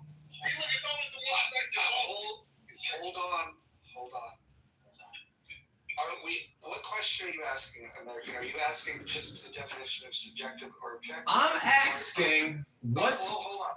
Are we referring to objective reality? Or are we talking about objective morality? Like, what are we trying to get at? I'm trying to get at that the objective is more important than the subjective. Stuff in the real world, like my refrigerator full of stuff, my house full of stuff, my car full of stuff. Stuff, the object is better than the subject. So all I'm trying to point out is that, we are once again deflected, and we are not focused on the problem, which is the debt. Hold on. Young, I'll call on you when I'm ready for you. Mark, I'll call on you when I'm ready for you. Mark, I'll call on you. Mark and Young, I'll call on you when I'm ready for you. I promise. Okay. Is there anyone on this stage that believes that reality is subjective?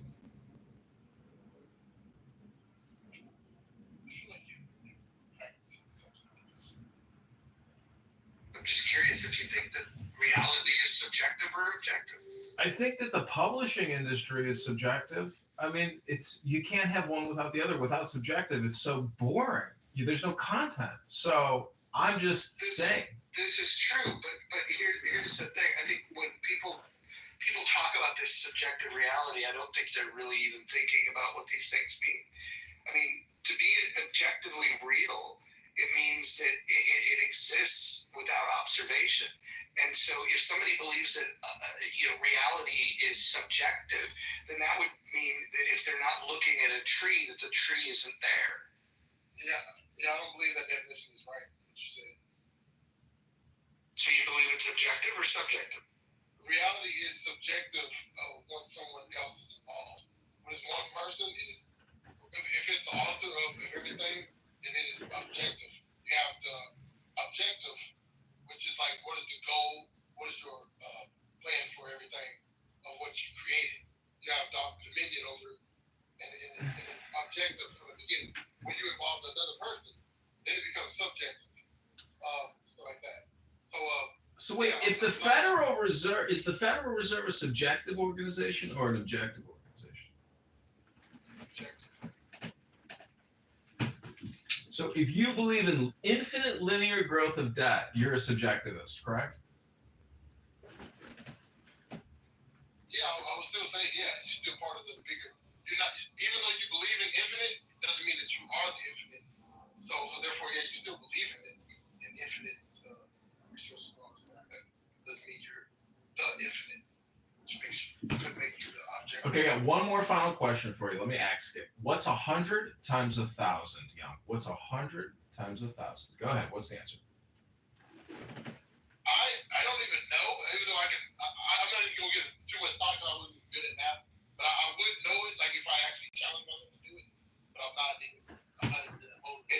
Actually, the answer is in the question itself. Okay, so Mark, let me ask you, Mark. What is 100 times 1,000? Go ahead, Mark. 100 times 1,000. I wanted to say a million.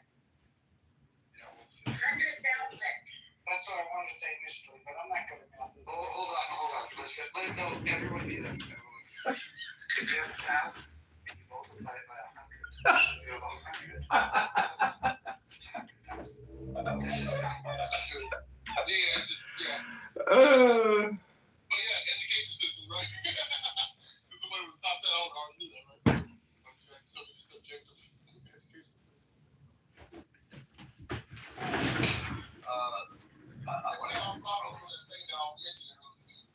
Why don't we make room for Dwight Young? He's not had a chance.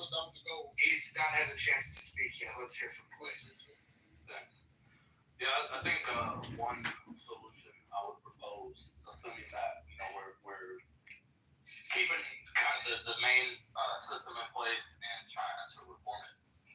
I think reducing medical costs is probably like, in my mind, and I'm no expert, but it just seems pretty obvious to me that that's like one of the most obvious things we can do, because we spend it's not like 3 times more in medical administrative costs than any other country. We spend more on medical costs in general than any other country, despite not actually having the best health outcomes. So I think reducing that spend, like if we were to actually attack that, it would do multiple things. One, because we spend so much on Medicare and Medicaid, this would help to reduce the amount of spending, which can kind of get us going in the other direction. Because right now we're spending more and more, and the debt is growing as opposed to shrinking. So I think a couple things happen. One, you literally reduce the amount of money that you're spending out. Get rid of some of these fucking administrative costs. Get rid of some of these fucking outrageous prices. And there's. Yes. I'm aware that there's some nuance to that. Yeah.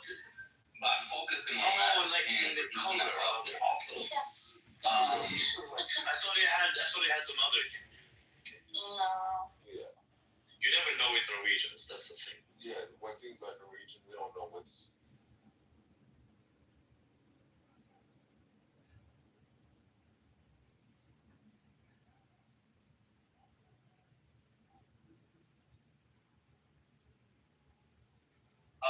Actually having, nutritional standards for our country that aren't a joke. And this is one thing, like, I don't agree with RFK on a lot of shit, but I can see one good thing coming out of it, which is if we actually focus on health and we actually focus on reducing medical costs. So, Dwight, here's the thing, right? The cost thing is one thing, but something you said is just patently false when you were talking about the healthcare system having bad outcomes. We actually have really good care in this country, really good care. And the other piece of this that people leave out of health outcomes is that a large amount of the outcomes around health are hereditary. The pieces that are not based on heredity are based on lifestyle choices. When you start factoring in the things, so you have things that are out of your control, which is like your predisposition to certain things, and then when you factor in the things that were in your control, like the lifestyle choices. Do you eat healthy? Do you exercise? Do you get enough sleep? Do you get enough water? All those kind of things. Those have a much bigger impact on your overall health than whatever healthcare system you might be in. That being said, where health outcomes do come into play when it comes to the system that I would play is if you do have something where you need some preventative care or you need to solve a problem, let's say you need a surgery or something of that nature, you want to be able to have access. You need to be able to afford the care, and then you want the quality of the care to be really, really good. And when you think about those three legs, access, quality of care, and cost of care, you can't have all three optimized. The best you can do is two. You're not going to interrupt me, Mark. That's not going to happen. If you're going to have high quality care and you want to give access to everyone, it's not going to be low cost. If you want access for everyone and you want it to be low cost, it's not going to be high quality. These are trade-offs. We make trade-offs with pretty much everything we do in life. And when it comes to medicine, it's no different. And so anyone that's promising you a system that is low cost, high quality, and access to everybody, they're plain and simply lying. Mark, let me, before you, if you don't mind, because we were kind of back and forth. No, I 100% agree, and I think that's why I was saying, like, I think the RK thing, the RK Jr. thing, even though I think he's like a fucking idiot, I think like that could work out because I agree, like our lifestyles are a huge factor, and I think that is probably more tied to our health outcomes than we probably give credit for. I mean, the fact that we have so many people obese and have all of these conditions that put this burden on our healthcare system, and then on top of that, we have all these other exacerbating factors like administrative costs and that sort of thing. My only thing that I would say, I get you got to choose that put this burden on our healthcare system. And then on top of that, we have all these other countries that we could look to take ideas from. We don't necessarily have to emulate them. It's not that, other countries are necessarily perfect, but we can definitely do it better than, I think most people would do this much better than how we're doing it. We could be much more efficient. And with that being the largest, if I remember, I think that's like our largest governmental expense, fucking Medicare and Medicaid and all of this huge burden of medical expenses for our citizens. Yeah. Mark, jump in. Yeah, if I may, real quick. With today's technology, I go to the doctor. I go and he seems to leave the room all the time. I always think he goes, I tell him what my problem is. I think he goes and he leaves the room, and then I think he goes to the internet and punches in what I said to him, which I can do myself. And I think all of us can do that with today's technology. We can punch in our symptoms and make. The only thing we can't do is prescribe. We can't prescribe certain drugs for ourselves. But if we could, that would be kind of cool, I think, in my personal opinion. But we don't need, with AI, we don't need any of that baggage either. If all of us are attuned to our own self. Like, whatever I feel, I have pain, fractured, like a broken arm or something like that, that's different. I gotta go to the doctor. Somebody's gotta fix my arm. But when it comes to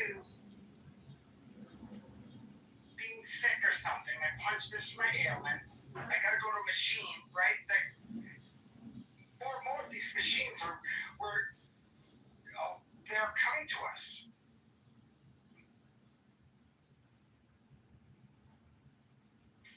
To where anybody could run them.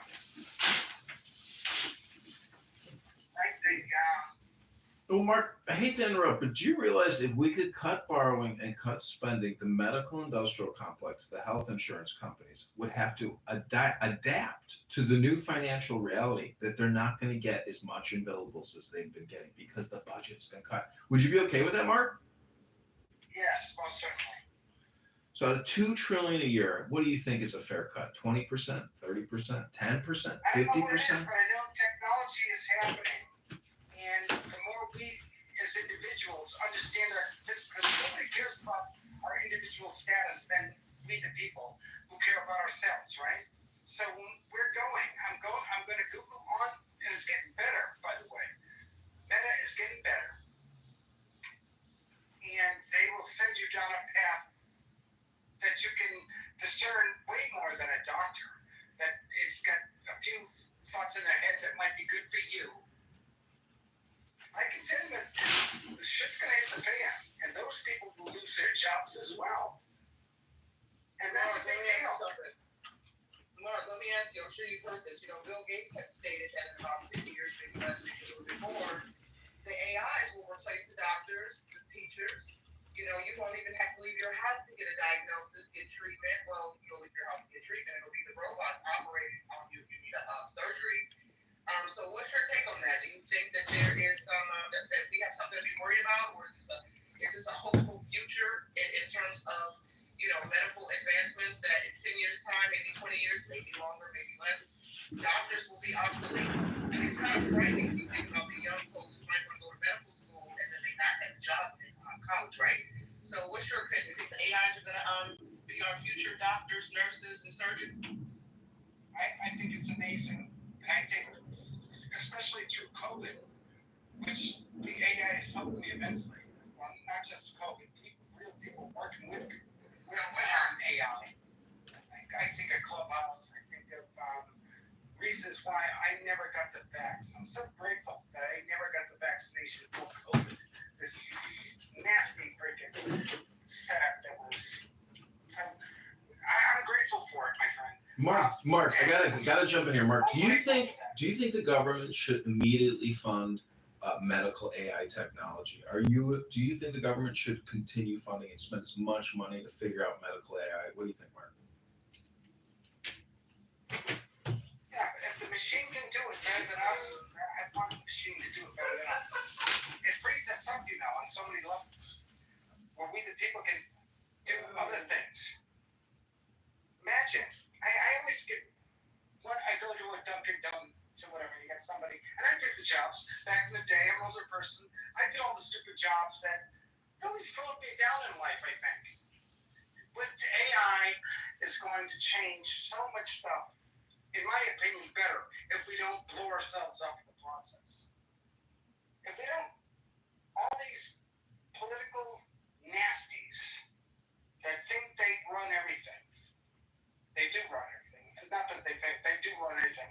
But when we the people grasp the concept of AI, they're part of it too. All these political people want the same thing we want, by the way. Everybody wants the same thing. No, that's not true. No, we do not all want the same thing. Yeah, I think we do.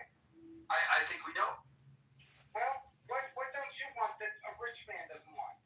I will tell you. I will tell you that I hear a lot of people say that they want equality and equity, and I don't give two shits about either of those two things. Why would you say that? No, John. Because I don't care about those two things. I think they're irrelevant. No, I don't think that we are equal. Is my point. You said you didn't care about it. Yeah, I don't care about it. I don't care about it. I think that the pursuit of equality is. That is. Yeah, well, it's a statement that you disagree with. This, you prove my point. Thank you.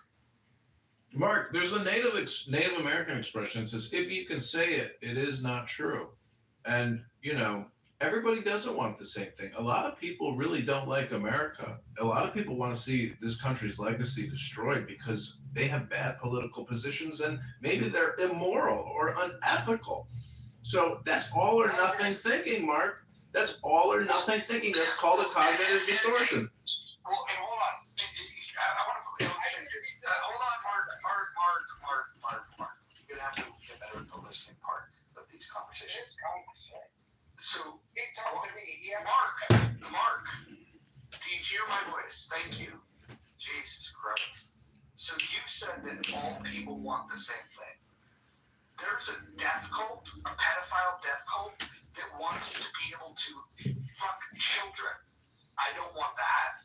I don't think we all want the same thing.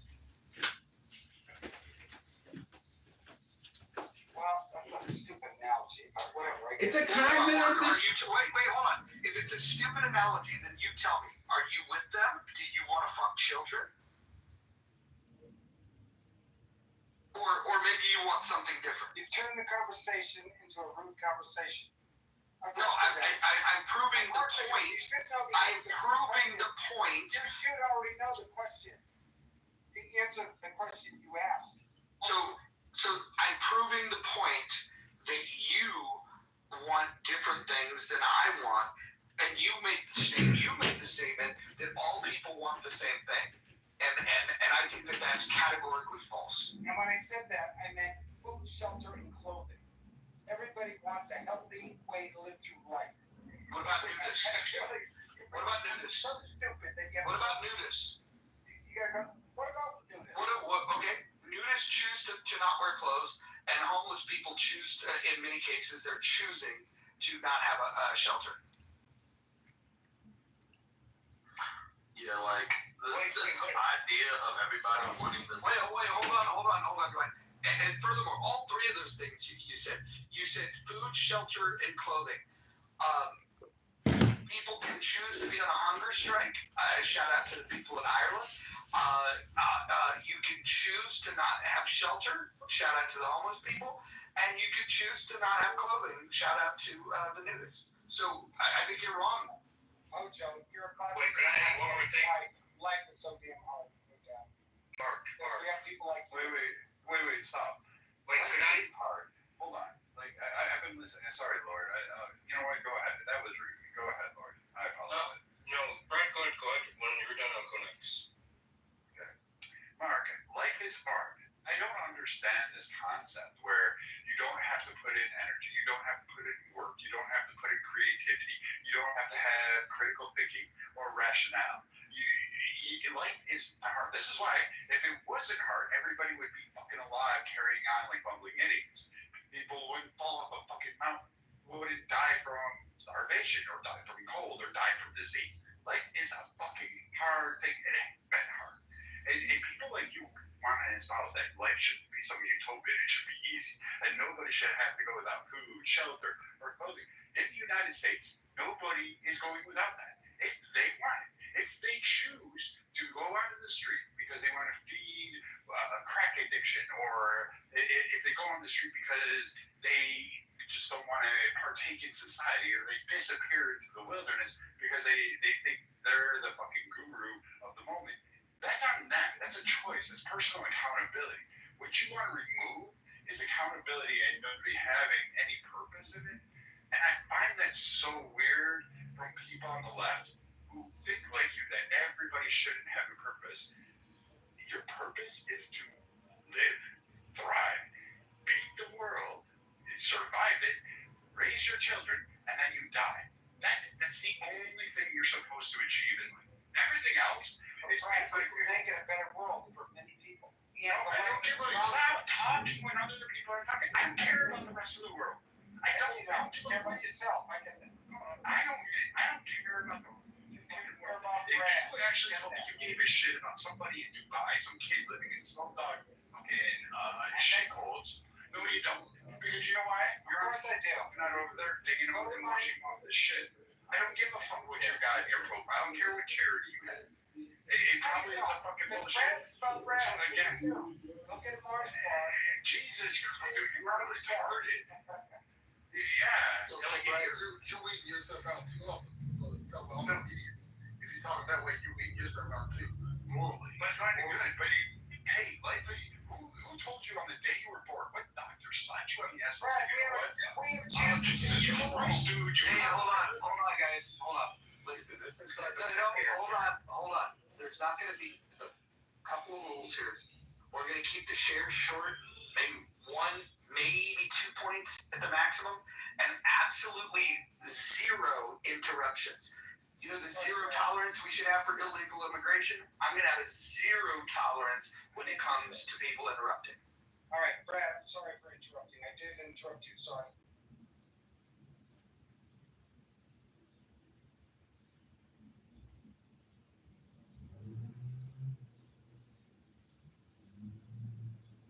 No, go on. I mean, I'll give it to Lord after this, but you got the answers for everything. You insulted. You said AI take over and cure everything. It'll do all the jobs. You won't need a purpose for that. You said, hey, everybody will just have to get food, clothing, and shelter, and we can just go back to organics. You said a lot of dumb shit, so you got all the answers. I suggest you put those answers to the test. Put it on the world stage. Run for a political office, and see if you can convince other people. But I'm willing to bet that you can't do it, and I'm willing to bet that if we actually went deep dived into your at least one policy position or one idea and actually went further, it would fall apart really fast. Really fast. I beg to differ. I think if you looked at the work that I've been doing, growing vertically, using soil, composting everything, and getting everybody psyched about life, nature, and the universe, I think you're wrong, Brad. I think we, the people, could easily change the world yesterday if we weren't a part of this nasty economical system that you seem to embrace. You like it, but we can't change it. According to your mindset, we can't change it because that's the way it is. It is what it is. And so that's a bummer. But whatever, that's your mentality. But guess what? As an older person who's been on this planet a long time, who's constantly thinking about how I can change the world collectively, not just America, globally. And go to my stuff, go to my work, go to my YouTube, Eve Growing, go to DS Reality, go to what I've been trying to do to help the collective whole of everything. Granted, I don't have any freaking sponsors or anything like that, but guess what? I'm still working at it. And guess what? It brings joy to my life to know that I could make a change. And hopefully, I might, if there's something more to this very real life that's over, that I'm a part of, maybe I can make it to the next realm. If there is such a Mark, do you think that the now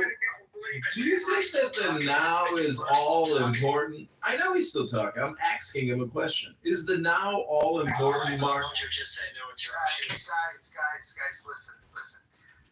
There's 2 parts to this rule. You got to keep your shares short, make 1 point, maybe 2 at the most. That way, people don't feel the temptation to interrupt. And there will be no interrupting. So please, guys, we can make this happen. All we have to do, if we do the first rule, the second rule will usually sort itself out. All right, let me just say this one thing with Mark. How are we going to get to, let's say, allowing everyone to have homes and food and all that, right? And obviously, we're going to pay for that in the future. That's not going to happen here, but probably on a different planet, for sure. For sure, your ideology would for sure happen on a different planet, but not here. Same thing with mine. It's not going to happen here. It'll happen on another planet. I'm done. Yeah. Did you know there's many people talking about this thought? Venus Project, Peter Joseph, Jean Fresco, Roxanne Meadows, with the Venus Project, the Zeitgeist Movement. We've been talking about this for a long time, hoping for people to embrace it. But of course, nobody's necessarily embracing it right now. But they're valid claims that we make. And on the possibilities, we're giving examples of how we could change everything. No, but Mark, that's the thing. We don't want to be paying for people's housing. We don't want to be everything comes at a price and all that. We're not going to do all that in this society or on this planet. So I mean, if you want your ideas to flourish, it might just happen on a different planet. Or maybe a different grade. Who knows how that would. I hear what you're saying, because it hasn't, from my experience, from whatever studying with the planet, nobody's really. Maybe there are people doing it. I don't know, but we're still trapped in this capitalistic mentality where you have to. What's wrong with capitalism, Mark? Well, you have to make something to justify your existence. You have to make, even how stupid it is. I'll tell you what's wrong with capitalism, Mojo. Go this time at Walmart at Halloween time and all the stupid stuff. People, you look at all those toys that people make, those boxes, how it got to you, the machinery and all that complexity to bring these boxes to us. And the kid opens it up and they throw it out the next day and it goes to the landfill. Capitalism is a nasty concept on so many levels. If you understand, I don't think you know what the concept is. Why not? Well, because you were stupid stuff, no matter how silly they are. Hold on. Here's what you're wrong about. All that capitalism is that the means of production is owned privately. You can own the means of production publicly or by the state and still have stupid shit. The reason why you're less likely to have the stupid shit is because things are so fucking inefficient that you have shortages of the things that you need. And then so you don't have the resources to make the stupid shit. But the bigger problem that you create when you go away from capitalism is the important shit that you do need, you're gonna have fucking shortages of it. Mojo, every corporation is working against each other because they're trying to get their competitive edge. All these cords, I'm looking at all these cords I have right here. Whether they're whatever, we only need one cord to electrify any device. But yet I have a freaking million that are being thrown away.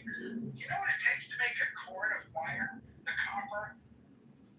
That's capitalism. It's a nasty system that we have the engineering. How is that capitalism? Of changing it. Wait, because everybody's going to get wire out of copper is not. That doesn't correlate. Capitalism is. Well, hold on, Mark. Are you saying that in a socialist country there would be no copper wire? No. Then make it make sense, please. I would say that maybe. I don't know. Do they have one? I've never been in this associate. I've never been. Have you ever wired an electrical outlet? Yes, of course. Then how do you do that without the cheapest material and conductor, which is No, but I'm talking about cords. I was talking about all the different cords we have to deal with. We all know that one cord could do the same thing. One cord, but of course they make different cords so they can keep their devices, whether it's Android or Apple, to make it charging cords. Yeah, what he's talking about is like when Apple fucking decides, okay, hey, we've got the consumer base, and we'll make sure that the new cords are not backward compatible to the old phones or the old laptops, and then basically what they're doing is they're creating a sense where you have to adapt and buy the new products. They're creating a way to influence your buying decisions. That being said, you don't have to buy Apple products. There's other products that you can buy. What I'm saying is, I hear what you're saying, but what you're doing and the weird mistake that you're making is you're blaming capitalism for a business decision that's geared towards trying to increase profits. And I think that you think that the pursuit of profits is what capitalism is. And I have news for you. 9 out of 10 businesses fail. And so in a capitalist society, the vast majority of companies do not turn profits. In fact, they turn losses, and profits are much better than losses because you're not going to sustain yourself much if you continue to have losses, unless you can find somebody to continue to fund you the way that we do today with corporations that will go ahead. The government will fund these corporations through subsidies and bailouts and things of that nature, so it doesn't matter if you have a successful business plan. Perhaps that's what you would prefer, is that you can have a failed business and then the taxpayers would just pay for it. But Mojo, I went on his website, the Venus Project, and I looked at their financials. Their last statement was 2022. They received about $200,000 in grants, and they got $400 in revenue. And then they're sponsored by a company called Accept or whatever it is. And this company wants you. This is their sustainability growth model. They want you to basically buy. Let me emphasize this. Buy new materials in order to build a sustainable house. So they want you to purposely have to do what Apple does. Force you to buy the new charger or whatever it is. They are actually utilizing fucking capitalism to their extent while couching it under this glorious revolution utopia. So this guy doesn't even know what he's talking about on the various organizations that he's supposedly working hand in hand with the 4 fucking founders. And oh, by the way, it's been around for, like it says, 100 years, but oddly enough, they haven't existed that long. Right. What do you mean by 4 founding fathers? What did you say? 4 founding fathers. It's on your fucking website, your Venus Project. Go to Founding Fathers on your own goddamn website and look it up. Your tax records are there. I can look this up. I don't have a problem. I went to it. Oddly, capitalism gave me the information. Yeah. But is it capitalism or is it just people sharing information? I mean, the Venus Project, granted, they're a part of a system that has to make money. And should they be doing roofs or whatever the worst job you can possibly think about? Or should they be promoting their own understanding of a system that could possibly heal all of us? I don't think you know what you're talking about. I think you're just bitching and trying to do an appeal to emotion. Well, I don't think you. Yes, I do. I like capitalism. I enjoy the fruits. What I get pissed off about are people like you who want to fucking tear it apart with that actually no understanding of how economies work, how resources are garnered, how even your own word, sustainable living, you don't even know how to sustain living. You talk about global. Brad, be careful when you shut up. Dude, I'm talking. Be careful. Mute the fuck up. Mute the fuck up. You don't know about sustainability. Are you getting angry? Yes, because you're an idiot. Because again, Jesus Christ, shut the fuck We're up. just talking about what is capitalism. You know what? I would literally knock those fucking glasses down your fucking eye hole. This If you could, you would. I would. Be careful. Yeah, or what? Or you might be surprised. I might be able to kick your fucking ass. I doubt that. Or whatever. So again, when we look at this whole thing about sustainability, say that, Brad. So we'll look I at can't believe sustainability because you can grow a tomato out of a fucking 5-gallon drum, and you think somehow you're going to be able to teach everybody how to do this thing, which isn't fucking hard. That isn't sustainability project. That isn't resource management. It is an allocation of resources or the ability to build that shit. You don't know what it's like to have sustainability in the air region like Brazil, or in the Amazon, or in the desert, or up in a mountain, or in a flood zone, or in a fucking cold ass climate, or in a tropical climate, or a temperate climate, or any of that shit. You don't know how to do that because I can tell you, you're retarded. You cannot articulate it. It's not fucking simple, you idiot. If it was so simple, everybody would do it. Ethiopia wouldn't have went through 50 years of a fucking crop starving. A fucking goddamn person who learned how to fucking plant a marigold in your front yard. And now you think you own it. You have no clue how to compost. And so you're saying I bet you don't. You're right. I don't know any clue how to compost. Like composting is the fucking point. You fucking moron. Do you know where ash? Do you know where salt ash comes from? Do you know where potash comes from? How about those two things? Do you know where the salt lakes are? How do you develop that? How do you get potash? How do you get potash, dude? Because that's the majority of making food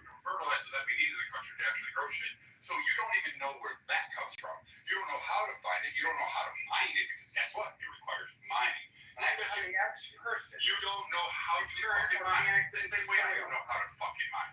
So you sound Brad, you do know. You don't know. You don't. I know how to turn organics into soil. Oh, Jesus It's not Christ. that hard. I don't give a fuck about your little hobby on your fucking patio. You idiot, you fucking moron. And you get Holy shit. You know what? Everybody else has. Why This you guy, get mad? if you're listening to this guy, you donate to his organization, you're better off giving it to the grifters on fucking Clubhouse. They still use the money. These guys will fucking sit there and just scream about growing tomatoes in fucking garden pots and think somehow they're saving Yeah, the you can do it, tomatoes especially, but if you can grow tomatoes, you can grow hemp. Think of if the average person can grow hemp and what we could do. So many possibilities if you know how to make soil and grow food off of organic waste. Dude, nobody can have a conversation with you to actually learn this shit because you can't shut the fuck up. Fucking farmer. Like, get with the fucking program. Unless what you're saying is we need this like sovereign citizen-esque idea of how to rule the world. No fucking thank you. Most of the people in this room say no fucking thank you. Your vision of the world is utopian. And the problem with utopias is that utopias never take into account practical challenges.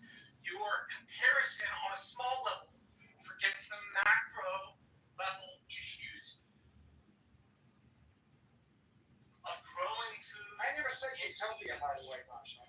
Your suggestion about Congress leaves out the human element in making laws. All I simply said was these things are happening either because Marshall, you are ignorant of them or because you are choosing to be willfully ignorant of the way that works.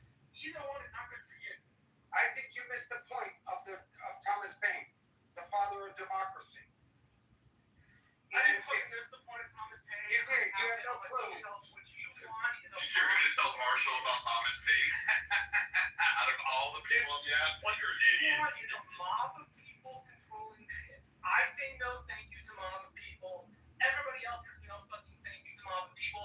The fucking French Revolution says no thank you to mob of people. But Thomas Paine, your idea is this utopian fantasy in which every action the United States takes is voted on by every voter, and they're super diligent about it, and they grow their gardens in their backyard. you're just trapped in a nasty in society. capitalistic What you are forgetting mentality. are the macro I feel level bad for you. concerns in running a society. Because your idea is utopian, you fail to consider. Why do you keep saying utopia? Why do you keep saying utopian? We're just working. We're working for. Your idea. Isn't that your idea? Wouldn't you like utopia? Citizen referendum, and that it will lead to a positive outcome is utopian thinking. So what? Every writer on democracy Marshall, so what? preach to now. Why don't you want a utopian society? Decisions is dumb. Why don't you want a utopian society? Is what I want to know. It's like utopia. Because you can't live in a utopia. Wait, Marshall, why utopian society? Hey, we'll take my version of what a utopian society is. You want to take that one? You want that one? Oh, yeah, because you would be the first one I would go to. I would do the plaid and Taylor shit, and then I would take everything you had, and that would be my utopia. Because I would get away with it. Exactly, which is exactly why utopia usually means collect everybody. By the way, Brad, how stupid, how ignorant was that freaking statement? You just said, Brad, utopia is usually everybody. So you just said you take my utopia. Oh, boy, I'm the wrong one. Nothing goes wrong. I contend There I'm the are wrong no one. medical conditions. There's never any sickness. Marshall, You have to be loony to believe because the world is. We're almost there. We're almost there. No, we're not. Somehow Yeah, we are. possessed of an extra special powers, and that you're literally fucking Superman shitting gold. Then we're gonna make some of the same mistakes as our predecessors. I have a lot of solutions to the problems at hand. No doubt. Idea of government. And we come to All fruition. of the writing, No doubt. thinking, the philosophy of at least 2,000 years of Democratic and Republican rule, and shits them out the window because you have no practical idea of how to run a fucking society. I would be willing to bet you don't even practically know how your town works, which is why your damn idea is so fucking utopian. It's not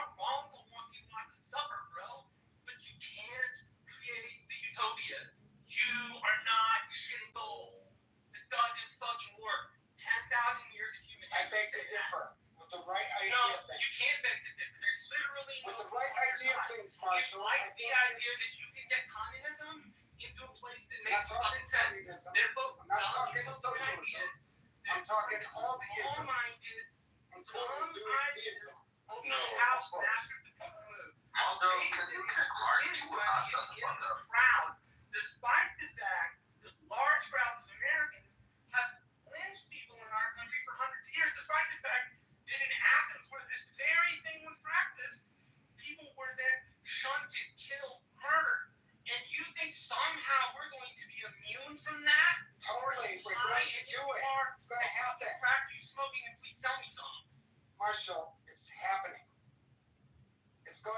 We're going to be forced to do it anyway, because they've been telling us technological unemployment is very real. You got a lot of freaking white-collar people who don't have jobs anymore. They're going to wonder what to do. They're going to panic.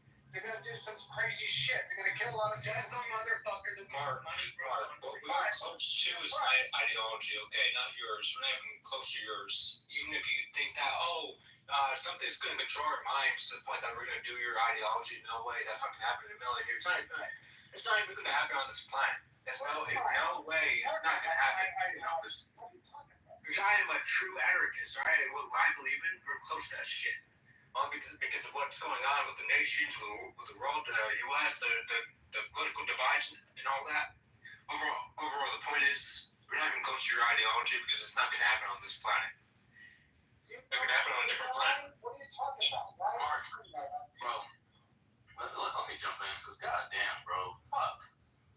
First of all, you're making the leftists look bad. You won't shut the fuck up. You don't have actual ideas for why you want to do this shit.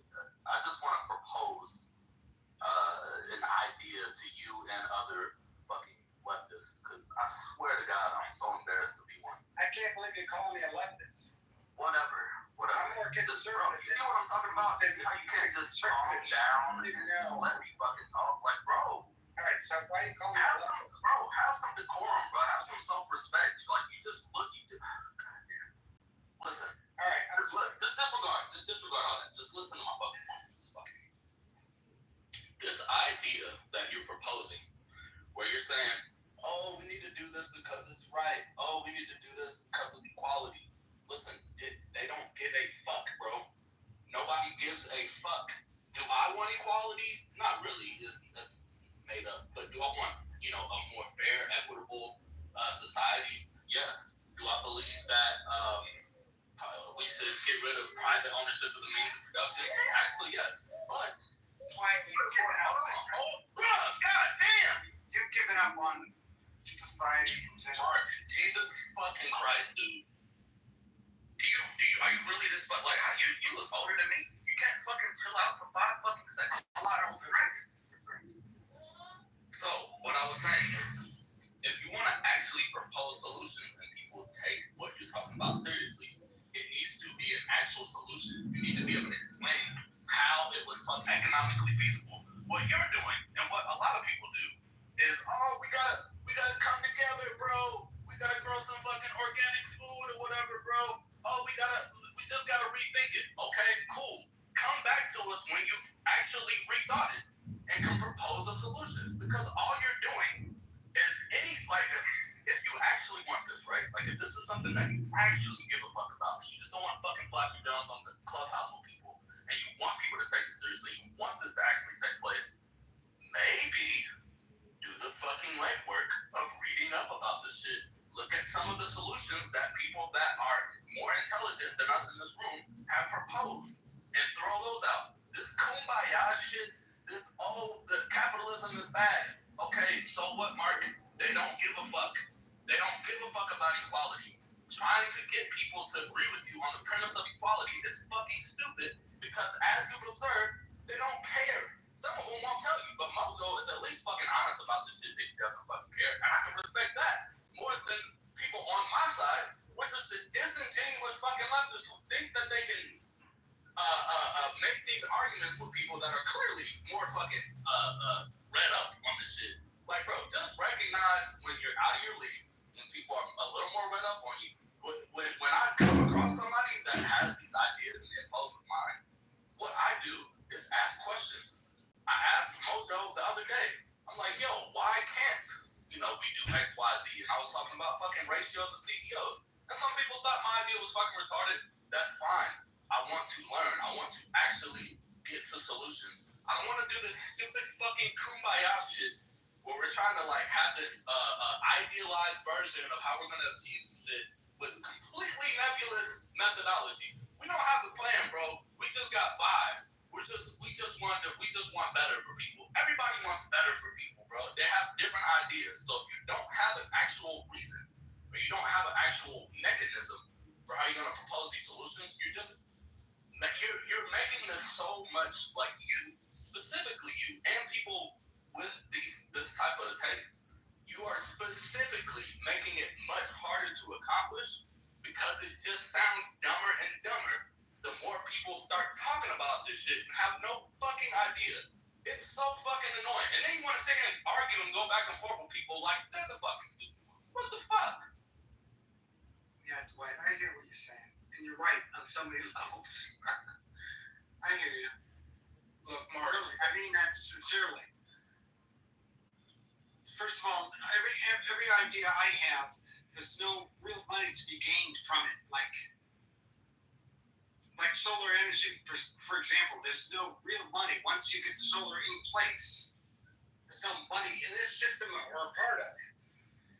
It's hard to make money off of free energy. There are literally people all over the place selling solar energy, and not every place can use solar energy, Mark.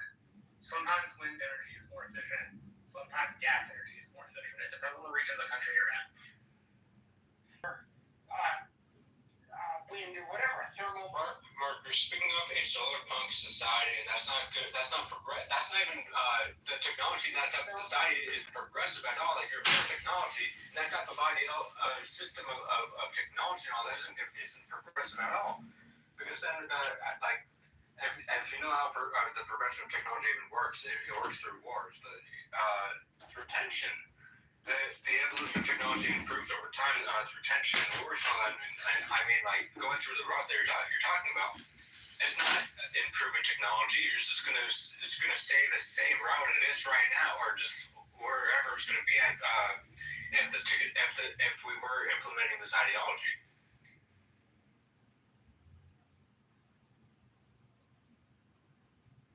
Go ahead. Also, since we have a lull, apparently, another thing that I was going to say earlier was in reference to the idea we all want the same thing. I cannot stress enough how untrue I think that is. I think that when you think of the concept of liberty and what it actually means, it's not something, it inherently can't be that we all want the same thing, because I may want for there to not be a private ownership of means of production. Mojo may specifically want us to have a society where that's possible. Hold on, let me just finish my statement, and then if I'm wrong, shit, I'm here to discuss that what people's idea of liberty actually is subjective, because liberty for you may mean that all people have a fair shake at XYZ, but that, in my mind, could be the opposite of liberty, because in order to accomplish that, something has to be taken away. Everybody is going to, obviously everybody can't have all things all at once. So, to suggest that we all want the same thing is one of the most flawed premises that you can start with, because if you're doing that, then you're deciding, okay, let's try to make these unilateral decisions and as a society, not unilateral decisions, but let's make these decisions as a society that go one specific way, which we will never all agree on. So if you're coming at something with that premise, I think it needs to be rethought and come to terms with the reality of kind of what I was talking about before. Look, they don't give a fuck about equality. They don't give a fuck about equity. What are the things that we actually agree that we need in society? Most people are against something, most people are against pedophilia, most people are against, there's certain shit that we do agree on. So, 10 seconds. A better framing is, what can we all do as a society that optimally achieves the least suffering for everyone? Anything outside of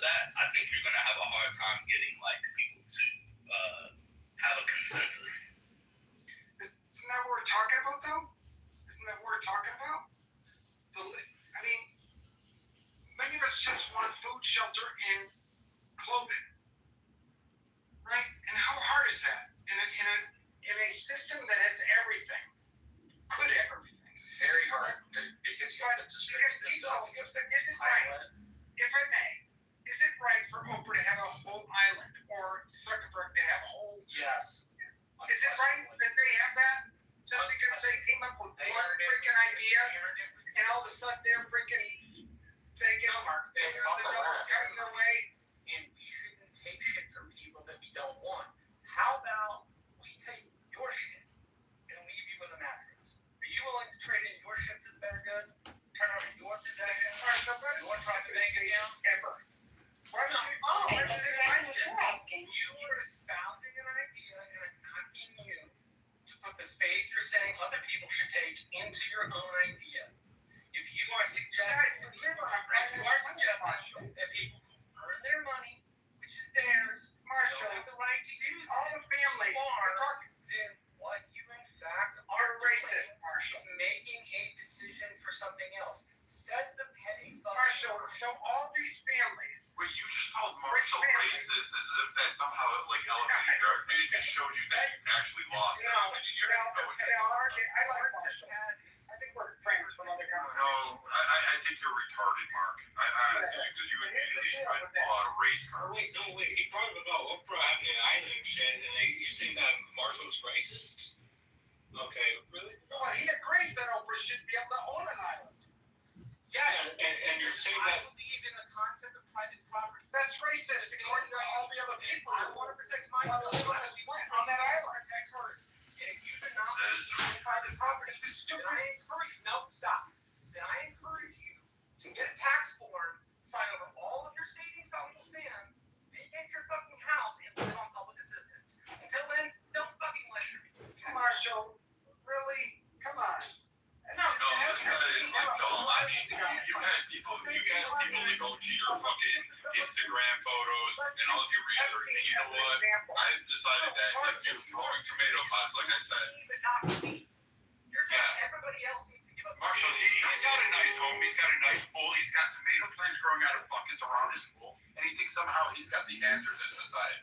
That's what this guy is. He said, go to his website, go to his links, and you know, I went through them, and you know what? I think we go party at his house. I think we go in, eat his food, live at his house, kick his ass out, and we'll enjoy that pool that's like crystal blue, apparently. Guys, Like, we're on an island called so, I mean, we can just go in and do that because he believes in you. and flying are people like better than other people. It's not hold hands. It's not A lot of times, when you actually own something, then it's yours. You are suggesting, without losing a thing, that people who have massive amounts of money should not be able to do with their property as they please.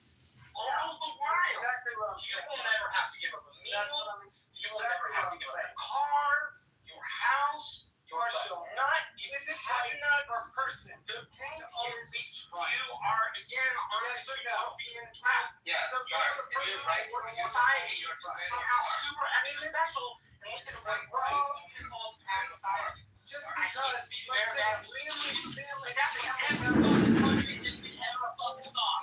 They thought they were special. So they got jack fucking shit and they thought they were special. It was not about being fucking special, but doing the work you are unfamiliar with. I can tell I'm fucking listening hard at more than 6 grades. Fucking Marshall. So later, Mark, shut the fuck up, or I swear, every time you open your mouth, I will fucking come on unglued on you. Letters name. Okay, nobody can hear either one of you because you're talking over each other. How about one at a time? Start with Marshall, and then Mark, you can respond.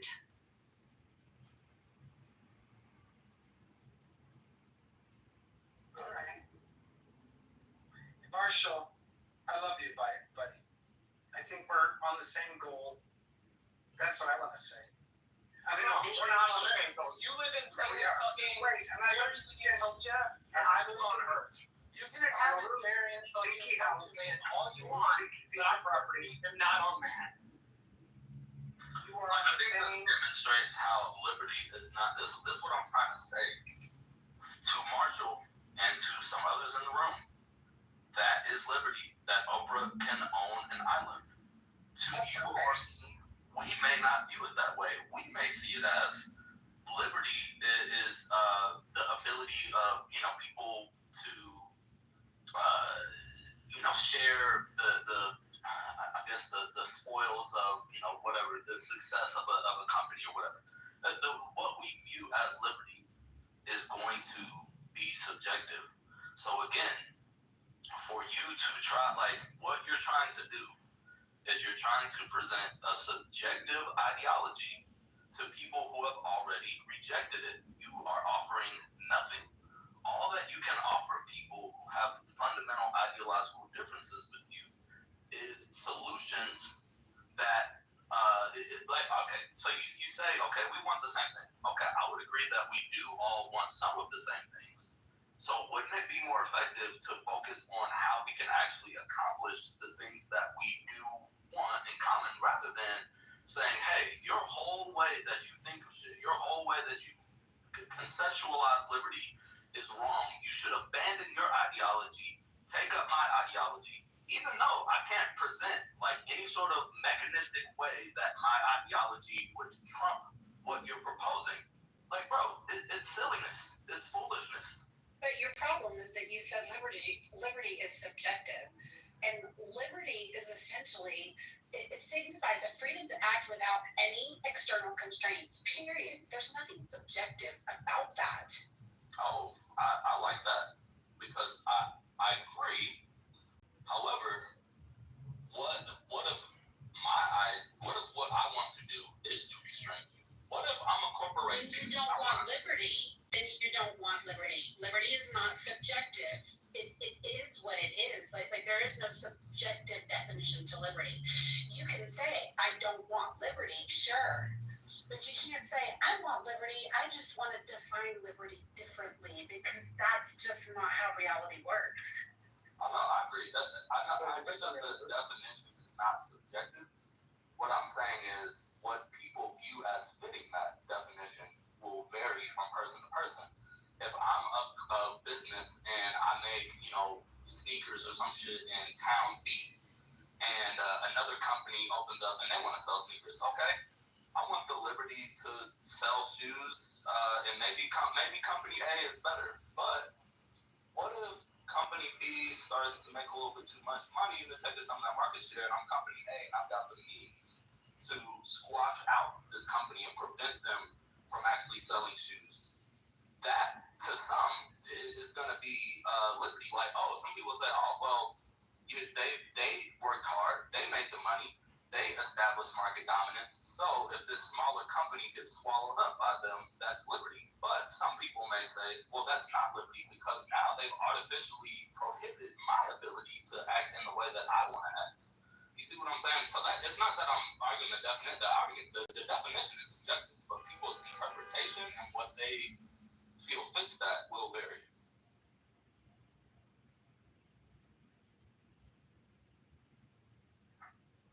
We're on a planet that is. Oh my God. Whatever. Forget it. But here's what you're equating, like when you say that we should take something that's hard-earned from the rich and give to the poor. You're basically saying, okay, I'm the shoe owner of company B that is not doing as well as company A. I think company A needs to share his profits with me so that I can do better. How is that fair? Oh no, I agree, because that's not like a position that I hold. I agree that would not be fair. I think the difference. But that's what Mark is asking Oprah to do. Right. Well, I think where a lot of people are maybe confused, like people are saying, "Oh, you want to take things from the rich." I wouldn't describe it that way. I would describe it as, if I'm contributing to a project, or whatever, and what I'm putting into it is constantly, being undervalued or whatever.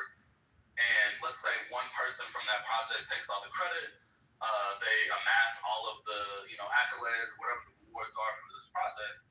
Well, then I'm going to be like, okay, well, I should get some of of that because I contributed to this.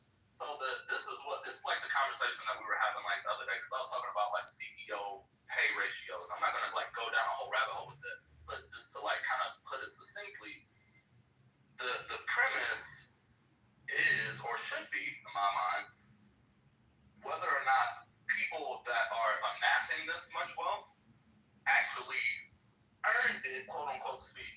Because to say, oh yeah, they're so much more valuable of a person. I agree. Like everybody's not equal. Some people are just fucking smarter. Like we have to accept that reality. Some people are more motivated. Like or just people are billionaires. But hold on, let me land real quick, Mark. Let me land.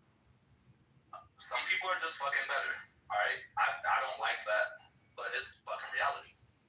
But at what point is it? At what point does your success start to be exploitation of something that you've gotten from me? If I put in 20% of the work, I should get 20%. Or something, we should be able to work out something reasonable. But that's not what's happening. That's what free market is all about, is you as the worker bee negotiate your contract for employment. You negotiate what the fair wage is for your employment. Right, ideally. But under the way that we have things set up now, your ability to do that is still somewhat limited. Your value as an employee, as Mojo pointed out the other day, yesterday, is actually driven by the market. If I can just replace you easily, and there's 100 of you on the streets that I can... Robot will replace you. So then where do you go? That's what we're talking about here. What is capitalism? Capitalism is going to use robotics. If they don't use robotics, they're going to lose their competitive edge. So where does the average person just want to live on this globe that we were born into naturally? And we're forced to go back to the land and become a farmer.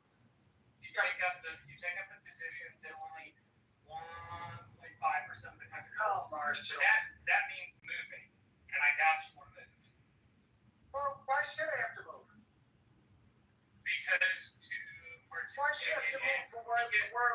to participate in future self, you may need to be in a place where you can grow mass pieces of produce. Because of the system we're a part of. No, because the on-time delivery doesn't always guarantee you what you want. If you don't have to like the system, man, that's fine. But everybody here has said no thank you to the crazy Terry La La Land.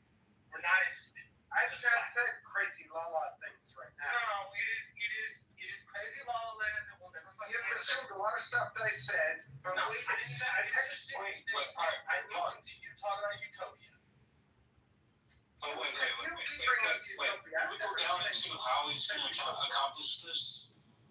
Mark, how are we going to give everyone free homes and free meals? I hate to say it, we're a part of a system that's going to force people, unless you want to have homeless in front of your door. Wait, no, he's answering it. He's saying to force people to produce the products, right? Right, Mark? What's that? He's asking like mechanistically, like what would be the actual like process? So for your ideology, Mark, right, or for what you believe in, how are we going to give people free? So for everyone that wants the same thing, right? So let's say everyone wants free homes and free food, right? So how are we going to get there? Not necessarily free homes, but everybody deserves it. Would you agree? All right, but so how are we going to get there? How would we get there? But would you agree, first of all, that everybody agrees the same place to go home after their job is done? No, Mark, just tell us how to fucking get there. We're not interested in the fairy utopia part. No, Marshall, you keep interrupting, man. Look, you're so trapped in this nasty talk. You interrupted everybody. Continuously, you won't shut up. Mark, I will tell you what I'm for. Yeah, I have to shut up. Mark, I will tell you what I'm for. I am for ultimate freedom for everyone to do whatever they want with any form of regulations or restrictions. That's what I'm for. Alright, so if you want to do literally whatever you want, buy yourself a nuke, anything at all, you have the freedom to do that. That's my ideology and beliefs. Alright, so if I want to live the way I want to live, and I will defend it with a gun, you're fine with that? Yes, I am. Especially nuke and planet. Go ahead. Imagine if they provided a nuclear bayonet. Boy, that would be great. It would be. Guys, we don't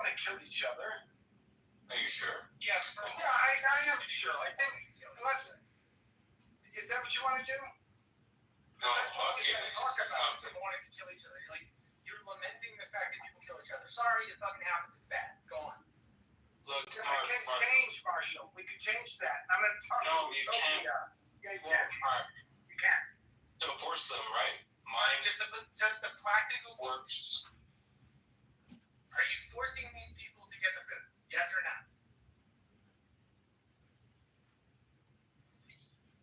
I missed what you said. How are we gonna get there, Mark? With your eyes, what are you running? How are we gonna get there? Ready? In my opinion, universal income is going to be a must in a world that technological unemployment is very real.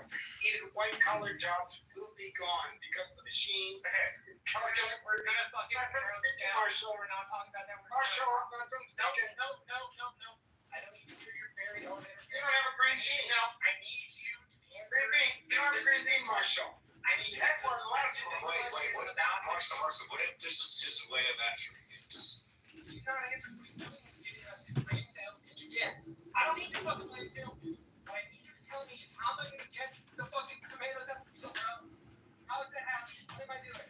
If I am the fucking United States Department of Agriculture and we're fucking paying for everybody's UBI and they're all sitting there asking, how the fuck are we gonna get our food? I'm asking you very specifically so that you don't get to fucking pontificate in your airy, fairy, mushroom Mario and Luigi land. I'm talking about, Marshall, listen, I'm talking about everybody learning how to do the basics of life. Not what I fucking asked. What I asked was, how do I get the food out of the field? Solve a basic problem so that your idea has at least a shred of credibility. Like, at least pretend you spent your 50 fucking something years thinking about it. And not that it's like a high thought that you got. Because I get these fucking things when I get stoned too. So how do you get the tomatoes out of the field? Is that what you're saying? Yes. If we're paying everybody UBI, and you still gotta get shit out of the field, and you still have to feed people, how do you do it? Lawrence's point was that it sounded like, or suggestion was, in order to get enough food, we needed to force a segment of our population to become farmers. Yeah, I think you're right about that with that assessment. Okay, so your first premise is hold on, we're gonna stand by basic principles. Your premise, no, we're establishing first principles. Your premise is that you can force people to do it. Am I understanding that correctly? I didn't say force. I use the word force, you fucking. I don't know why you do this word force. You're fucking special, you're not listening. You know why you use the word What force? you're saying is AI is gonna I have no clue how to make soil and grow food. No, like it's a chore. I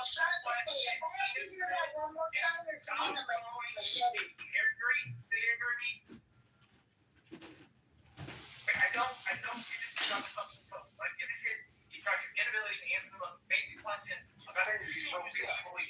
Marshall. Because it's a utopia. You expect a utopia to perform. You expect everything to work perfectly.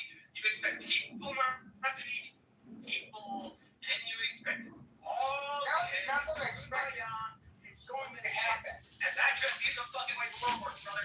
And Marshall, Mark, it's not your idea is not going to happen.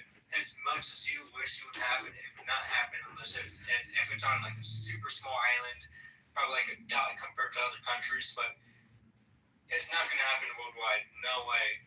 My ideology is like Marty answered Marshall's question. How do you get people to work in the field, to grow the tomato, and harvest and send it to people's table? First of all, when you're talking about keep growing, my system of growing vertically using composted soil. No, I understand. I'm trying to get there. Do that. You ask a question, I try to get there, and then you're not saying no. You are answering the personal question. We're asking how to be people, motherfucker. I'm talking about people feeding themselves. Food is money.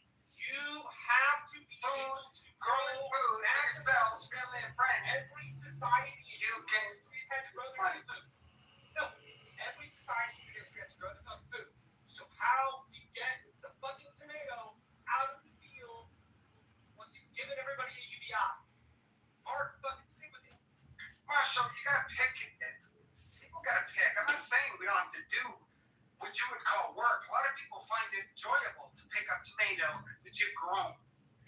you're right. Migrant farmers ever known that has How do put you- you in the what do you do fucking with the eye community? for Actually, an 18-hour day and said to you, oh, thank you, Mr. White Man, you let me pick fucking tomatoes. Are you high?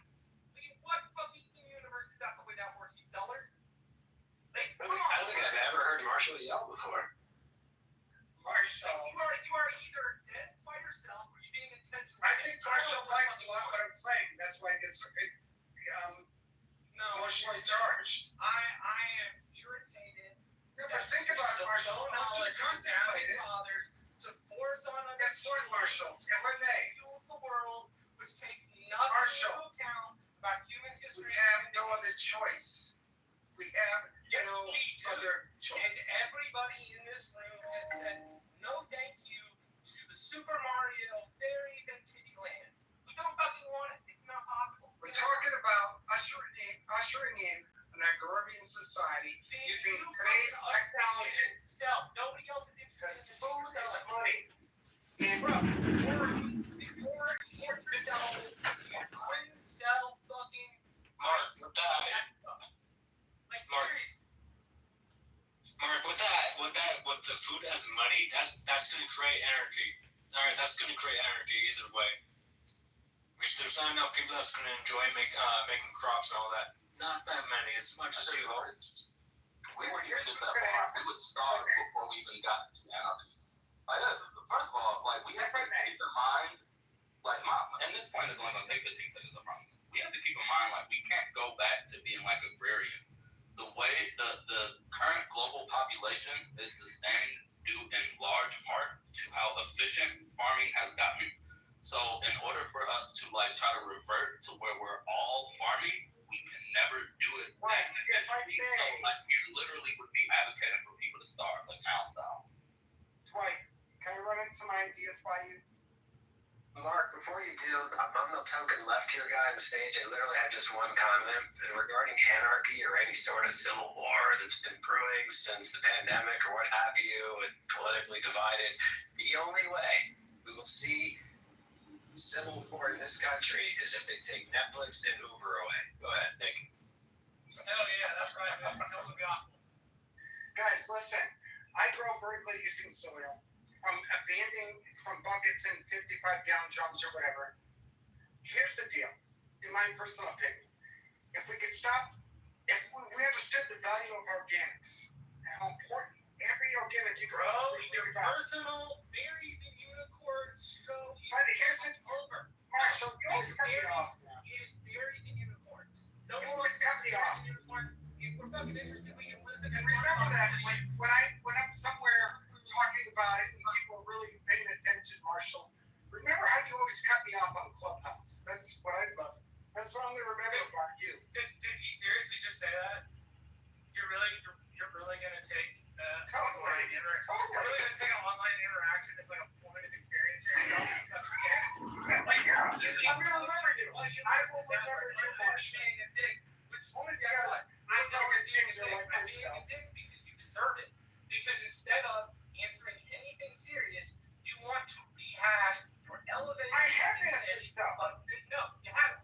Not like you like to hear What it, you've answered is but I have answered stuff. what you've answered is that you think the world can work on fucking wish and prayer. And it doesn't fucking work That's that not way. what I said. That's not true. You just The said right shit there. you are talking about is Wish and a prayer. That's rude. yes, What bro. you just said. You are expecting society to work. That's what you got out of our Never conversation. going to work. Wish And and you prayer. either think that because you think the people around you in the generation we have Marshall, if somehow I could super fucking special. if I could bring it down to a few words. Superman and the Hulk and Captain America combined, and you think we're going to figure something out. No, thank you. I know. 15,000 years of human history never quite put arrested. Marshall. That arrogant. Marshall, all is sacred, nothing wasted, will most certainly be the mentality of conscious beings. All is sacred, nothing wasted. And that mentality, I will instill in the world's people. Unicorn fairy bullshit to people that care. And you get all mad about it, but reality, No, I'm mad. This guy's a prime example of why edibles may not be a good thing for you to eat and continue to use. In a fucking fairy tale. those are not taught. It's bread. Instead of getting out to do anything fucking decent like participating in your local school board or your fucking county race, you want to sit on Clubhouse and lecture people about Thomas Paine because it's the only fucking founder you've ever fucking read. It's pretentious, stupid, ignorant, and what it does is it gives you a catharsis while it gives the rest of us a fucking headache because you're not serious. You can't possibly be serious, or else you have had your head in the ground every time people have revealed shit to you about human nature and human history. Again, you have to think to yourself, you have to do some sort of special freak that will want to Actually, this is one of yours, man. He's one of yours. No, he's not. The progressives, no, I'm sorry. The progressives and the Democrats are not me. I'm a socialist. That just so happens to align with some of the things that I fucking get rid of. Yeah, he's a worse version of socialism. Worse. Is he a commie? Worse. And commie? Yeah, while he has his pool though, and his tomato plants growing in Home Depot. Wait, listen. Robert can vouch. I don't fuck with the commies anymore. I haven't fucked with the commies in a minute. So that's not my side. I'm on the socialist side. I'm not a commie though, so I'm not retarded. He's like a perverted tanky, if I could give it a label. Can you do that, guys? Mark, we don't care. Bro, you sound like Andy Masterson from that 70s show where he's sitting there really high and he fucking says, oh, it's a car. It drives on water.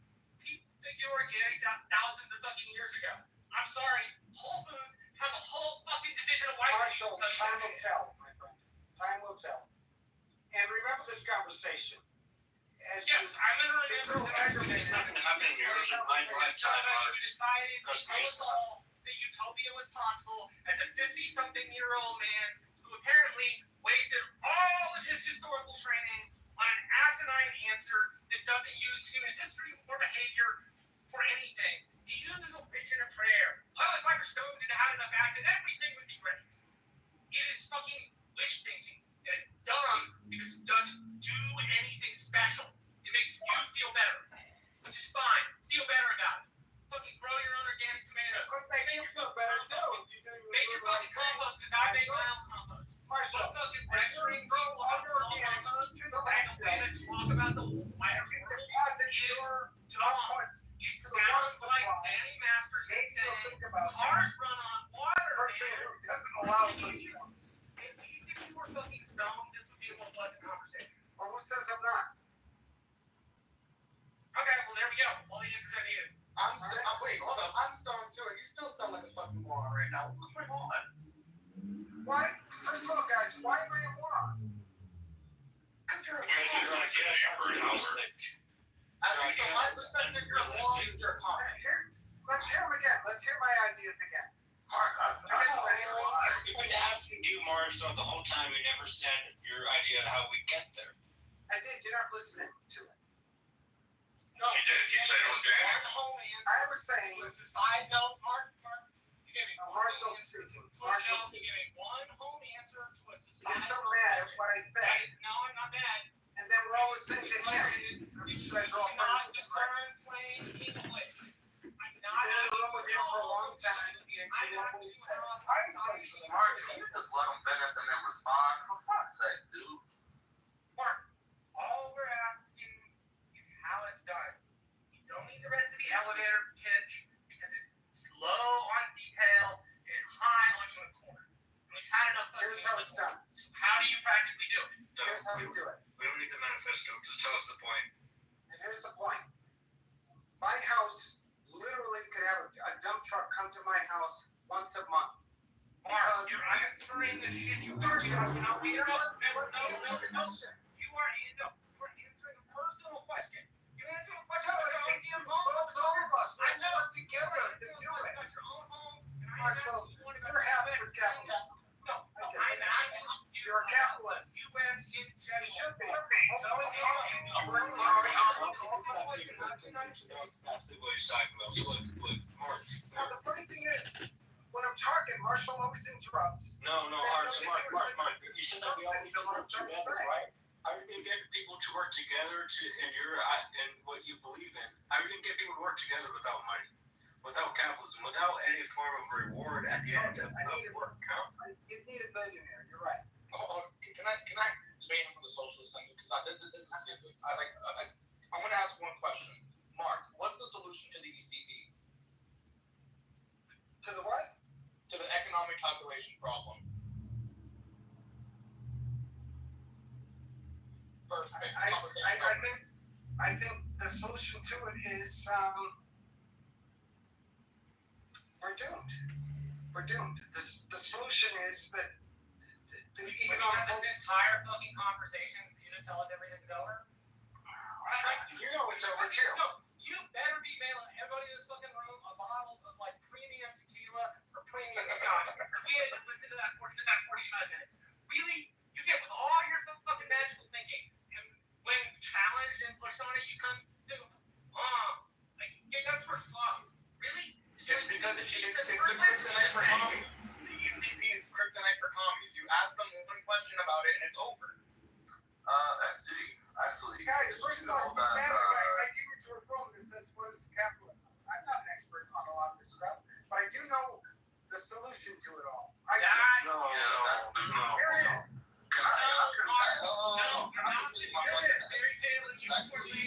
We're not fucking interested. I don't want to hear about the Democratic Party. I don't want to hear about Barry and Portland. I don't want to hear about and that shit works. Like, nobody wants to fucking hear that. Unless you can utter a specific about that thing, don't talk. Because you're not answering anybody's question. You don't need your fucking elevator pitch. I really am. You don't like the answers to the questions. No, it's not an answer. It's an insufficient, vague elevator pitch, which wouldn't get you any money if you were the fucking president's kid in front of Elon Musk. It is so intellectually deficient that wouldn't get you any money. And you are passing it off as some sort of educated criminal because for some reason you are obsessed with the micro idea of organic farming as a way to answer macro questions, which here's the fucking hit, motherfucker. You can't solve the world's problems with organic farming. It doesn't fucking work. The fucking hippies in the 70s tried this shit when they were on acid and was smoking weed. And guess what? It fucking collapsed. Marshall, can I run some ideas by you real quick? If you could sit back and just listen. And I'm sharing with you. Marshall, I want to listen to the ideas. I'll listen to them. Go ahead, Mark. Jeff Bezos, amazing marketing plan with this Amazon, right? All these buildings, these abandoned buildings for me, are farmland. Could you imagine if we could turn these buildings into farmland? Could you imagine how fucked up the soil under that is? I'm speaking. Could you wait? Oh no, because if you're gonna say could you imagine, let's imagine it. Let's also imagine how fucked up the soil underneath all those buildings is because none of it's been treated and how well. And the reason why you asked that question is because you're an idiot about making soil. I get that. No, that's not organic. No, soil. You cannot sit here for an hour and you guys are not my boy. And then when you get challenged, Marshall, you're fucking stupid. No. Wait a minute. Let's see who said that. No. You are being like a person on the fucking Bobby. Yeah. Is that what you say, Bobby? Yep. Bobby, that was a rude statement because I'm not talking about the soil. I'm talking about organics turning into soil. It takes only 6 Bro, I don't months. My local fucking garden. Marshall, you could just be quiet for a little bit. No, I don't need the fucking local garden store. And all these buildings that are abandoned, that are sitting right smack in front of civilization where people live, can be learning centers where we learn to grow food, make soil. So now, here's what I need, Mark. Where's the incentive for anybody to do any of this shit? Money, get paid. Let's just say that's where universal income comes into play. And we're talking. Wait. What's your economic system again? Keep growing. Eco-vertical evolution. It will. By the way, we're talking about it now. Just remember this conversation as life goes on because it will be. It's the micro growing of organic produce in homes usually, and how Chicago has taken some of its land and turned it into farms. The problem is you couldn't turn nearly enough of this shit. Marshall, you talk too much, my friend. You And you talk up you too believe much. in unicorns. You don't have We both named things. probably We weird. don't Like, have I'm not gonna lie. It just sounds like you're trying to make the Lorax real. Yeah, of course. Doesn't that sound like kind of a fucking utopia, like Marshall's been saying for like the past 30 seconds? Is it a utopia? Or it's never gonna be a utopia, but don't you want to have a utopia? The world's an amazing world. Like, humans don't oh, you don't want everybody being happy? No, You don't want all of life to don't surround us? fucking We're not going to surround people do if they want. Smart. Seriously, man. You guys are so trapped in this head. You can't even think out fucking up, man. Like, I can think outside the box. You saw me. So the issue is that I can at least look at pragmatism towards things. If I want to go towards a solution, everybody wants to go towards a more everybody wants to go towards a more perfect society. That's not in question. Everybody wants to make progress forward. That's not in question. Everybody wants something to be beneficial, where if we find ways to innovate, implement those innovations. That's not in question. What is in question is the retarded pragmatism that you're trying to go with and into this utopia. And yeah, sure, we all want to be in a more perfect society, but not if we have to do something impossible task in order to get there. Maybe we should put maybe 2 brain cells that we have left together and make a coherent plan as to how to go through there, rather than just being like, but what if we put all these things into our lane? Listen, first, before I go on, because I will leave this conversation, you call me a retard. Yeah, and what about it? Retard. On the stage. You call me a retard. I apologize. I did on the short bus like 4 times. What's your apologize? Bubba? What? I mean, do I have to get to know 70s ad? It says,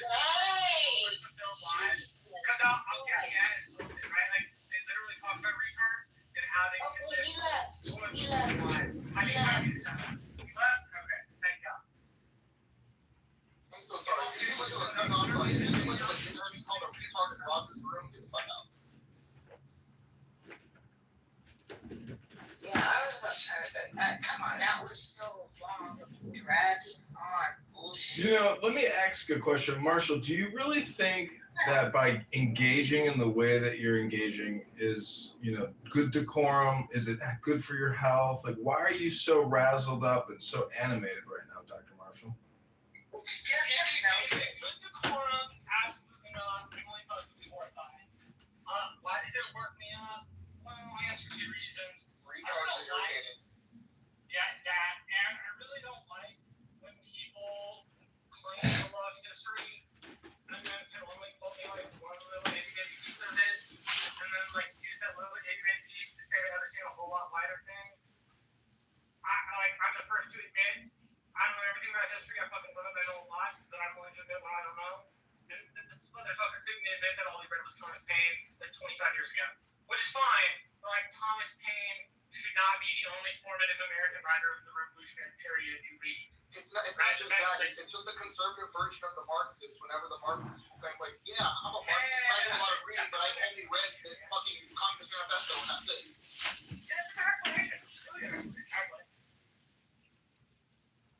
Yeah, I read Capital, but I don't know what any of it means.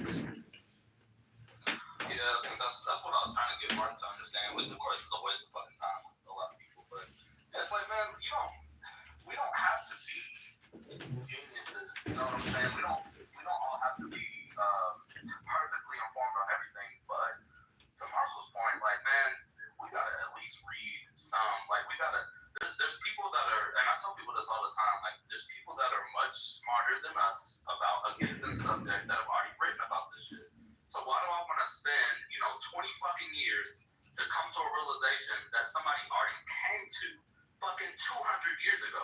If we use the ECP, there are proposed ideas and solutions. There's market socialism.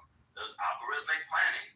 There's all this different types of shit that people have proposed. Now, whether or not they work, you can have that discussion. But if you can't even point to some of these concepts, like, because look, by no means am I an expert. I would consider myself like fairly new to like starting to research this shit in earnest. But even like, man, like it's very concerning knowing how little I know and how confident some people who absolutely know fucking zero are about shit.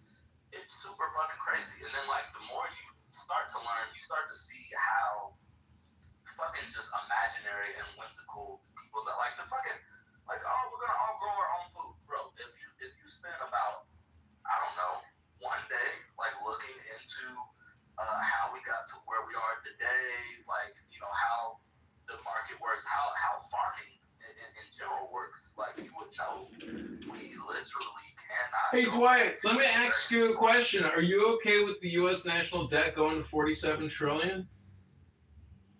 No, I think we should be trying to reduce the debt and not increasing it. Now, here's the other question. Do you believe in a dramatic chop the arm off, or like a bit by bit over like a decade and a half? It will have to be bit by bit. We have to start making some decisions to figure out places where we can spend less, reduce costs, and possibly, I mean, I don't know if we can, and again, you know, look, I'm an expert, but from my limited understanding, I don't know if we can actually, like, reduce the amount of money that the government takes in with the amount of debt that we have, at least for now. Once we get to a certain point, you know, maybe we can, and we can kind of reduce some of that government involvement. I don't know if we can do that now, though. Yeah, I mean, look, I'm love, I mean, the one thing that you did right is all those agencies do cost a lot of money. I'm much more of the let's take a targeted approach to the budget, not like, hey, I'm requiring you to hit like 1/3 cuts and you're only hitting like 10%. Right? No, like, no, let's go through like a government-wide audit, like figure out what costs what, which like the good thing is there are a bunch of mechanisms in place to do a lot of that work. So if you engage the mechanisms to reform them, you can get some of the answers you need. It just depends. Yeah, like I was talking about earlier, like reducing medical costs. If we actually had policy, if we can enact policy, I don't know what's, you know, the exact, but for sure we can enact policy that will allow us to reduce the administrative costs. Like cut out some of all this middleman shit is a big part of what costs us a lot of money. So that's a huge chunk right there. You're talking about the insurance company, right? Hey, Marshall, you want to increase the debt, though, correct? But you want to increase it slower, because that's what you're saying. I mean, if you're paying me down to something, yes, but for choice reasons, you actually think. Like my little brother was responsible for something called the no-and-ask reauthorization, which if you're a candidate, listening, get familiar with it, you may ask questions about it, the not probably benefit you right? But he had to do the reauthorization of the National Oceanographic and Atmospheric Service. And they had a couple of problems in the law. One, they bought Dell computers. The Dell computers were, you know, essentially obsolete in a year or 2 years, and then the government would buy more Dell computers. Well, in the law he wrote, they have computing space, and they use computers, and they get the newest version of the federal government updated. He then took the 2G ones they had to take swarm measurements, and what was always in the shop, so it always cost the federal government more money. So they kept one and then leased one. Bought a Predator with the excess to like go in and take storm measurements inside of like tornadoes, hurricanes, and shit. And then we're able to take the weather predicting system, partition adjacent universities. Anyway, that bit of detail is supposed to know that he ended up saving several $1 billion. That, on a staff level, that's what I would want it to look like.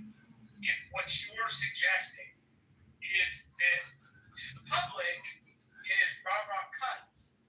When it gets to the government, it is, okay, how do we do this in a way that makes sense? I'm on board with you. It's always, to me, sounded like you want to take a machete to the right arm, and then you're going to be surprised when the patient will be down. Right? Like, something has got to give with all of that funding. And people, at least post New Deal, they are not as opposed to bureaucracy as the Republican Party itself is. I mean, one thing you embody very well, actually, is the disliking of the bureaucratic state. That's a constant Republican view. But the fact that we're running up against people that have, want bureaucracy, into consideration, you would end up in a bad place.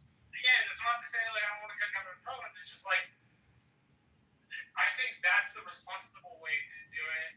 I think just hacking the patient's arm off is wasteful of taxpayer dollars and bad governance.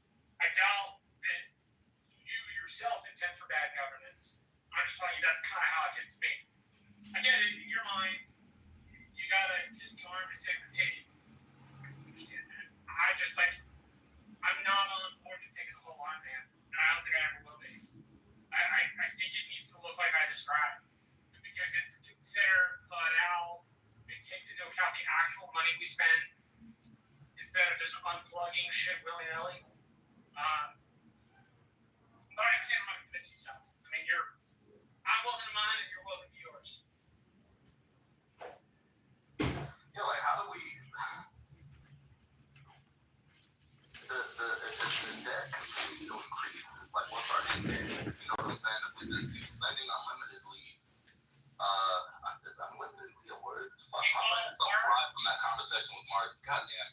But you get what I'm saying? Yeah. People work. Countries that run out of their banking systems and they collapse because of consideration, they can morph into loose regional territories, or it could be all out disintegration. Probably in the United States, if that ever happened, it would be regional. But that's debt apocalypse, and correct me if I'm wrong, Edmund, but that's essentially your point. Your point's debt apocalypse, and you don't want it. Yeah, it's like we have to, because it feels like the way that our government is operating, and of course, government is not nebulous, but it's a collective entity. It's unfeeling. There's a bunch of people with different agendas doing different things, and it seems like what we're doing is just continuously growing this debt, and the solutions being proposed. Some of these problems is to fucking grow the debt more, OBBB. You know what I'm saying? So that's where I'm like, it just seems like because when you ask that, was it John? When you ask that, it's like I keep asking the question, but it's like as opposed to what? We're just gonna keep growing the debt indefinitely until shit just crashes? We can't do that. Well, even if every federal agency cut spending by 20% and the budgets were lowered for Medicare, Medicaid, Social Security, the national defense, and even interest, it's still not enough. We're spending $2 trillion a year we don't have. If we could somehow get Congress to pass a law that says you can't spend more than you collect, period. Is 2.6 billion a day not enough to pay the police force to protect our national perimeter? Something has to give. There has to be a forensic accounting type of attitude to the situation. And no, you can't just keep piling on debt day after day after day, infinitely. We the people have to say this is enough. This is not how we run our personal lives. This is not how we would run a pizza shop. Are we in the third grade or are we graduates? This is for children. It's just common sense. It's pragmatism. Yeah, and I think that's part of what makes it so challenging that a lot of people don't realize. It's people say simple shit like, tax the rich, which, look, trust me, bro, I'm a leftist. I 100% say tax the rich, but it's foolish to think that that's gonna solve our problems. If you tax all of the rich at fucking pre-Reagan era levels, if you tax the rich at 70%, I forget, I ran the math on this, and it makes a dent in our debt, and it makes a dent in the deficit year over year.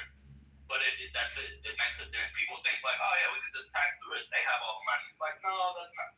Yeah, there's a lot of individuals that have a lot of money, but our greater economy is so much more than that. So even if you were to do that and do what you're saying, where you make these huge cuts, still, it's bad. I don't know. It's seriously, this is why we need to be referring to the people, and we need to be utilizing. I think that's one problem in our society. We're not utilizing people that actually know what the fuck they're doing well enough. We have too many politicians making decisions that are maybe not, informed by sound economic judgment because we just continue to do the shit and it doesn't change. And it's like, all right, are we gonna just keep going in this direction or what? And people, like I said, people think they have a solution and they think it's like, oh yeah, just tax the rich, oh yeah, just cut Medicaid, oh yeah, just do this, and you can't. Like it's way more money than that. Like it's way more big than any of that, even combined.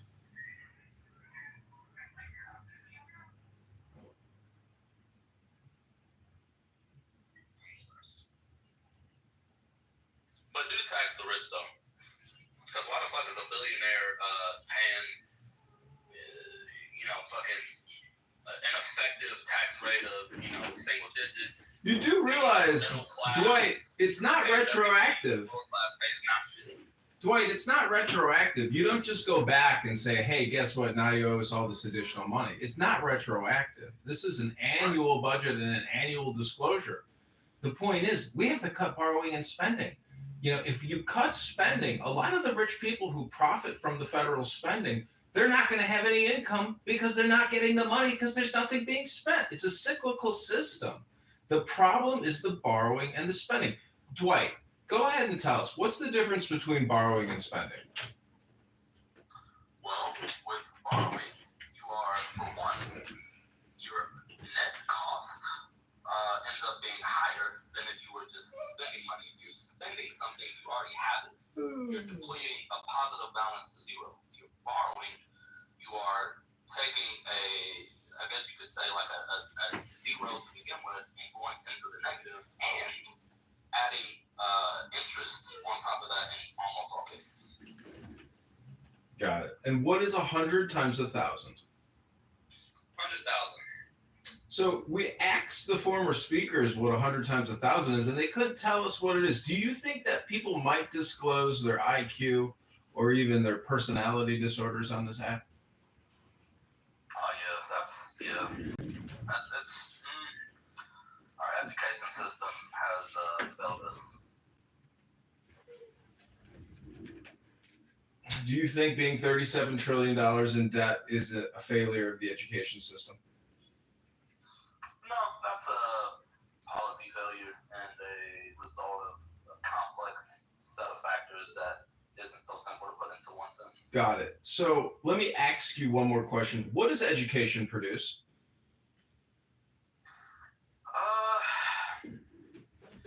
Education produces innovation as well as a more skilled labor force. On top there, take them.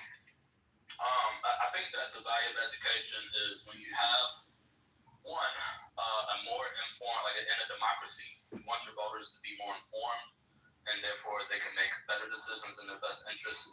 You have a better opportunity for innovation, which is going to secure your place in a global market. I mean, obviously, if another country is outperforming us in medical innovation, or especially fucking pray to God, we're not being outpaced in military innovation. And then we also have people who are like individuals. Wait, Dwight, let me just interject here. Do you think that morality and intelligence, do you think morality and ethics are intelligent? Like, is it a part of intelligence to be moral and ethic? That's a good question. I would say that most intelligent people that I know tend to be a little bit more. Actually, no. I don't know. I don't know if there's a correlation or not. I haven't really thought about that. Because I asked you, what does education produce? And in my opinion, the purpose of education should be to produce what's called intelligence. Now, a group of people that supposedly have intelligence, they probably wouldn't go $37 trillion into debt. It's like asking the CEO and his vice president, to run up the credit card bills and destroy the company for no fucking reason. So I'm just asking if you thought maybe morality was a component of intelligence. I'd like to think it is, but I don't know. I know some really smart and really fucked up people that I would even go so far as to describe as evil. So I don't know. Actually, you know what? I want to say, I'm going to tentatively say that I've seen information that would suggest to me that higher education levels are associated with more ethical behavior, but that's real nebulous in my mind. I haven't looked into anything like that anytime recently, but I'm a guess and say yes. Well, congratulations. You just won yourself a $37 trillion debt as a citizen, and it's only going up from here. Congratulations. Definitely going to go up. We are not in any way, shape, or form going in the other direction. That's for goddamn sure.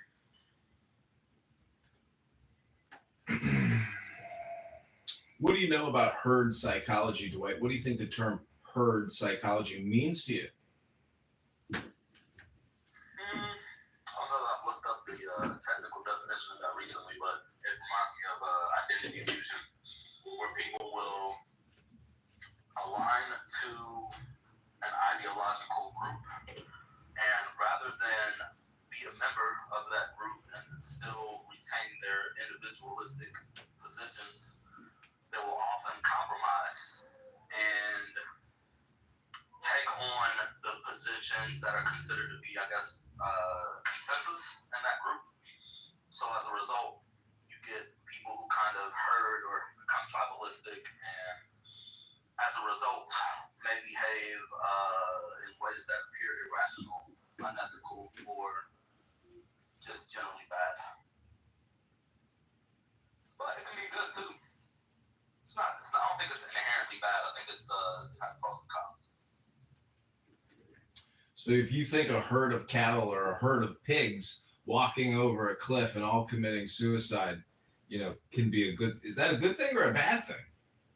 That would be an example of the bad things. So I think like the good thing, I can give you an example of the good. The good would be like I'm not religious.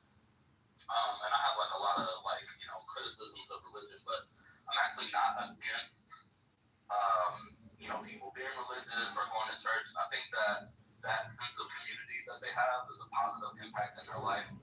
So like there's a herd mentality that goes into that. They kind of have a shared camaraderie that I think is valuable. So that can apply to anything. I mean, any sort of group could have positive attributes, but you can also be Hamas. So what is a good example of what we call capital?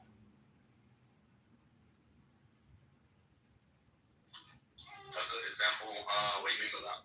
Well, the title of the room is, what is capitalism? So what does the word capital mean to you?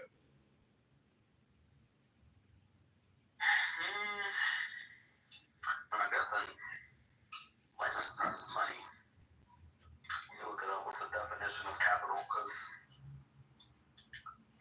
I'm not too proud to be like, look, let me just look up the definition before I conflate this word.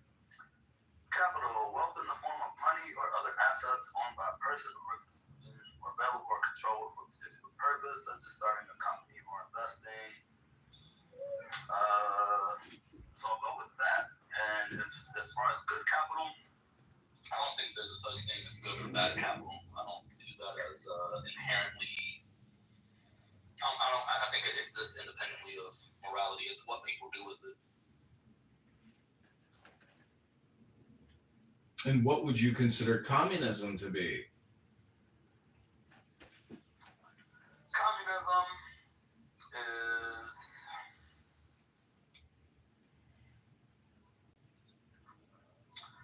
I guess the idea that this is why, like, as I'm socialist but not communist, I think that for me the idea of communism is tied to like a classless society.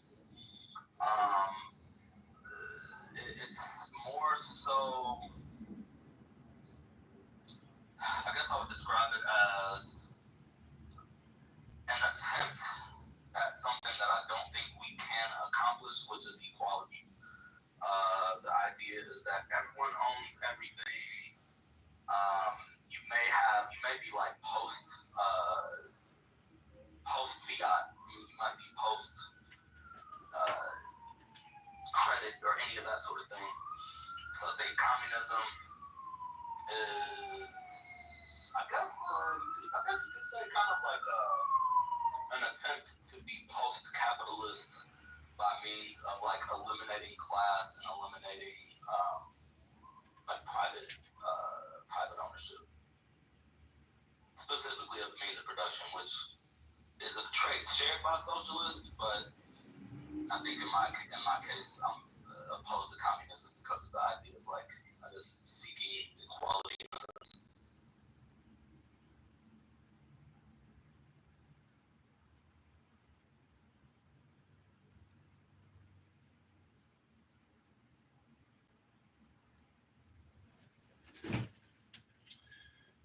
So if we were to make you king of America, the God Emperor, what would you do for your people? Well, hopefully that wouldn't happen because, as admitted, I don't consider myself an expert in economics, but based on my limited understanding, I think I would do the first thing I said, which is like really focus on increasing the health. Like I would have a sincere health initiative where various methods like rethinking how we subsidize corn, all the corn syrup that we have so much of, we just dump it in everything, that sort of thing, as well as reducing medical costs so that we can try to reduce our spending. I think I would also,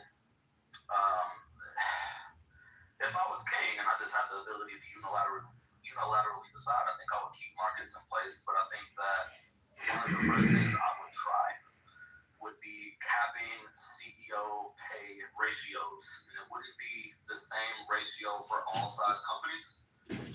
For a smaller company, it would be probably a closer ratio. For a larger company, it would be a larger ratio.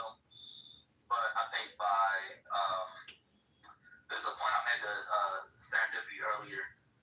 It's not the idea of you have $1 billion and I want to take that from you and give it to other people. It's the idea that we made $1 billion and you kept the lion's share of it to yourself. And I think I would limit,